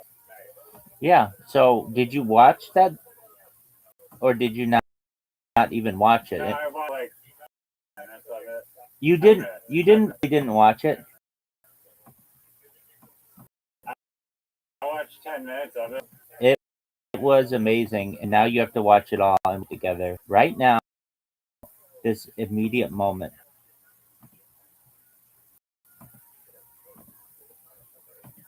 No, I did the summary of it, so I'm good. You didn't know the thing about time. They can only summarize the most important information. Well, that was important. Unless I prompted to summarize the least important.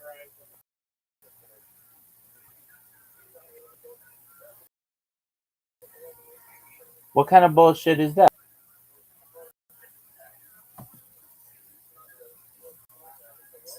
Stellar or star time.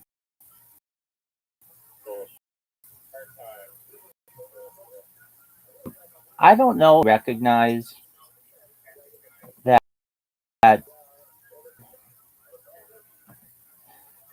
you made me watch a 3-hour podcast that you didn't even watch. So now I can't even refer. Okay, if you send me a 3 William Montgomery podcast, you're not gonna have to next like 3 days to watch it. I'm watching immediately on the spot.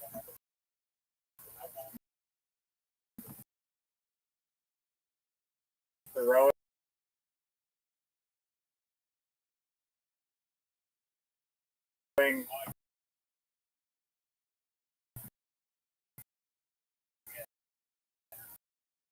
my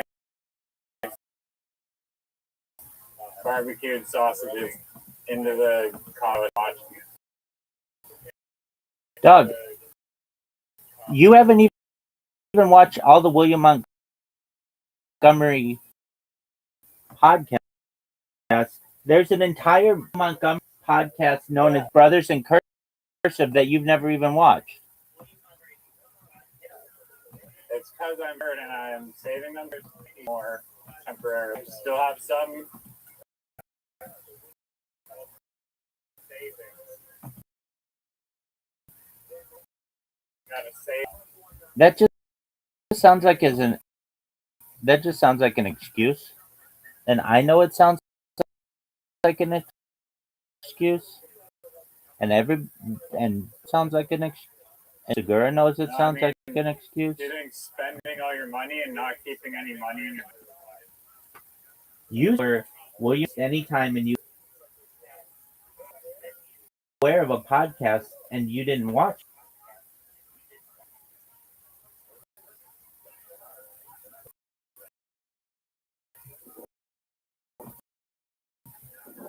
You did not send me a 3-hour podcast. Is that something that I need to do? Do I have to send you a link or some bullshit?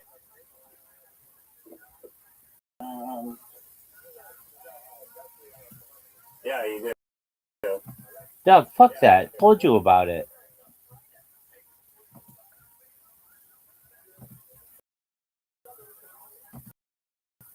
And you didn't even know it was a thing. Do you know why they call it the Brothers in Cursive podcast?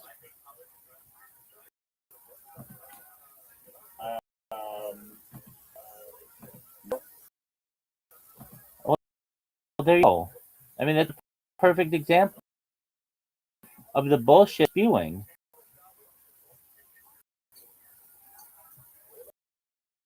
I know it's a perfect example of doing. Perfect example of the bullshit you're spewing. Zoot knows it's a perfect example of the spewing.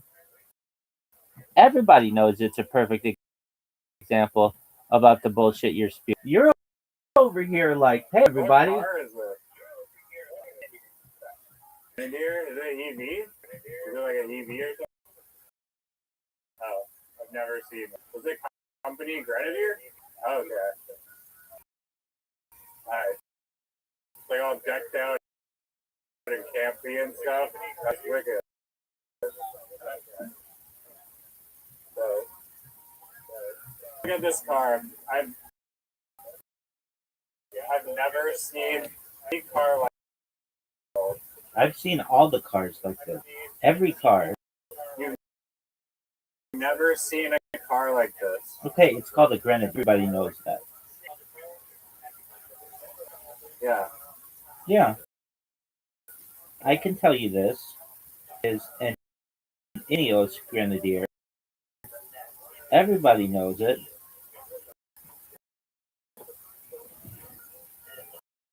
No, it looks more like a Land Rover or Mercedes Benz. You could make the argument that it's a little Jeep. It's like a Land Dog. Rover Dog. or Dog. wagon.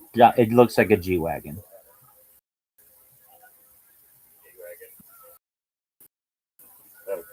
No, it looks more like a Land Rover.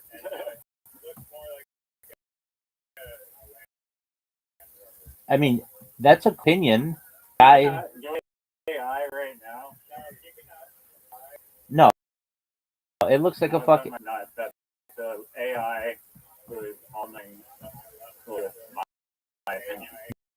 Doug, I think you need to recognize that some opinions are absolute bullshit, and those opinions belong to you. Like Marlon Hill knows I'm right. Brennan Schaub knows I'm right. Martin Luther King knows I'm right. I mean, there's historical figures that know that I'm right on this matter, and even sentient. Doug. That woman who. You never heard of a Grenadier whole life? I'm in the Grenadier subreddit, dog. I'm in the Grenadier subreddit. I'm in the Grenadier subreddit. What do you want me to do about it? I'm in the subreddit. It's called the 2026 subreddit. That's what I just. There are multiple, dog.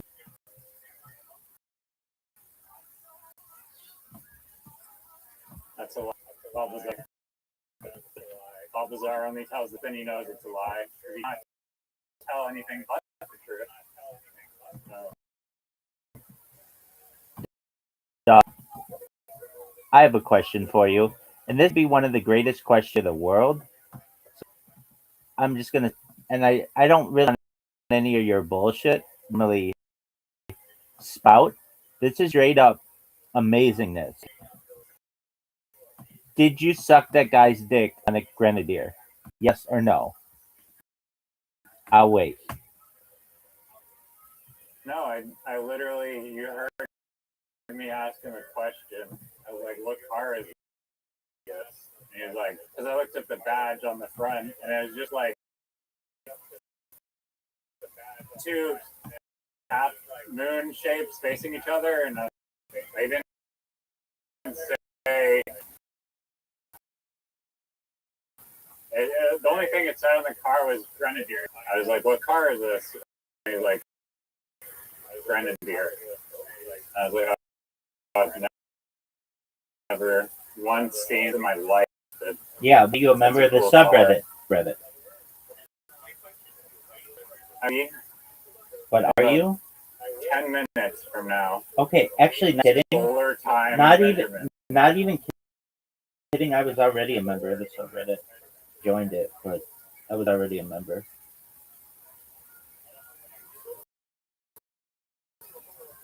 I created the It's not a group, it's a subreddit. subreddit is a group. Then why don't them Reddit groups? Instead, they call them Reddit subreddits. I'll wait. That doesn't mean that a group is not a subreddit. That's a story. And he liked it. Here's the thing. No one gave a flying fuck about it. That's the issue. Another issue is you haven't watched Kill Tony in how long? I'll wait. Literally, like, probably slightly more than a week ago, I turned on the and was watching the GOAT, William Montgomery, who his work is magic. And so, yeah. Nothing on that show aside. You don't even watch that. I told you I've seen the like compilations of Williams purposes just bashed into these like hour-long clips on YouTube.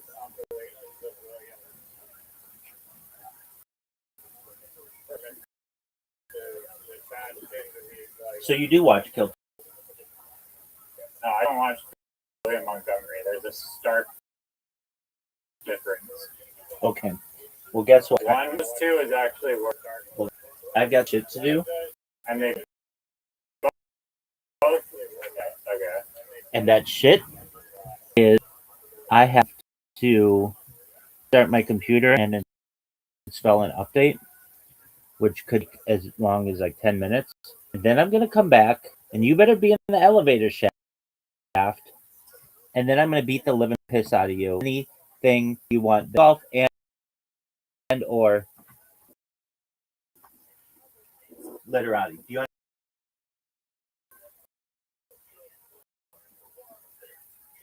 On his pipe. Okay, well that's cool.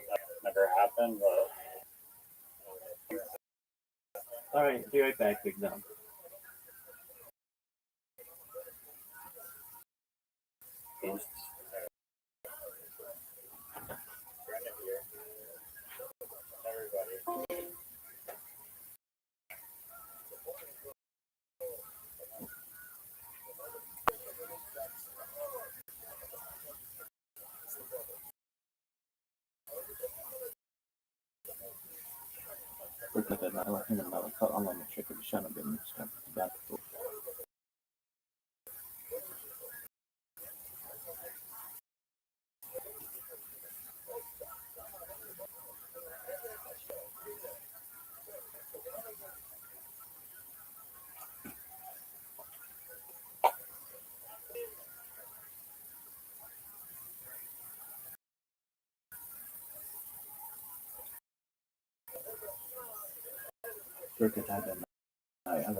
Bergson Florida. He's on bed. He's running on the night. On the night. Bergson Florida. He's on bed. He's running on the night.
a school shooter. Now that's a fucking Tony and Slim Joe.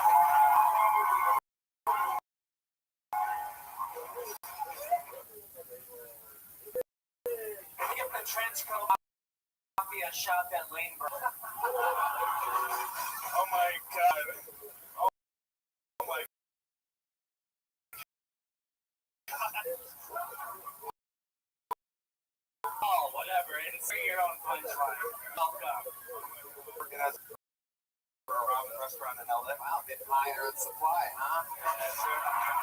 Line cook. Wow, ramen restaurant.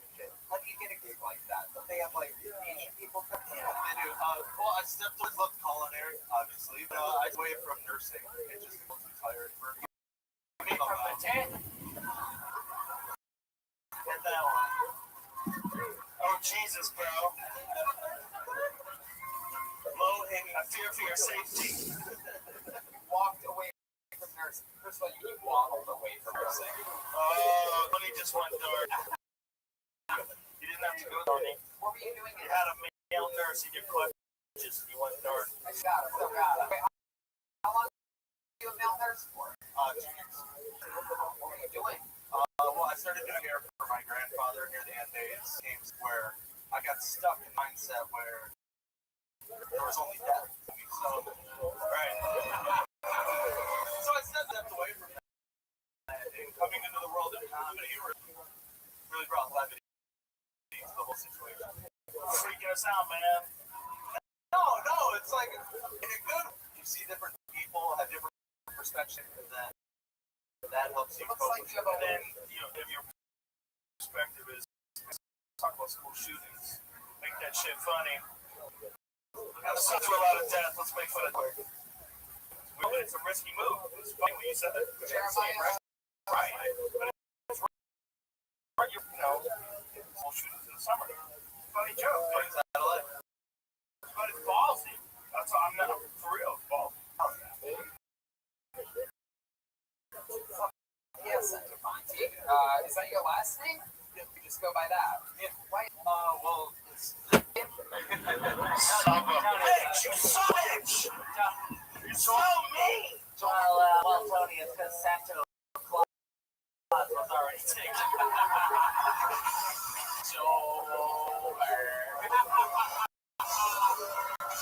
my god.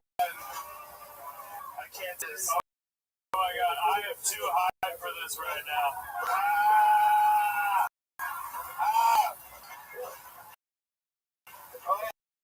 Oh my God. Oh my god. Santa Fonzie, you did a great job. Thank you very much, sir. There you go, That was very Santa fun. Fonzie, buddy. He's on Twitter. Santa Fonzie Comedy. Lydia Shaheen Comic, G-U-R-L Comic, all one word. We're flying tonight. Excited about this. Jeremiah Rogan might be one of my favorite characters I've ever seen. My name is Nose Wicket.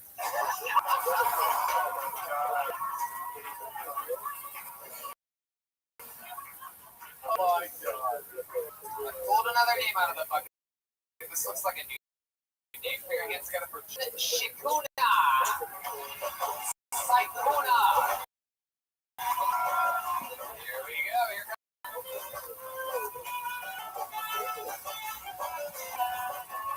Julian Sakuna, everybody. Come on.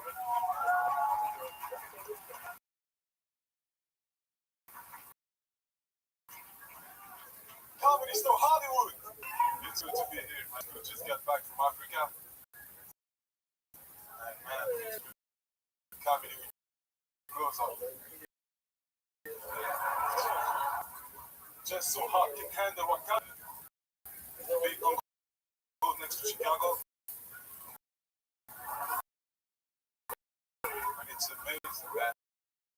I'm still amazed by the comedy scene here in America, man. Amazing. To the point like you first got started with comedy.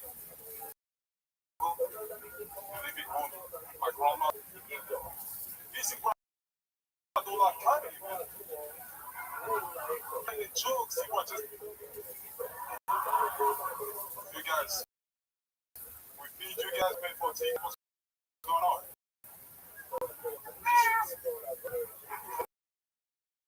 There you go, Julian Sakuna, everybody.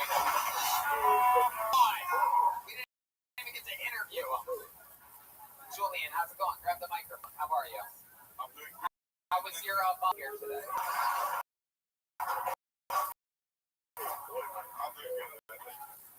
Are you? This is the show, right? Oh, yeah. Oh, yeah. How long you been up? Man, I just opened mine in 2015.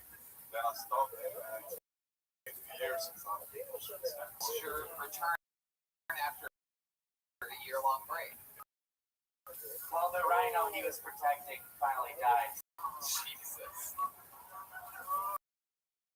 Tony, what is wrong with you? I'm in the runner's kill. I never say that. What Your noise. What's your noise? When you do that Cartman thing, when you're like, No, that's his noise from now on. I have no idea what you're talking about. how does it go again? Down Ohio, that's where the swagger comes.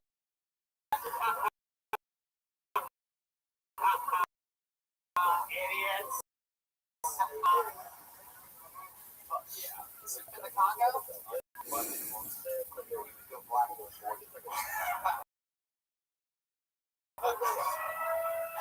What's that crowd like in the Congo? Yeah. You know, you feature voice on this. Don't worry. That's right. A lot of people get away with saying that. You haven't. Can I ask you a real question? Your accent a little bit when you go on stage and you stand up? You were yeah, a little bit. But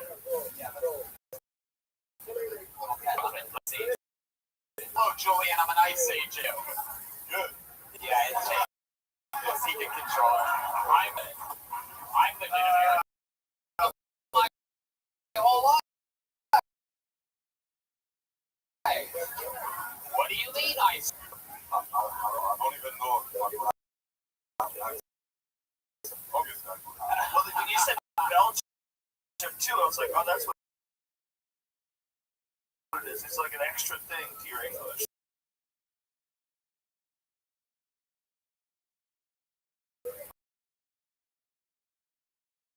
It's interesting. I grew up in Belgium. Black and I would try. Right. Maybe time with my family.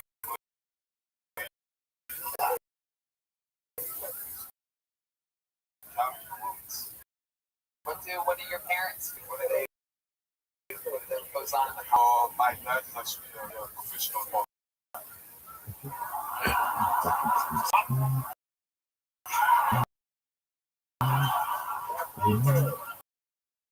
I think this show is illegal. I don't think you can do any of the things you've done so far. You too, Don Marrera. Yeah, the boxer, and he had a contact with Europe. So, your mom, what, she just takes care of the TV? she's Native Americans, bro, you're so racist. What the fuck? Anyone who's not white, that's in the whatever category. What's in the Congo? Whatever. What kind of house did you grow up in? You mean like, yeah. Okay. I want to be around for the Jezebel article about this episode.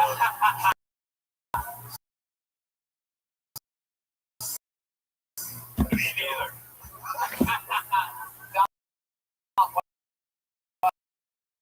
Do you have a question for him? Are there any comedy clubs there? I mean, the hotel, they will have some type of event in the lobby of the hotel. There's some movies. Normal, man. Oh, sorry. Are you a good boxer?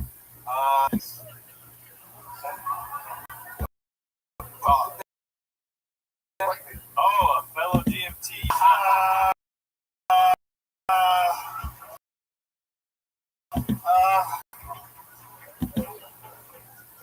How long have you been in Los Angeles? It's been 5 years. Hell yeah. What do you do for a living? Now I'm not. Uber X?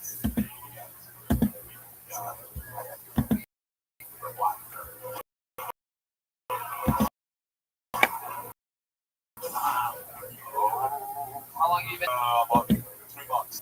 You ever go with any chicks that got a ride in your Uber? A lot of temptation, but she's Quite. said you had a girl, and she's great. Oh, how long you been with your girlfriend? It's been 2 years. Wow, you met her here now? Where'd you meet her? Santa Monica. Getting that green, you know what to do. Make it permanent, kid. Sign the paper. Don't be scared. She's white. Scared of commitment. Again, there's only people who get away with saying that. You have one of them. Said that with like a South African accent. She's actually a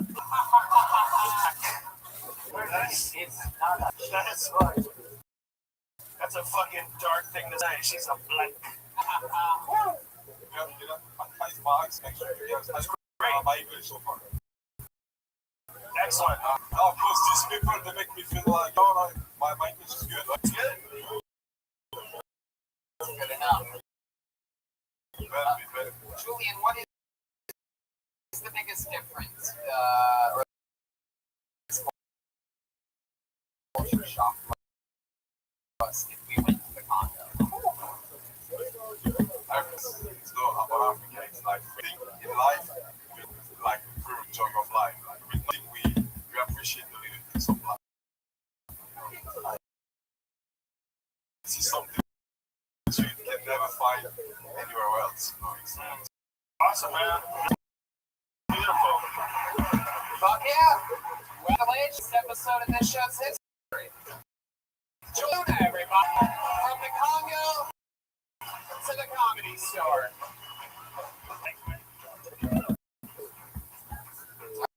All right, you guys having fun out there? Keep it moving along. Hey, wait a second. Is that over there? Do we have a band switch? Oh, hell yeah. Shanks is in the bitch. Whoa! The return of one of our favorite characters in the show. Shanks, a former prisoner. He just got out of prison, Joe Rogan.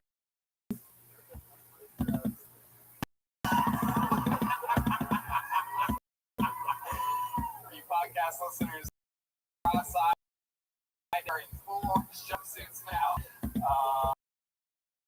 We have yeah, I don't know what's going on back and forth, bro.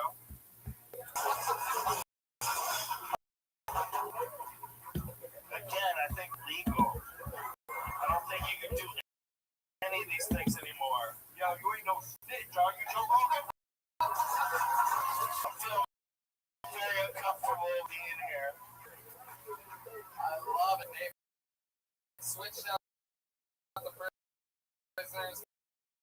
Roma Chris is a police officer, and Joelberg somehow looks worse. Looks like he's making pasta all day long. The Mario fucking rap.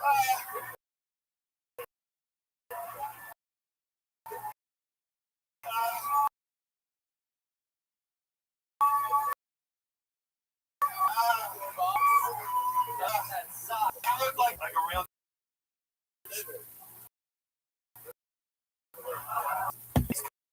Coast is much different on the inside. I'm from Houston. We call it drip drip. Oh, is it Joe Rogan? Oh! Oh my God! Oh my God! Under the pocket. Woo! Put your hands together. Another uninterrupted 60 seconds. Ryan Franken, here he comes from the deepest of the Comedy Store. Oh my. Here he comes. One more time, Ryan Franken. Oh, Jesus. You get sad sitting over there for weeks on that. Without getting...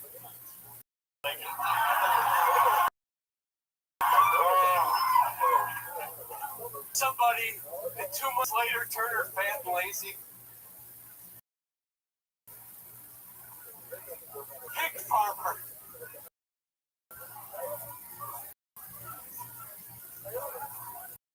I saw him at the market a month later.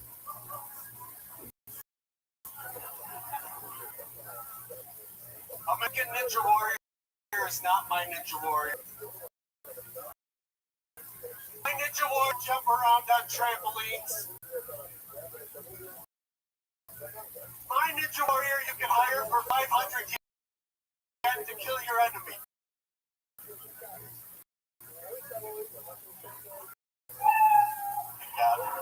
Wow. There he is, Ryan Franken. As I call him, Tom Hanks on meth. God, sir. Lord Ryan. Wow. Look at you. Are you being serious with your face? Sometimes. You smile like that? Shit, I am sad doubles. You did? I'm just not feeling good in my system. Well, you ain't shit up there tonight. So, a week isn't all that you ate today. But, yeah, Ryan, look at you. And I got so confused during his death. My eyes went straight for a second.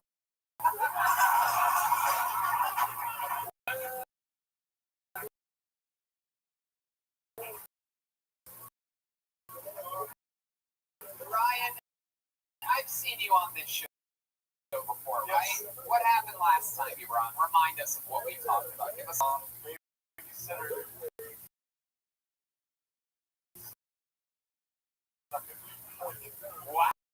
Wow, really? You made the power go out for a second there. It was not a guy. It was a guy, not a girl. It was a cop, remember? No, I don't. Saying babysitter when he was a kid sucked his dick. Please see from here. Is that him sitting right down there? Chroma Chris is in full police uniform. Chroma Chris, is there anything you want to say? He was a little bit average. I was 7. Did you finish in the cop's mouth? Yeah. That I can't remember. Might have been like a little. I'm gonna go with yes. So it's curling. How old were you? I filmed his mouth. Oh, look at that, Ryan. Shanks? Man, this dude. Hey, man.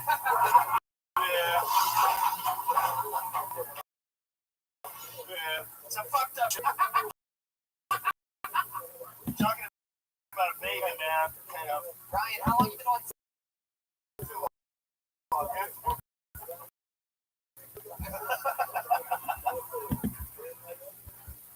a bit long. A little bit Chicago and a little bit. You got a year that you were race anywhere in your past. I don't count that year. I don't count that year somewhere. Love it. Yes. True. Shanks, you got over there, Shanks. Will anybody ever tell you about my body? Yes. Yes. There's something about me. Gotten into a fight, Ryan? Oh my God. Yeah. Yeah? Once I got a nice little boxer break from night sex.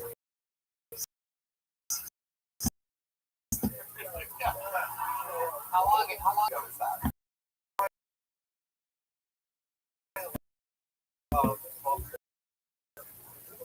Came up.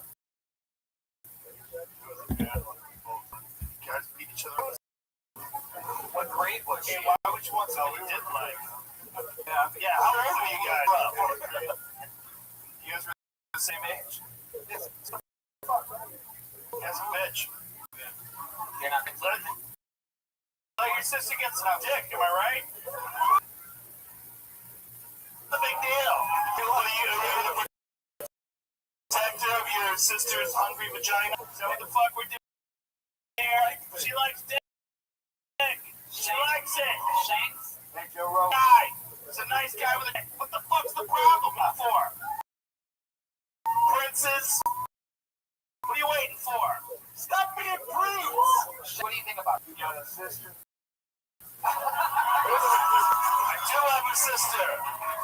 She's a lovely person.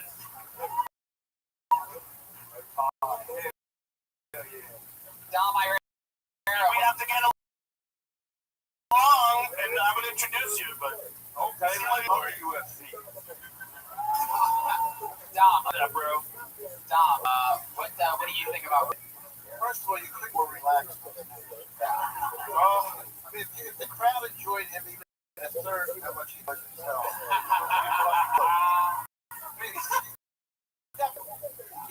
Not like my name is retarded. Oh my God! Oh, the police are coming. What's Hollywood? This is the problem. My own? Oh, that's different. It's mine. Ryan, what do you do for a job? Oh, she just got fired. It was not for a party or an act, bro. Hired. We were putting up these safety voting things around California arenas. So let's start at this point. The job was putting up like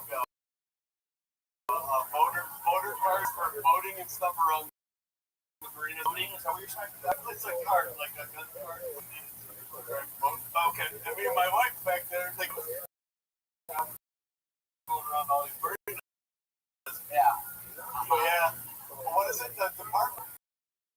Listen, lady, there's still time to run. Sometimes you gotta just start all over with a project. Don't try to rewrite your place and do mushrooms. Get out of here! Get out of here while you can! What? Don't you believe me? Throw your phone in the oven. What is that? Start fresh. Who sucks your dick better at the comp? Oh, she hates it. Oh my God! Left the trigger. They're doing it. All right. Like I said, lady, run. They take you want to suck. There's a lot of bigger ones out there. So much fun. There he goes, ranking. He's a good scorer. Hell yeah. Good sport. Bad comedian, good sport. How dare you? Love the show. I'm learning it. We'll get another name out of a bucket. We're flying through it. Put your hands together for Stephen Witkowski. Here we go. Stephen Witkowski. They could coming from any direction. We have comedians shoved into every corner of this place. Here he is, Stephen Witkowski, ladies and gentlemen. You see our Kelly in the news recently. He's always been one of my dad got me into R. Kelly, actually. Any R. Kelly? I heard a few ladies shout for R. Kelly into R. Kelly. You know that pussy's in places. You guys know R. Kelly's phone book? People think it's rape. It's not.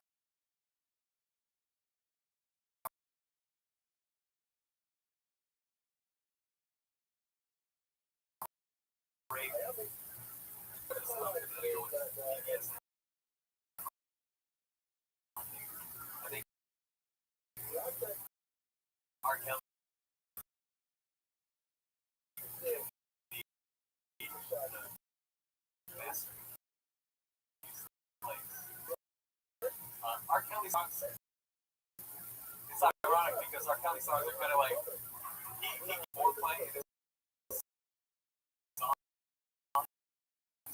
Like if you listen to Bump and Grind, there's like 10. Fuck yeah.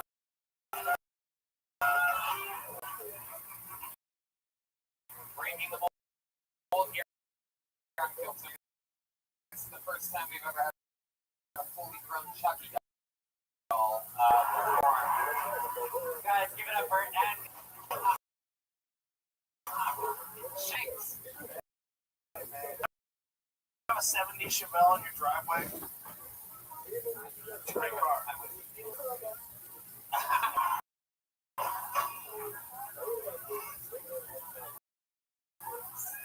Don't ever hold your asshole around an aggressive gig. I want to look him in the eyes. Even Wachowski, you are an ugly man. Looks like anyone. Son of a bitch. First of all, you haven't seen Ugly if you think that dude's ugly. He's just hurry, motherfucker. Okay? You got no matches. You gotta fight rocks together. I haven't even. How long have you been in LA? I've been here a week. Wow, 1 week? Did you move here? Just visiting. Well, Utah. Twilla. It's actually look like you're from extra Salt Lake City.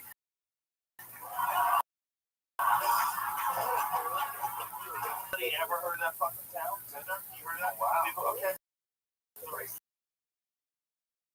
I'm the ignorant one. Utah. It's famous for having the most things per capita. Is that true? All the states of America. Jesus Christ. Wait a minute, Texas has word to say about that shit. They don't even register guns. True, I didn't believe it. It's true. You own a gun? So you go, that's for squirrels, small birds. I have before. That's when I really into it. But not.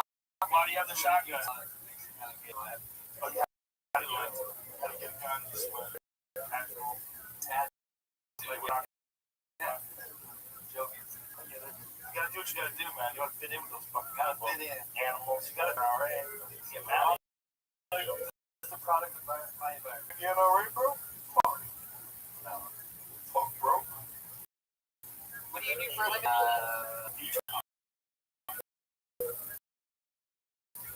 Actually,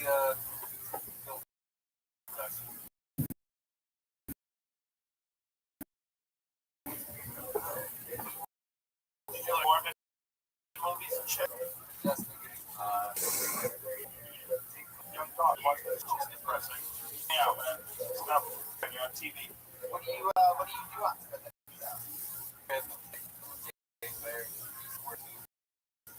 That's awesome, dude. They make that video. Yeah. This is a crowd. You held your own. Comfortable there, you're having a good time, going through that chick. It's a great job. This is all thing to me. I want to know what it is. Honestly, I'm going to need that back. What he did to me?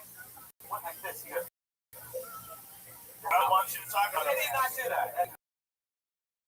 Yeah, it was a beat. There was something going on there. Here, maybe his mouth is numb. Steven, have you done anything fun in your week in Los Angeles? Beaches.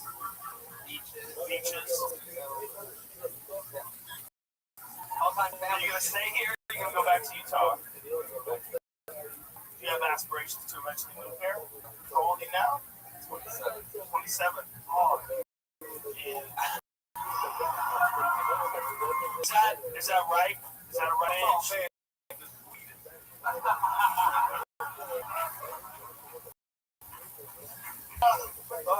What's keeping you in Utah?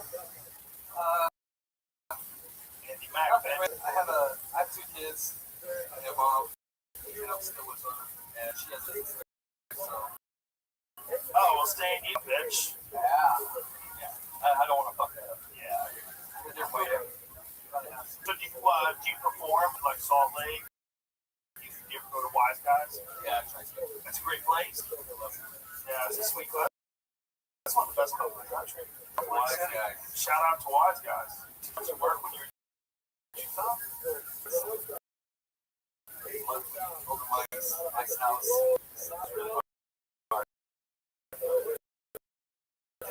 All right, dude. Fucking swinging. Anything else from Stephen? I'm just thinking,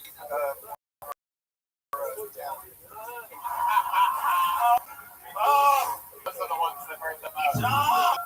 Stephen Wickel, ladies and gentlemen, there he goes.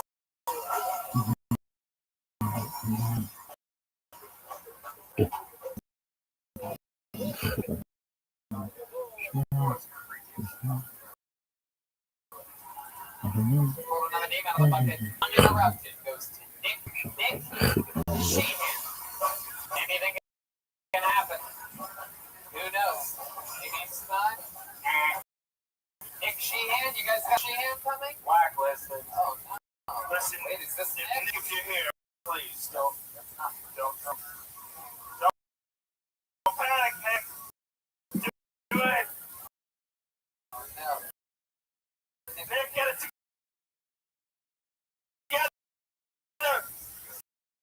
The moment Nick's gonna regret it. Jesus. Nick. It's like one name, right? Your hands together for Marquette. Marquette.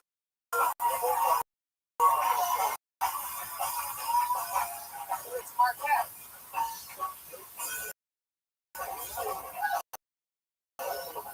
Marquette, everybody. What's going on, ladies and gentlemen?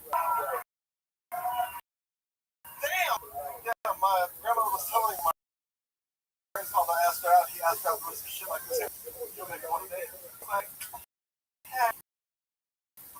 You know, and all of my father, he'd come up, ask my mother, hey.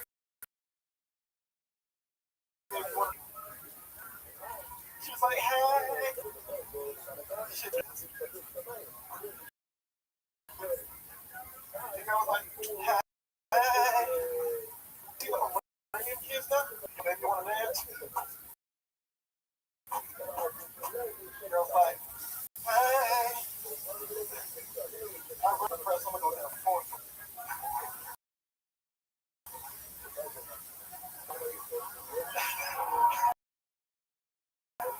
Damn! Got some bitches.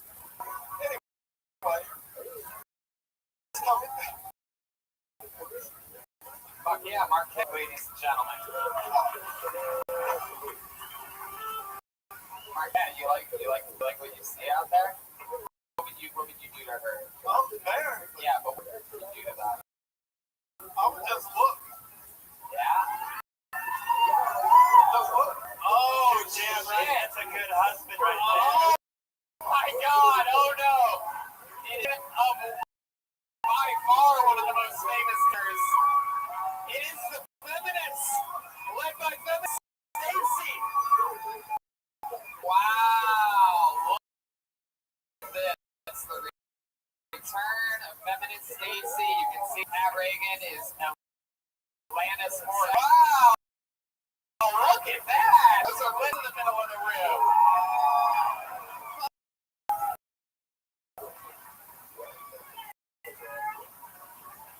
Feminism is everybody. We have feminist states next to a version of Atlantis Morris sitting next to Garth.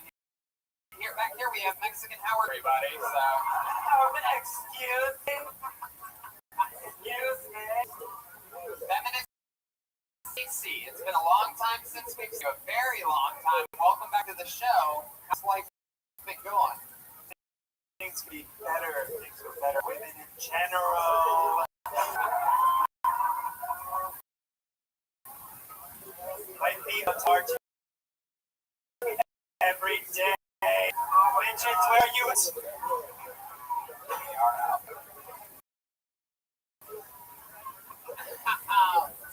Marquette, welcome to the show.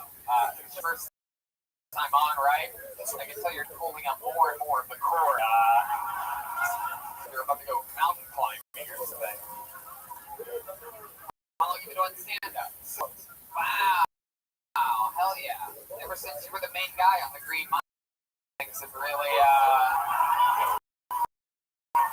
really taken off for you. It's anyway, you're just doing it. So 6 months. How long? What made you want to stand up? Well, I've been in the music business since about 7 before I was writing. Yes, sir. Wow, really? I think that was a joke. Is that true? Did you really dance? Really?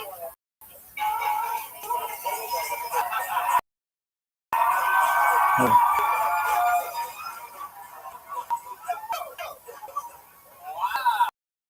Alright. Stop what you're doing. Way to perpetuate Tony Hinchcliffe. Let's make the black man dance for everybody. There you go, Tony. You should be able to hunt for yourself. You disgusting people.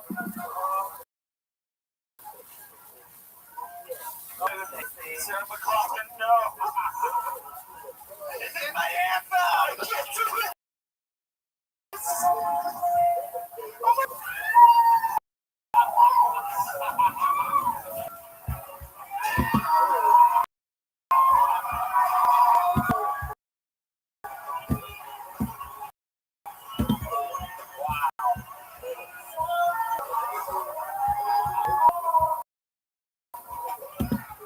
Oh my.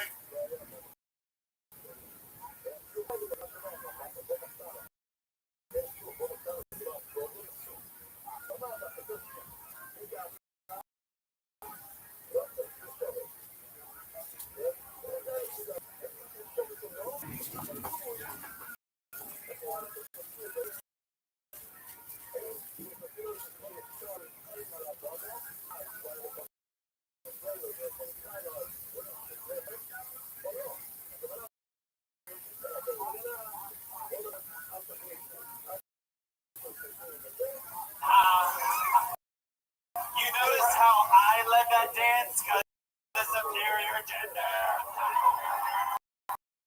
Oh my god. Tony's surprised he likes white girls. Look, Marquette, how long have you been married for? 4.5 years. I work for the Chamber of Commerce in Garden. Wow, Chamber of Commerce. What do you do? Actually, help businesses grow. So when they come into the city, basically do a lasting form and make sure that in good standings they want to ship things out of the country. Yeah. You've been having fun with it? Hell yes. I mean, a lot of these people I got a chance to meet here. I've made a lot of friends. Yeah. What does your wife think about you doing stand-up? She really loved it, and we said just our luck because we've been down here for 6, and I said just our luck. This will happen, and you're not here. So she's in Sacramento. So, Yeah. I got bombed. I'm happy she missed this shit.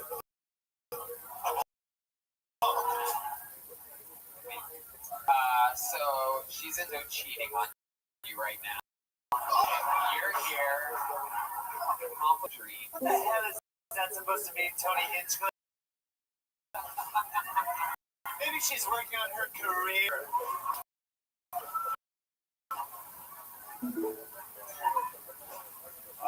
Yeah. Marquette, so I was in for Garden Grove.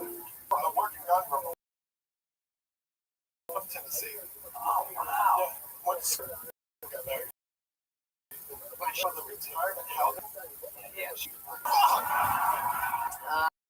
All right. Well, that's fun. What's the worst gig that you've done? Has there been a gig where you're like,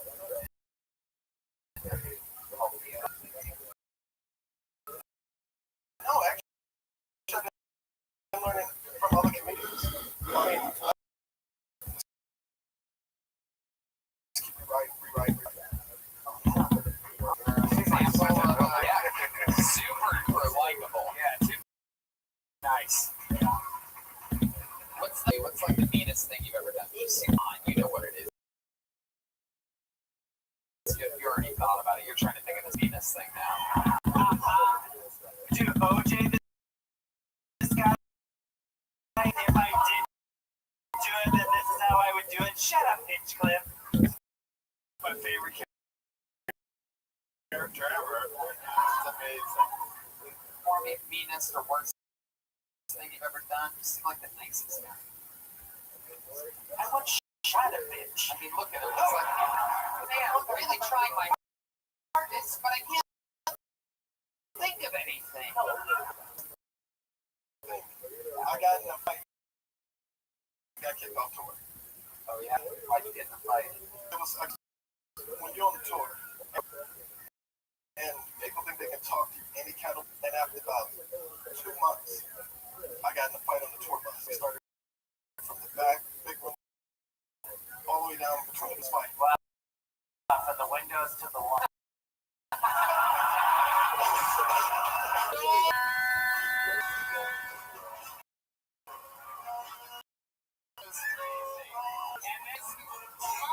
Ladies and gentlemen, with his first ever time on Kill Tony. He's been doing it 6 months. Corny.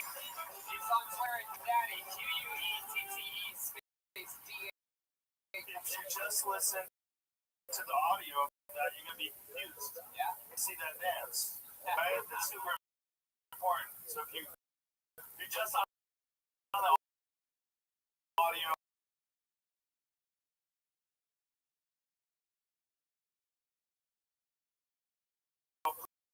please seek out that YouTube video and understand what all that energy is. It's called Baby Joe Road. All right. For 5 years now, Kill Tony himself to develop some of our favorite comics and something like that, because we always thought we've always been good at female something. But then we switched things up a couple months ago when we introduced our brand new regular, ladies and gentlemen, some noise for the great, the powerful, the one, the only, Malcolm Hatchet, ladies and gentlemen.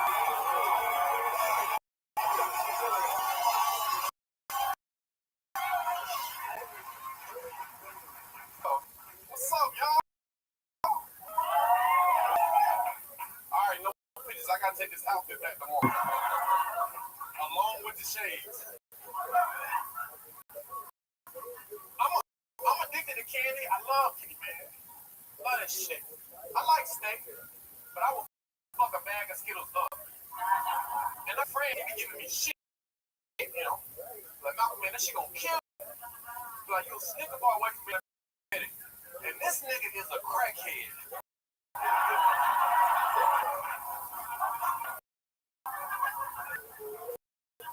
He gotta lift weights to get high. Okay, there go a banger.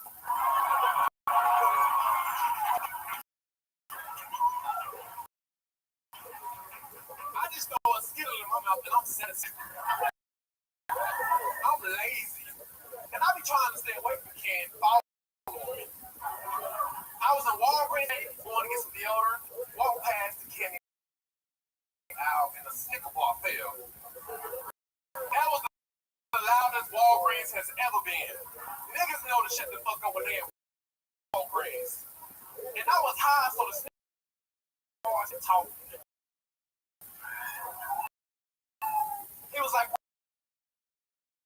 where you going? I was like, leave me alone, I need some deodorant. So you been chewing on it. He was talking in my mouth. I was like, yeah. Finish, Malcolm. Finish. I picked him up, he started talking to my Chris. Get them nuts. Man, swallow. There you go. There's the big deal.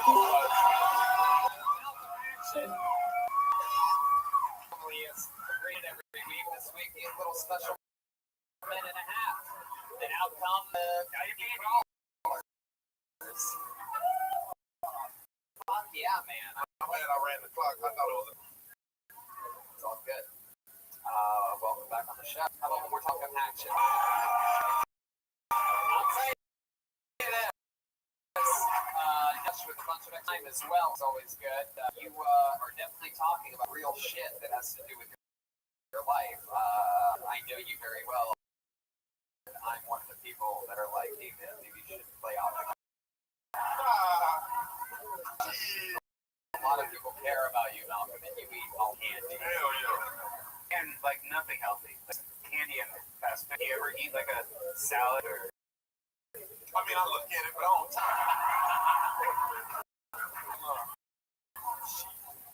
Died at 51 from. No, I like it. All right. In that case, eat all the candy you want. Die from diabetes. Right? You like candy too? Nah, he drank a lot. Tony, his dad's name was Nestle. Let me tell you something. You are setting women back now. Watch your mouth. For people of color, shut up. Comfortable, man. You're past one of the toughest hurdles in all of comedy. You're super comfortable. You go on stage, you're comfortable, you're fun to watch, you get great energy, and you're he is on stage. He said that. One of the hardest. It's really is, man. It's like all the other stuff sort of falls into place, but for some people, the being comfortable part never falls into place. It's a really difficult thing, and some become writers because they never feel comfortable on stage. You're just comfortable right off the bat. It's very good. Been absolutely killing it. Singular a couple months ago. Lives in his car. Managed to get signed by a giant, agency because everybody just rides on that charisma, and it's crazy. We're only doing how long have you been on it? Oh, 3.5 years. 3.5 years, but in LA, months. That's a baby. And that's impressive. You look like you're on a vacation in Miami right now. It's yeah, man. I just came. I was in Iowa, man. what are you doing out there? I got booked for a show. Yeah, man. My boy, Dave, he booked, man. Oh yeah. It was real nice, man. It was tight. My wife, man, I was comfortable. I could have warned you about that. That's what I always.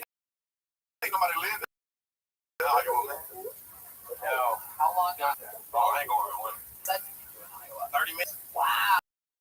Wow. And it went good. You had Yeah, fun. all good. That is so fun. And who you out paid? Baby blew me out, baby. I clean my body, It was nice, man. Hell yeah, dude. How much time do you think you have to do from like the start of your material? How much time do I got? It's like the longest set you've ever done. Like this, but I'm pretty sure I got an hour. I just got the distance like to do it, but I can do an hour like right now. But yeah, I can do 2 hours. Just to tell me, and I might bomb, but shit, I'm gonna be on stage 2 hours. I'm not gonna give up. Shit.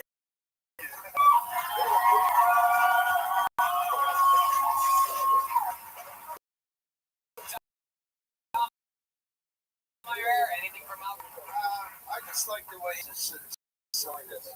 Never afraid to like Joe said to her. Yeah. People forget that it is supposed to be fun for both of them. The audience and they can see what I'm talking about. Love it. All right. Well, Malcolm Hatchet, you fucking did it again. An amazing performance. People love him. He's getting work. Tony. The one and only regular Malcolm Hatchet. Funny, man. Yeah, it's crazy. Dude, he's loose. These kill Tonys we do on the road, people get legitimately. I mean, we give them everything. We have crazy. These fucking shows, but there's a lot of people that the meet and greet. They're like legitimately disappointed. I mean, if the group's not there, just doing the it's like.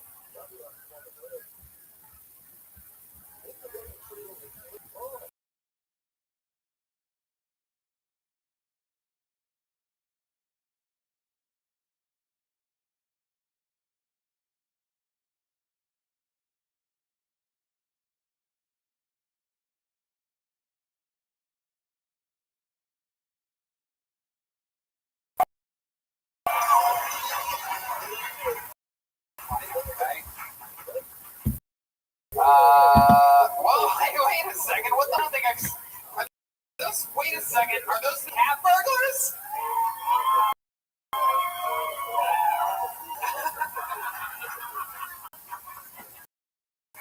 Again, another example of one of those famous characters in the history of the best man. The cat burglars are here. You guys have some great schemes lately? So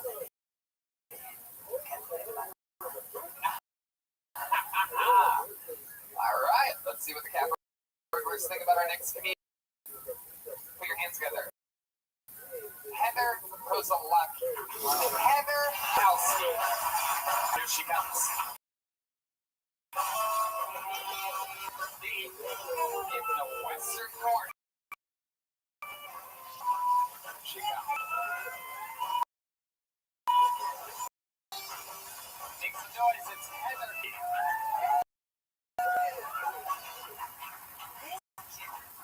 I'm Heather Kowski, and this is my butt.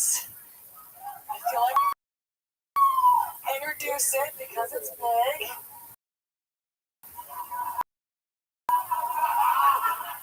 I have a big butt. I do. I know I have a big because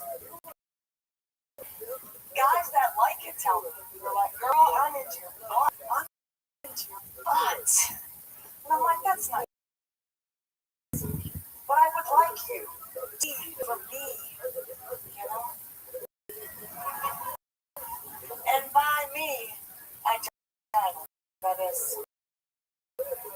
what I'm comfortable with. And look, actually, I fucked that up. Once a month, once a week, I need to get checked out. There's something. Fuck yeah, Heather. You made it all about your didn't know why. Until I saw your face. Now that the feminists are gone on it. Oh my god. Oh my god. It's true, I like that joke. Kozlakowski, how are you? Fuck yeah, how long have you been on stand-up? 8 years. 8 years. All in LA? No. Where have you been? I've been in LA. I'm super nervous. My butt is shaking. Can you see? What do you do for a living? In LA, a business systems analyst. Never was before I moved here. Where were you in Michigan? Cast instructor. You like my jacket? Thank you. Wow, we have a dirty heckler from some corner. All right. Yeah, I taught broadcasting at a trade school in Michigan for 12 years.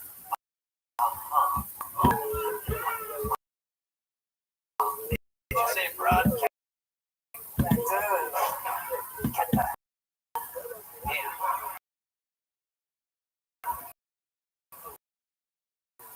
Your pants have pockets on the front.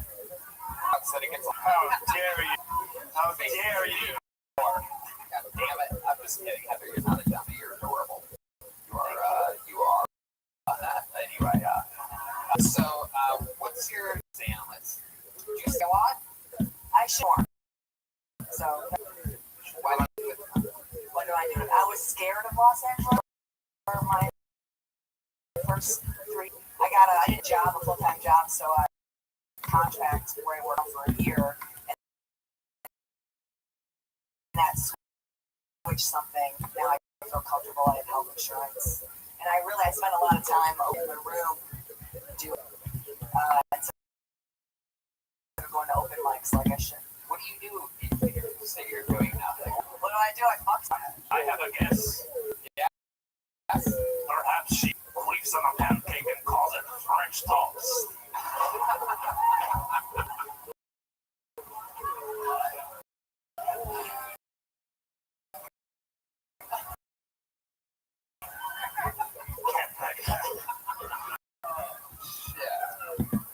Super vulnerable with you guys. guys have told you some real stuff. No, not really. I asked you. Oh, so I do a load of Netflix and Hulu and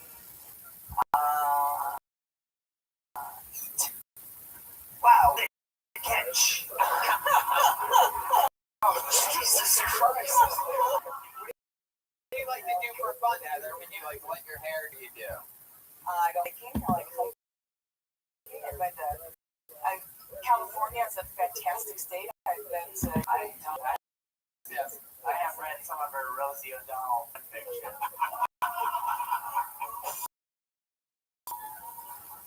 Oh, smoke the cooch. I cannot tell if she's describing herself on a dating site or running for office. I like Heather, give us something juicy. Like, what's like the wildest about you? What's the craziest thing you've ever done? Come on, there must be something. What's the craziest thing I've ever done? Yeah. Now, I worked at an unpaid intern in St. Clown Pond. Oh, Jesus Christ. Why didn't you say so? We wanted you like you went to Nam. Yeah. Congratulations, you opener. What was that like? It was fun. It was Mr. and Miss Terry opposite of Chuck the Clown called the Fun House. I do talk about how that. So, were you in clown makeup and stuff? No, I chose to wear a wig, and like when we go with, I do like a little bit of eye makeup. Heather, how long did you work this unpaid internship with the Insane Clown Pond?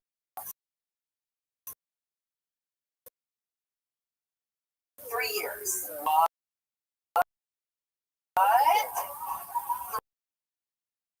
3 years unpaid with St. Clown Pond? I was dating of Chuck the Clown. Oh, yeah. Damn. It does. Turns out Upchuck was fucking some insane clown pussy. The moment the circumstances. That's a Tony Hitchcock joke. Heather, I love this. It's like a character that would be in like Back to the Future or something. Is there something? Can't quite figure it out. You ever think of a stunt woman? No. This social advocate or whatever that's working out for you? It's working. Right now, I'd like to do comedy. She looks like, what's her name, Joan Cusack?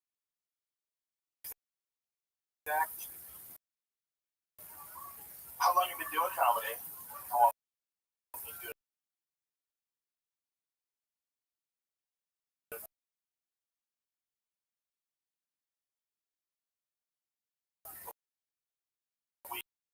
You know, I'm not doing it a lot. Before I moved out here, it was like right up to featuring and being a road comic as well here. And yeah, so I started. I really do. I'm so honest right now. I didn't do all this. Some of the most boring That's best so Tonight, Heather. Wow, your honesty is just shaking my gosh. Pressure is over. So much pressure coming.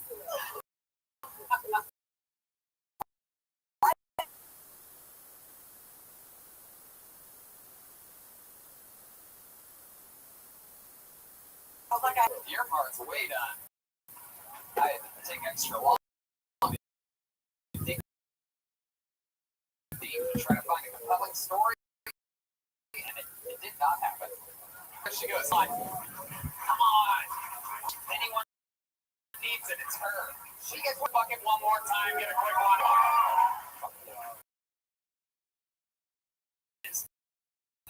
social associate. Hey, they've been very kind to us here tonight. Put your hands together for Dino. Any Dino coming? Is there a Dino coming back there? Oh, Blacklisted. yeah, Dino just got black. This thing? Something crazy about to happen? Put your hands together for Alex Berman. Here we go. Alex Berman. That's not Alex going the wrong way, is it? Yeah, he is. Alex Berman, ladies and gentlemen. Man, at that table, I started putting my phone in my front pocket, and it's been the worst. I'm from the streets, Cheswick Court, the neighborhood I grew up in. They had a couple rules in Cheswick Court. One, you gotta own a house or you're not getting in the neighborhood. Alright? No horseplay on the golf, and no pretties allowed. One time I was partying on the golf course, and we were so loud that they ran into the neighborhood. Unfortunately, the cops could not get us because they didn't own a house.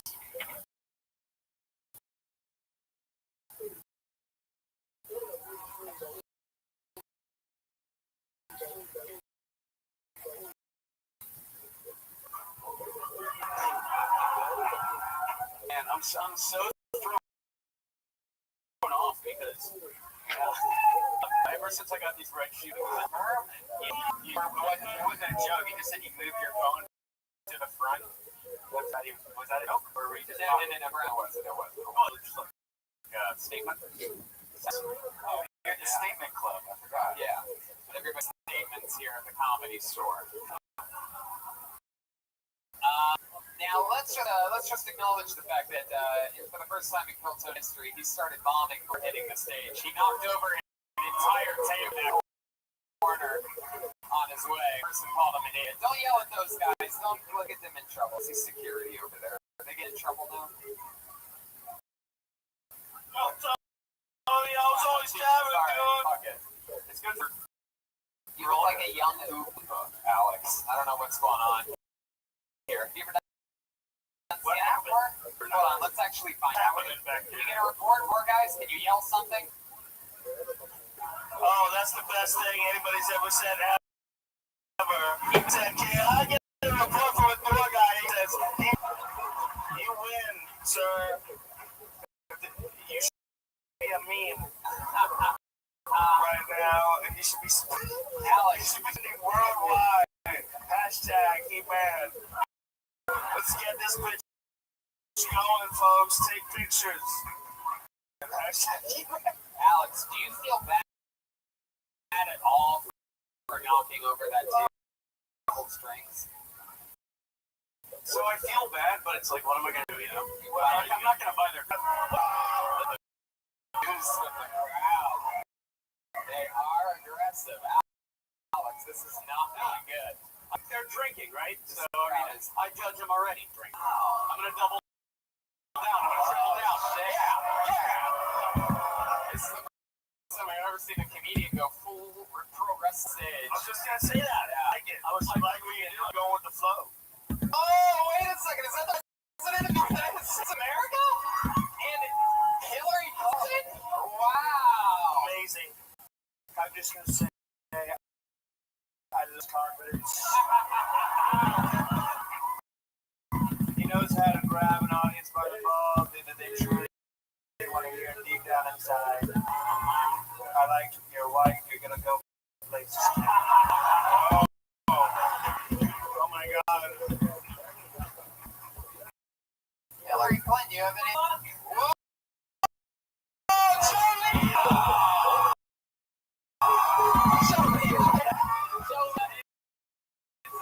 Latina woman in prison trying to get her life together, but wait, I think she's a bit transsexual. Hey, what's up, babe?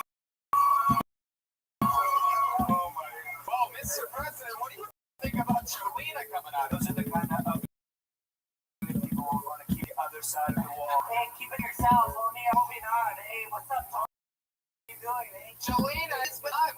Welcome back. Friday, when Trump doesn't want you to know, I jacked him off. Hey,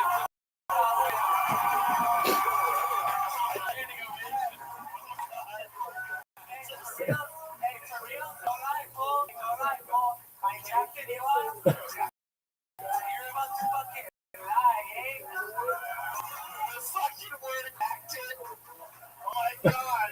Yo, what's wrong with that, eh? I jacked him up. I'm sorry, alright?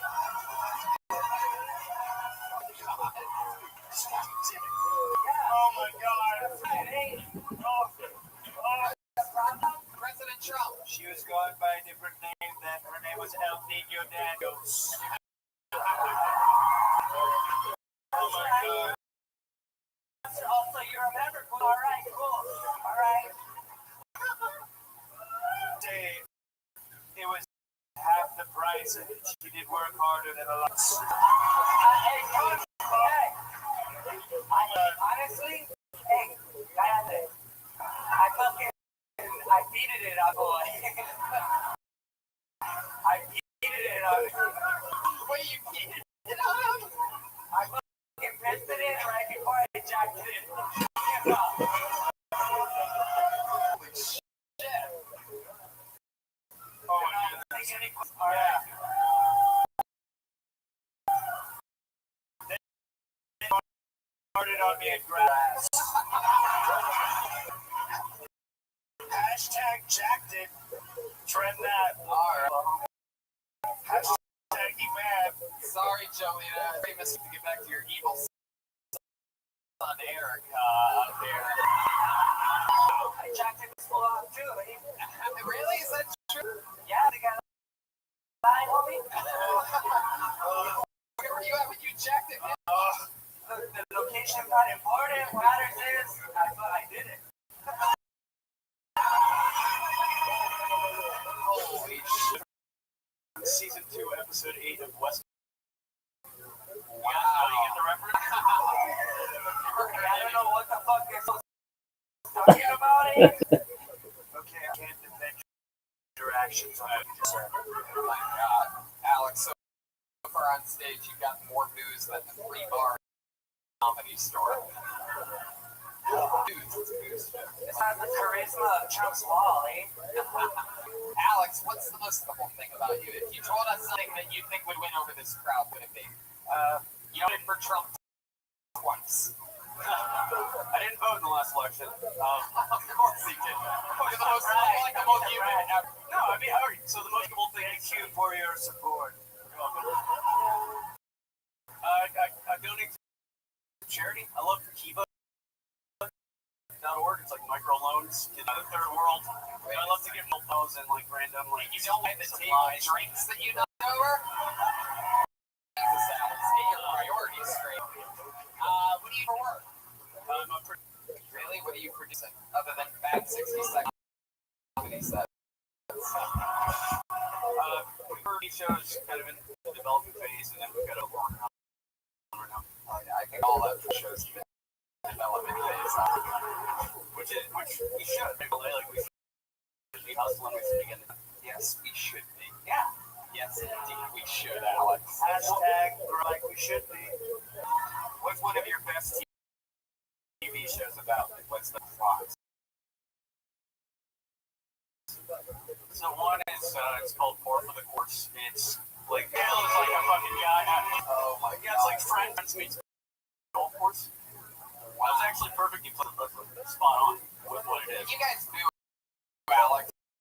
Some more information. Myself. Tony. Yeah.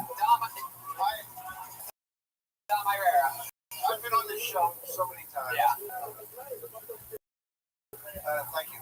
I haven't seen anybody worth this like that. I find there's something likable about you because you're like nobody likes white guys anymore. Nobody, but they fucking I never seen them for anybody. They actually fucked it up and moved. They didn't just. So you get react, and you really didn't say anything offensive. It was just on you like, oh, That's enough. I've seen enough. I know what this fucking head's all about. President President Donald Trump's on you. I just think he's one of the good ones, you know. It's weird, man. They just treated you as a reaction they have to you. Must have been spilling the drink. All of that, but this is also like it's a hard time for white people. Be extra white right now. Extra white. Yeah. Right? Also, you're golf white. Well, so I'm actually half Jewish. My look, What you talking about? You keep talking about golf. Definitely the fact that you're developing 4 shows right now. President Donald Trump. What else do you want to buy the drinks?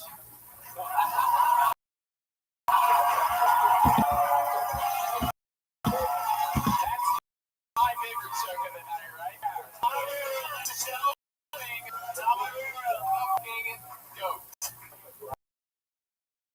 Fuck yeah. You know what, Alex? I'm gonna save your out on the stage. There he goes, Alex Berman, everybody. You know what? I feel like ending it on that would just leave a little sour taste in my mouth. So what do you say we do more? Let's have some fun with it, shall we? Tonight, on this very special show, we have not had anybody in which it was their first time ever doing stand-up, right? Which is something we love to do on this. So let's do that. Let's have someone that I know that's very special come up and do stand-up for the very first time. Ladies and gentlemen, from Youngstown, Ohio, same age of 2. Put your hands together for my mother, Joy Hensley.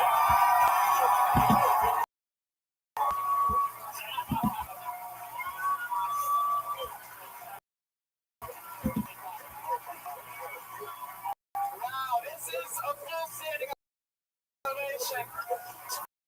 Ladies and gentlemen, my mom. She raised me pretty much herself. Wow, full standing ovation. Except for Red Band. Here she is, Joy Hensley. Listen to Joanne and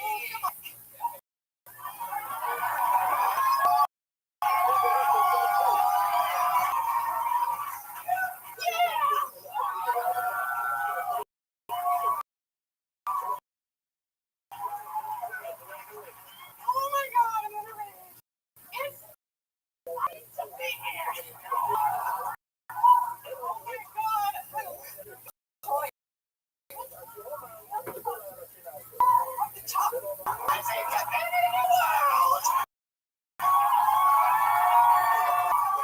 I'm sorry. I wasn't using the damn mic.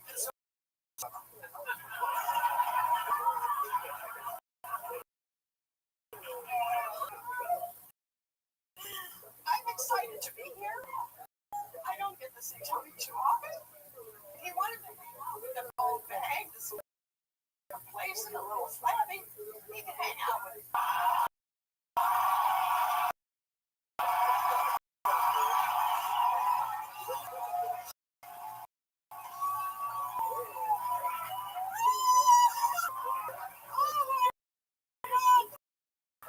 Oh my God. Your mom's like that phone to the middle of the earth now. And walk this room because we're not worthy. Only kidding, Red Band. You know I love you.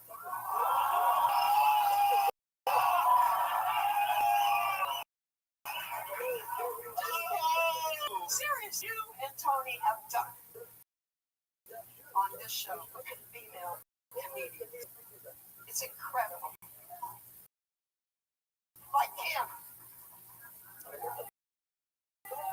Jeremiah. And now, my boy, Malcolm. Oh, I love that. If more black men did that, when confronted by cops, maybe there'd be less shoes.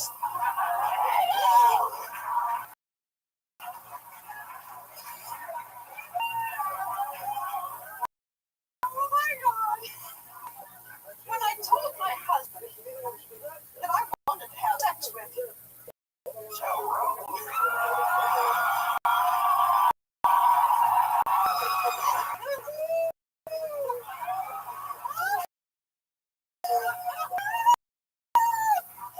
my god. He said that show. Right. Well, Joe. There is doctor for me.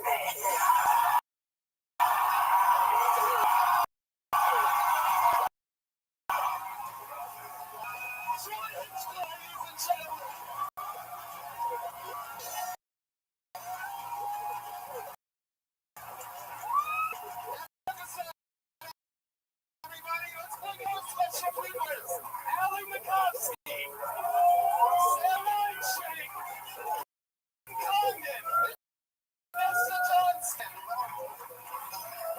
Josh Mudd, producer of the show, Icky, Ryan J. Eagle, Comedy Star Waitresses, manager, anybody that's here. Bruce Pepper, get your ass back up here. Thank you guys so much. Sit down, we're going to take a picture and line up. How about the band?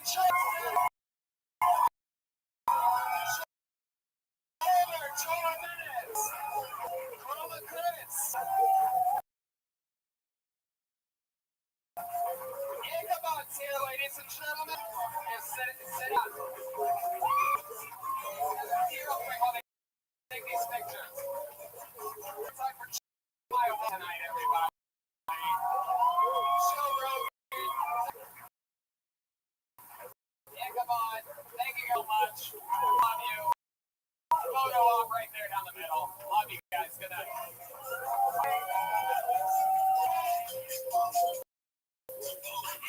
She said no way.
history, and religion. One of the most difficult aspects of starting to study Jewish mysticism and Kabbalah is getting a handle on just how those ideas developed over time. It's tempting to think that, for instance, Kabbalah has just always existed in the form that we have it, or that Kabbalah is just one thing at all. Of course, neither of these positions is really tenable. Such notions developed greatly through the ages and are still developing. There are now, and there have always been, numerous mutually exclusive of Jewish mysticism and Kabbalah. This class is meant to serve as an introduction to Kabbalah from the point of view of its incredibly complex development from the of Israel and to the rise of modern Judaism in the 18th century. Of course, the series isn't meant to be exhaustive, but it only should springboard for study and reflection, and hopefully also enable you to situate developments in Jewish mysticism and Kabbalah in their historical and cultural context, and hopefully embolden you to dive into the primates, or admittedly as sublime as they are obscure. Let me express my gratitude to Congregation Tchia to use these lectures to reach a larger audience here on SFA. If you want, you can find the entire series entering the garden, introduction to Judaism and Kabbalah. I'll be uploading them over the next few weeks, or if you find these episodes after autumn of time and you want to watch the entire season, you can find them. If you find and perhaps consider supporting the production of free academic and scholarly topics in occultism, hermetic philosophy by joining my Patreon. You can find links below, and I really appreciate your consideration. Now, let's welcome back. Let's just jump right in, right? So the first thing we should do is do a bit of a recap on apocalyptic Judaism. All be on the same page going forward. Apocalyptic Judaism really emerged in turmoil of after the Babylonian conquest in 586 BCE, and then taking its form, the Judahites are allowed to return to their homeland beginning in 37 BCE.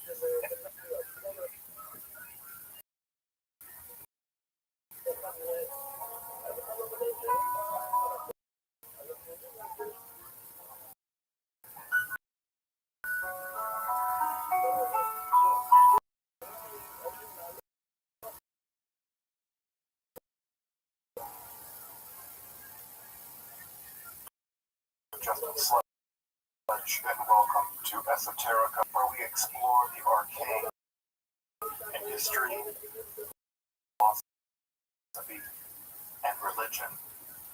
While starting to study Jewish mysticism and Kabbalah, handle on just how those ideas were tied. It's tempting to think that, for instance, Kabbalah has just or that Kabbalah is just one thing at all. Of course, not tenable, such notions greatly through the ages and are still a thing. And there are now, and there are numerous mutually schools of Jewish mysticism and Kabbalah. This class is meant to serve as an introduction, incredibly development from the prophets of ancient Israel and to the rise of modern Hasidism in the 18th century. Exhaustive by any means, but only should serve as a springboard for deeper study and reflection. And hopefully it will also enable you to situate developments in Jewish mysticism and Kabbalah in their historical and hopefully embolden you to dive into the primaries, which are admittedly as sublime as they are obscure. Let me express my gratitude, congregation, to for allowing me to use these pictures to reach a larger audience here on SOTAP. If you want, you can find the entire series under the playlist Garden, an Introduction to Jewish Mysticism and Kabbalah. I'll be uploaded over the next few weeks, or if you find these at 2021 and you want to watch the entire series, you can find them in that playlist. If you find this series on topics in esotericism, and perhaps consider subduction, academic and scholarly topics of occultism, hermetic philosophy, by joining my Patreon, you can find those links below, and I appreciate your consideration. Now, let's enter the garden of Jewish mysticism. Alright, folks, well, welcome back to this sort of travel, let's call it a circus.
No one really knows for sure. Elevator, team.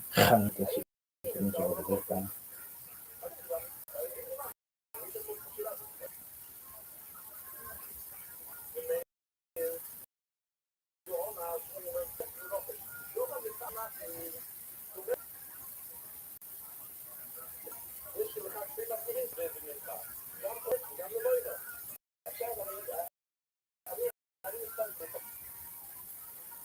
Thirty-seven, 61, 31, 136, son of Adam, 135, 235, international, 34, 36, 33, 66, 395, Mahalos, Kenan was born 33 to 1460. Yored, son of Mahalo, was born 622, 174, 67, Methuselah, Khan, son of Khan, was born 74, 67,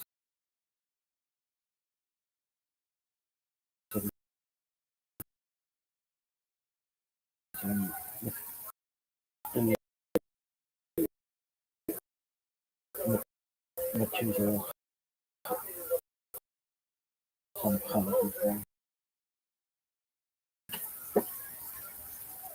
Everything sucks. Everybody knows that. 5 ring circus, I don't know. 5 rings are equal. Let's get back into. Start by just again as we trending page. That page, of course, different amulets, which those are 2 examples of angelic language being written out there. Now, let's say I have the asked, I don't know, right, Michael at olamhabad.gov, and maybe he'll rush you back. Run you back. So, what we noticed last time of Jewish magic, and we did sort of a big Jewish magic, is that the magic have had a very complicated, very long relationship. I say very long relationship because, as I pointed last time, the earliest document we have, the Torah, magical amulet, recovered from Jerusalem and the Kitzur tomb there, and the very first document of the Bible are amulets, probably. So if you want to say the Jews don't do magic, well, they must have the Torah too. So that's just a non-starter. So they've had this very complicated, very tortured history of where on the one hand, it's very clear that the Bible, the Hebrew Bible, have a very uncomfortable relationship with matter. Lots of reasons, theological reasons, obviously included here, right? The idea of supernatural causation. If you get a special causation, then God, it kind of makes God redundant, right? God becomes like a thing you really don't need. If you can like make it rain, you can make yourself fall in love with people, or make people fall in love with you, or make anyone.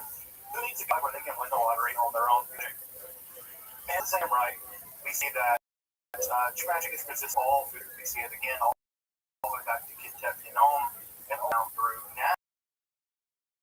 Right, when I say all the way down through now, my point really is here.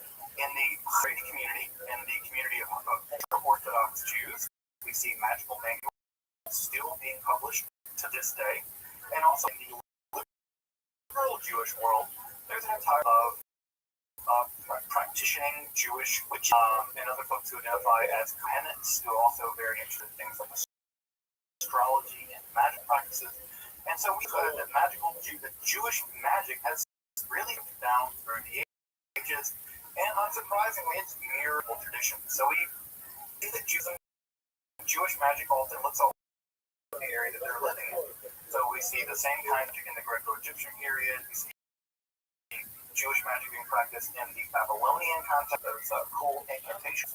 And then as we move through in the European period, we're going to see that Jewish magic often borrow from the local culture, but also influence those, especially through the Europeans, where Jewish magic on the development of magic. That's why here we see those magical squares. Most books of magic, European, non-Jewish, sometimes they like Jews. They were perfectly happy to see Jews sent to whatever dreadful fate they, but they didn't. Jews had secret power, and they were perfectly happy to use them. As we saw, Jewish ran the gamut, right? Curses. Everybody gets salty, right? Yeah, cursing people's like your thing, right? The nation who doesn't learn the future loves magic because who wants to go to sleep alone? But again, we should be careful, right? Love magic. Consent is about value we have around here, and magic isn't about consent. We have grimoires, which are Jewish spell books that contain a wide range of Jewish magical experiments in times. Al, you'll appreciate that the word experiment actually derives itself from the word for experimenta, which were magic. So the word experiment, the origin in the word, we have a word for magical, and the word experiment actually comes from that. So if you look at medieval magical manuals, they'll say for invisibility. And what's interesting, right, is that those invisibility spells would be to try to make them work better or work at all. So when modern science came along, they just adopted that language. And so, again, the boundary between even language, between magic and science early on, So we also see amulets. Amulets are devices used to call various kinds of either to receive positive energy, perhaps from a star influence, or repulse bad energy in the form of things like demon. So we see amulets. Magic is also very popular. Say Horatio Hamala, what you're looking at down the screen, was a big part of magic, astrology. We have demon capturing bowls, the creation of living beings. We talk a lot about that. And to separate Golem is probably monster par excellence. I imagine folks here have heard of the Golem. Of course, that myth comes from the same way this evening at point. But also summoning and the whole thing. So Jewish magic really. So again, what I want to drive home about the process of Jewish magic is what I said last time. Tell you that magic is Jewish. Jewish magic. Well, they got some archaeology. That's my basic argument. You can say that this is not a thing and that's a thing. You can say it's not acceptable in your community, but to tell me that Jews didn't do it for 3,000, you're just badly involved. I don't know what else to tell you. The scientific argument tells me that you're. And if you want to just sort of put your fingers in the air and go la la la la la, Jews didn't do this. Well, have fun being wrong. Because it's very good that Jews. So, whether your community accepts it, whether Oak Park over there, and whether they are okay with it, or Borough Park, or you go to Crown Heights and see if they press magic, I don't know. But probably. You know, 12 in the night, in the middle of the night, doing some weird stuff, might be up to some magic, right? And he wouldn't be that weird. If you think about this from a historical perspective, the fact that there are magicians, sorcerers operating in communities all over the world in history, any community that doesn't have that's probably the more likely option. So Jewish magic has been here, it will be here. It's not going to go away. And by the way, that's more popular now than ever before. Alright, so for better or worse.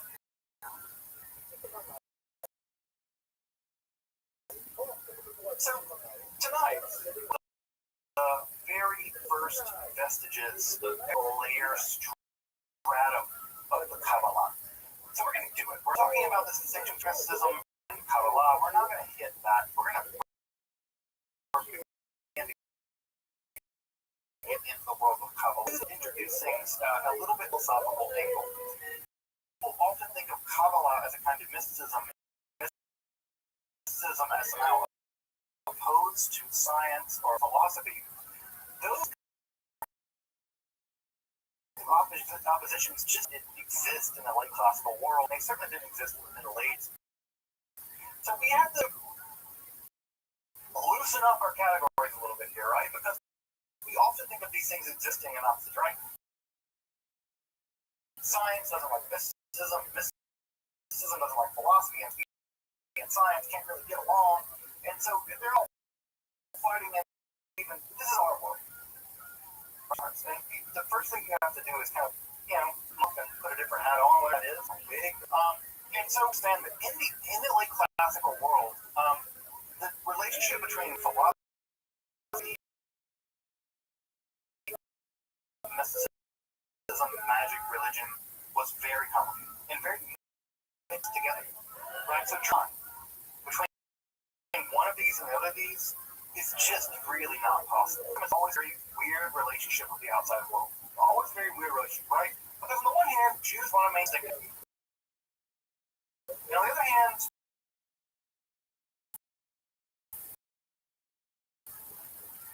look at the world's kind of Greek stuff, Xbox, and all the things about the outside world that Jews want to admit is cool. And yet at the same time, they don't want to add a word. Assimilate, right? This is a word, right? So there's this idea that Jews do not want to assimilate, but they always have to some degree. And even when they don't, that non-assimilation is actually a response to a logic. So, the classical Jews, the Greeks had a lot of stuff figured out. Whether you like it or not, whether you agree with it or not, whether they were right or not, I don't think they were. The model of the world, better model of the world, it explains to some of why the planets what they did. Right? Science, Greek math, right? I mean, I don't know if folks here have ever done a geometry class, right? But when you prove to yourself that Pythagorean theorem, it's magical. When you see them, that's really true. That's for real true. Not like I made it up, like I had a fever dream about it being true, whatever. That's true. Otherwise, I was not to say the Greeks invented everything, right? The Pythagorean theorem has been known by what are called Pythagorean triplets well before Pythagoras leaned heavily on the Egyptians. Mathematical knowledge, as you might imagine, a thing or two about triangles. So again, that thing going on, right? And the Greeks are really the big pioneers, and what we might now recognize as something like empirical science or theoretical science. Now, what's really important about this is, right, Jews have always had these sort of tends to be influenced by two distinct forms of Greek philosophy. Now, these two forms of Greek philosophy, we have names for them now, right? A lot more Neoplatonism next time when we get into Kabbalah proper, but tonight, what I really want to focus on is a full Greek philosophy that we now call it. You can imagine how many Greeks called their philosophy Neo-Pythagoreanism. Exactly zero. No Greeks called their school that, right? Everyone, but there are two things that are really important about what we now call Neo-Pythagoreanism. I ain't off by the name. This is what it's talking about. It's of Pythagorean philosophy. And Pythagorean philosophy is the same philosophy that any string theorist probably will believe in today, and that is the world is mathematical. Rival in terms of math, but mathematical, right? That's the main thing, right? That the structure of reality, fundamental structure of reality is mathematical. Again, this idea probably is more popular now and some where it has been.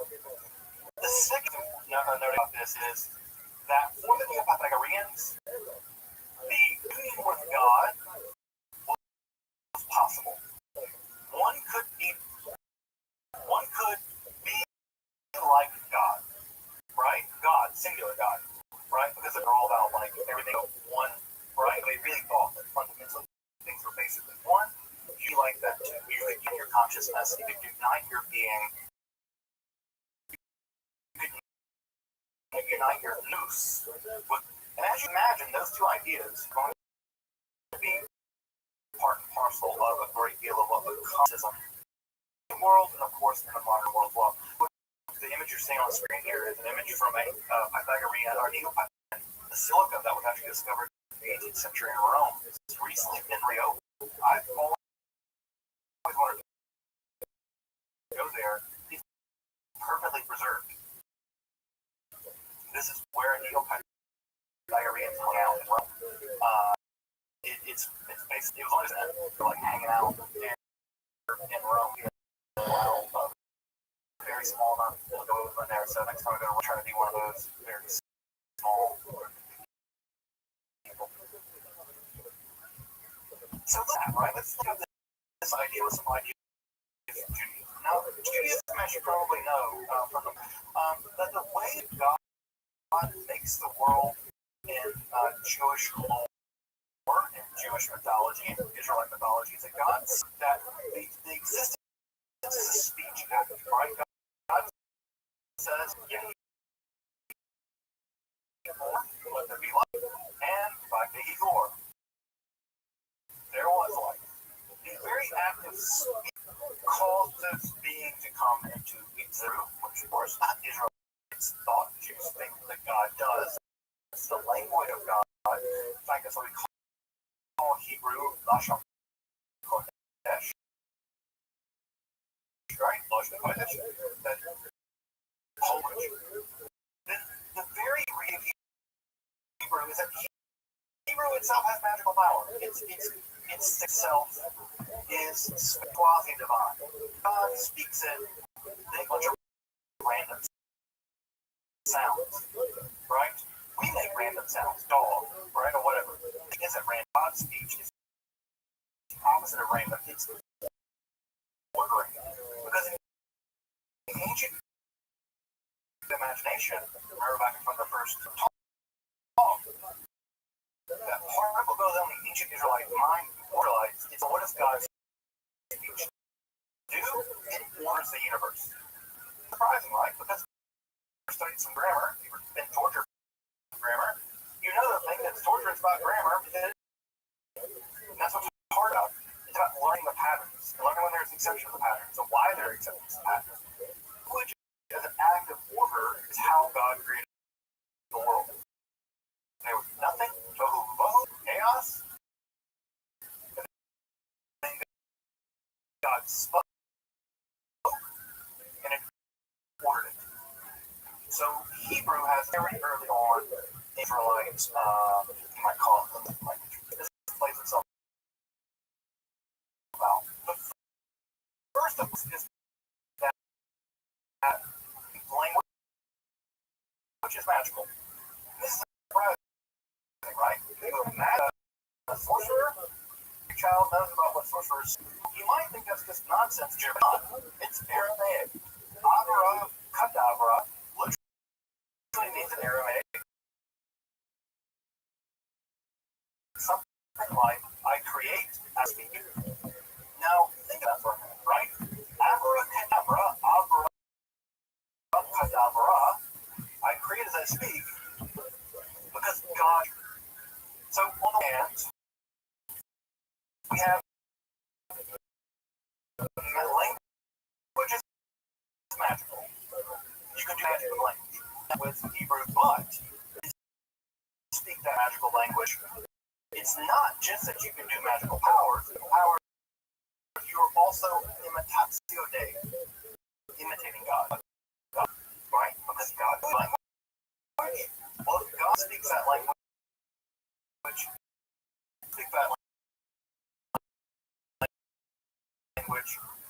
you are kind of being quasi-divine. And so, insofar as one can imitate God, but also you can unify with God. Because in the same way that God creates a speech, you create new speech. You are imitating fit until you make it. Right, folks? This is you becoming united with God by acting like God becomes unified with God. So you can see how this circuit is being closed, right? And how the role of Hebrew in Israel, the role of Hebrew in the action of doing sort of mystical stuff, right, allows one immature they are seeing is from Abraham, founder of the Vedic Kabbalah, who will be doing in a couple weeks, meditation by which one can impact one's consciousness and by changing one's consciousness to be unified with God via prophecy by meditating on specific words in the Hebrew alphabet or manuscript of we'll get to them in a couple. The first time we see the idea of imitating God by using language things is in the Babylonian Talmud.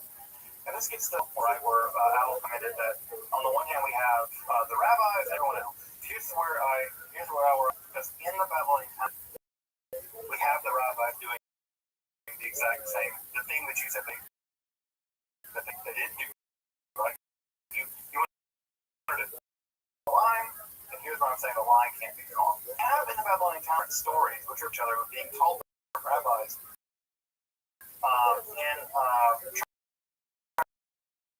in Sanhedrin, where we have Rabbbi discussing death penalty cases, right? Trechedron, as you may know, for Babylon, is all about death penalty cases. And one of the things that is a case is sorcery, yishuv, is sorcery. And so constitutive, right? So they say there's all kinds of things that are constitutive of sorcery, right? The rabbinical idea that you can do stage magic. In fact, yishuv, I think in modern Hebrew actually indicates stage magic. Right? What is allowed? This is positively mind-boggling. Right? So you know, Rabbi Shaya, who spent every Shabbos Eve in studying Hilchot, by means of which they created a third grown calf and ate it. So they studied Hilchot Yetzirah, right? It means the doing of the right. So if you want to have a law, it's the laws of work. How you make something. Well, what they do, they studied it, and on the eve of Shabbos, on the Shabbat Eve, they created a third draft, a calf.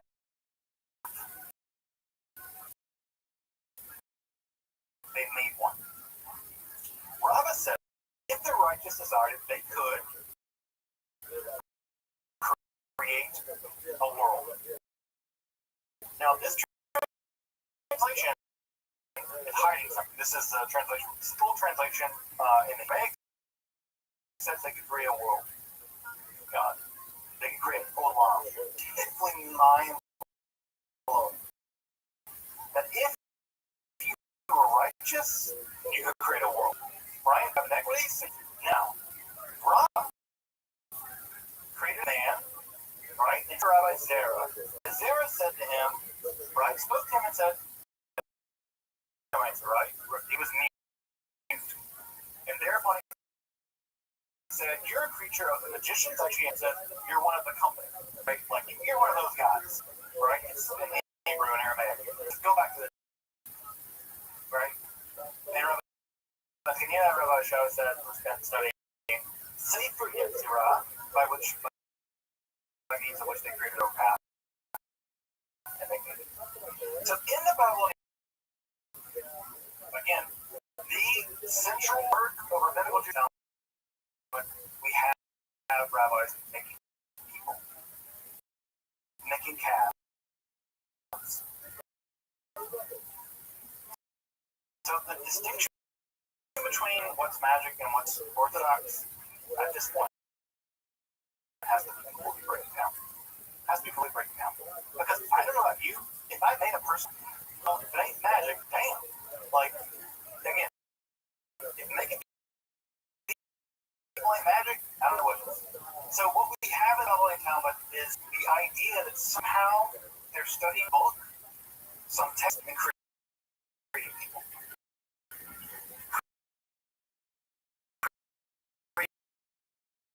Creating people. Now, again, the person is mute. There's no doubt about the fact that it's not a person. You're mute, right? Which would have been thought of as a disability in the ancient world, again, ancient ableism aside.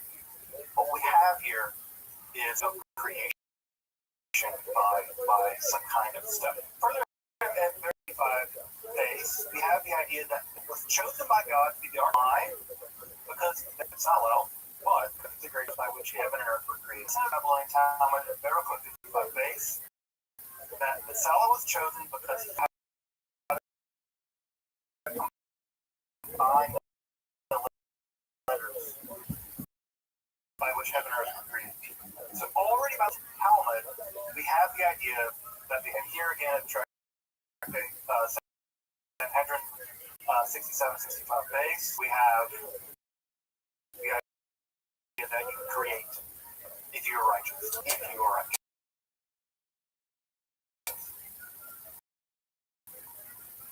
I'm not that. This text, right? What's this text? Sefer Yetzirah is without a doubt pragmatic and important Jewish mysticism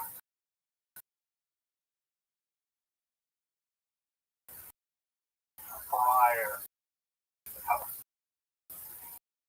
There is no more important book prior to the rise of Kabbalah in terms of Jewish mysticism and Sefer Yetzirah.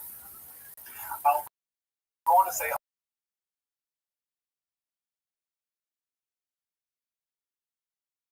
also later, Sefer Yetzirah novel.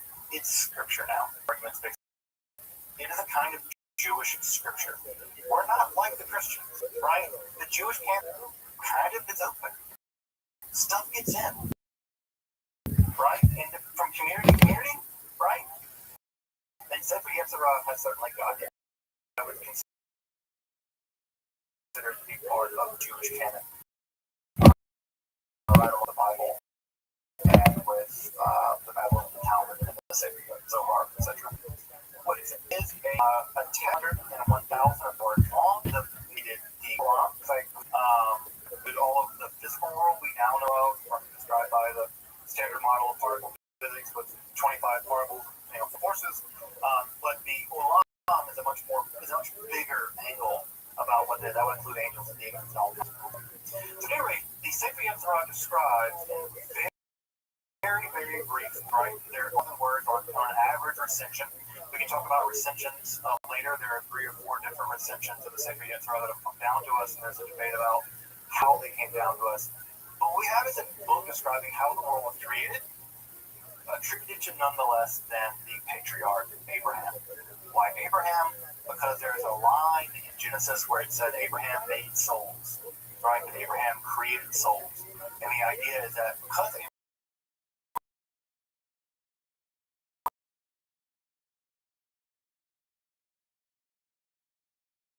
created souls, the only way to get access to Sefer Yetzirah, and therefore that's the man of the Sefer.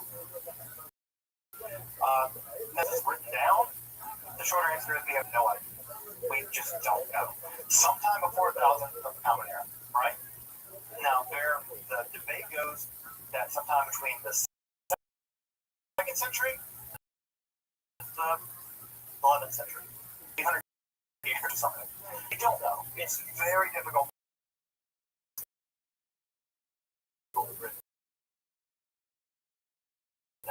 Now, I tend to agree with Zahi name.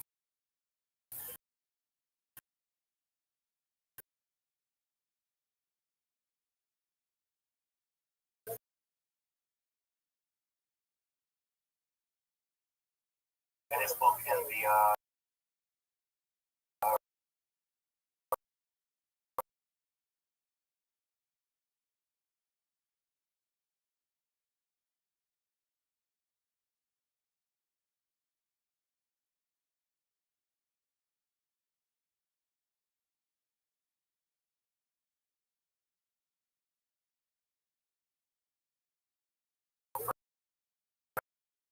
recommend reading at the end of the lecture.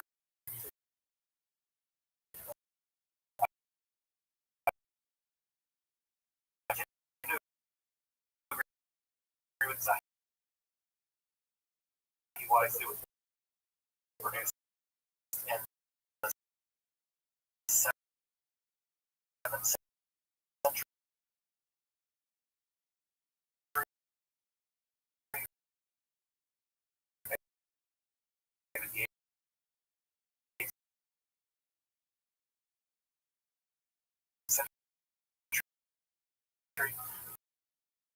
But it doesn't really matter.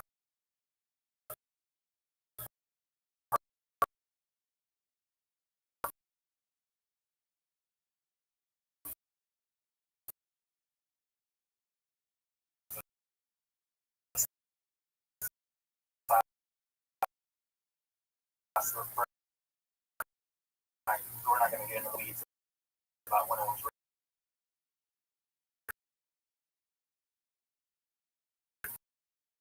down. However, you may be interested in when it was published here on the left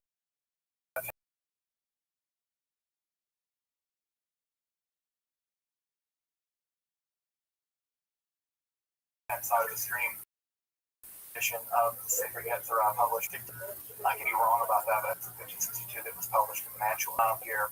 One of the lying around, they were buying to get up a copy describing how Sacred Yetzirah heard before is a and two things that are important. Right just means to get right. Typically, art actually does it.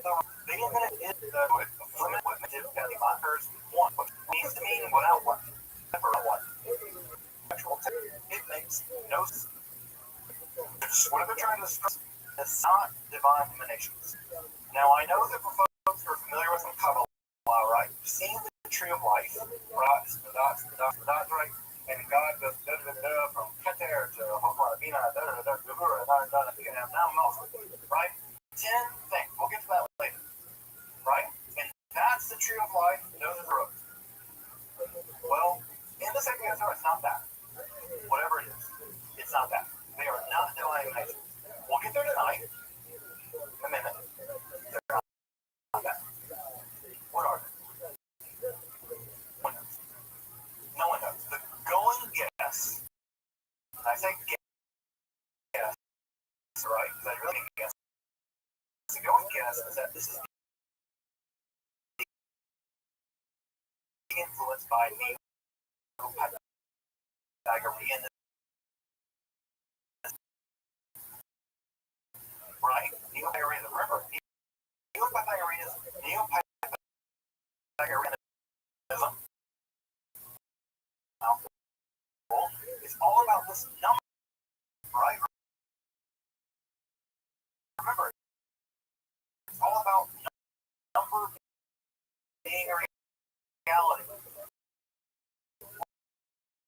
Well, one of the things we know about Pythagoreanism is their sacred symbols with this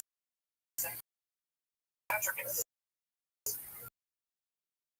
You're seeing it on the screen here to the left. The idea of the tetrachord is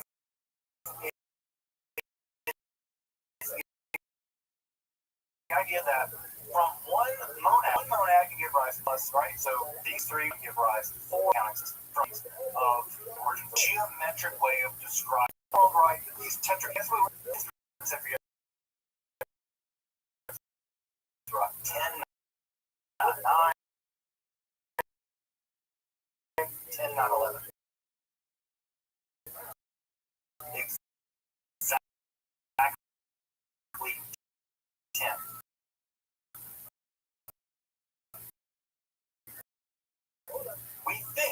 I think, Sephiroth mean are the basic structure of a decimal counting system. That what we have here is a decimal counting system. Why? Right? Because the symbol of 10 represents the Sephiroth ship, 22 letters of the Hebrew alphabet. So the world's created by three things. God, the 10 Sephiroth, and the 22 letters of the Hebrew alphabet. Everything else. All the numbers and letters together, plus the 22 letters of the Hebrew alphabet. They are the palette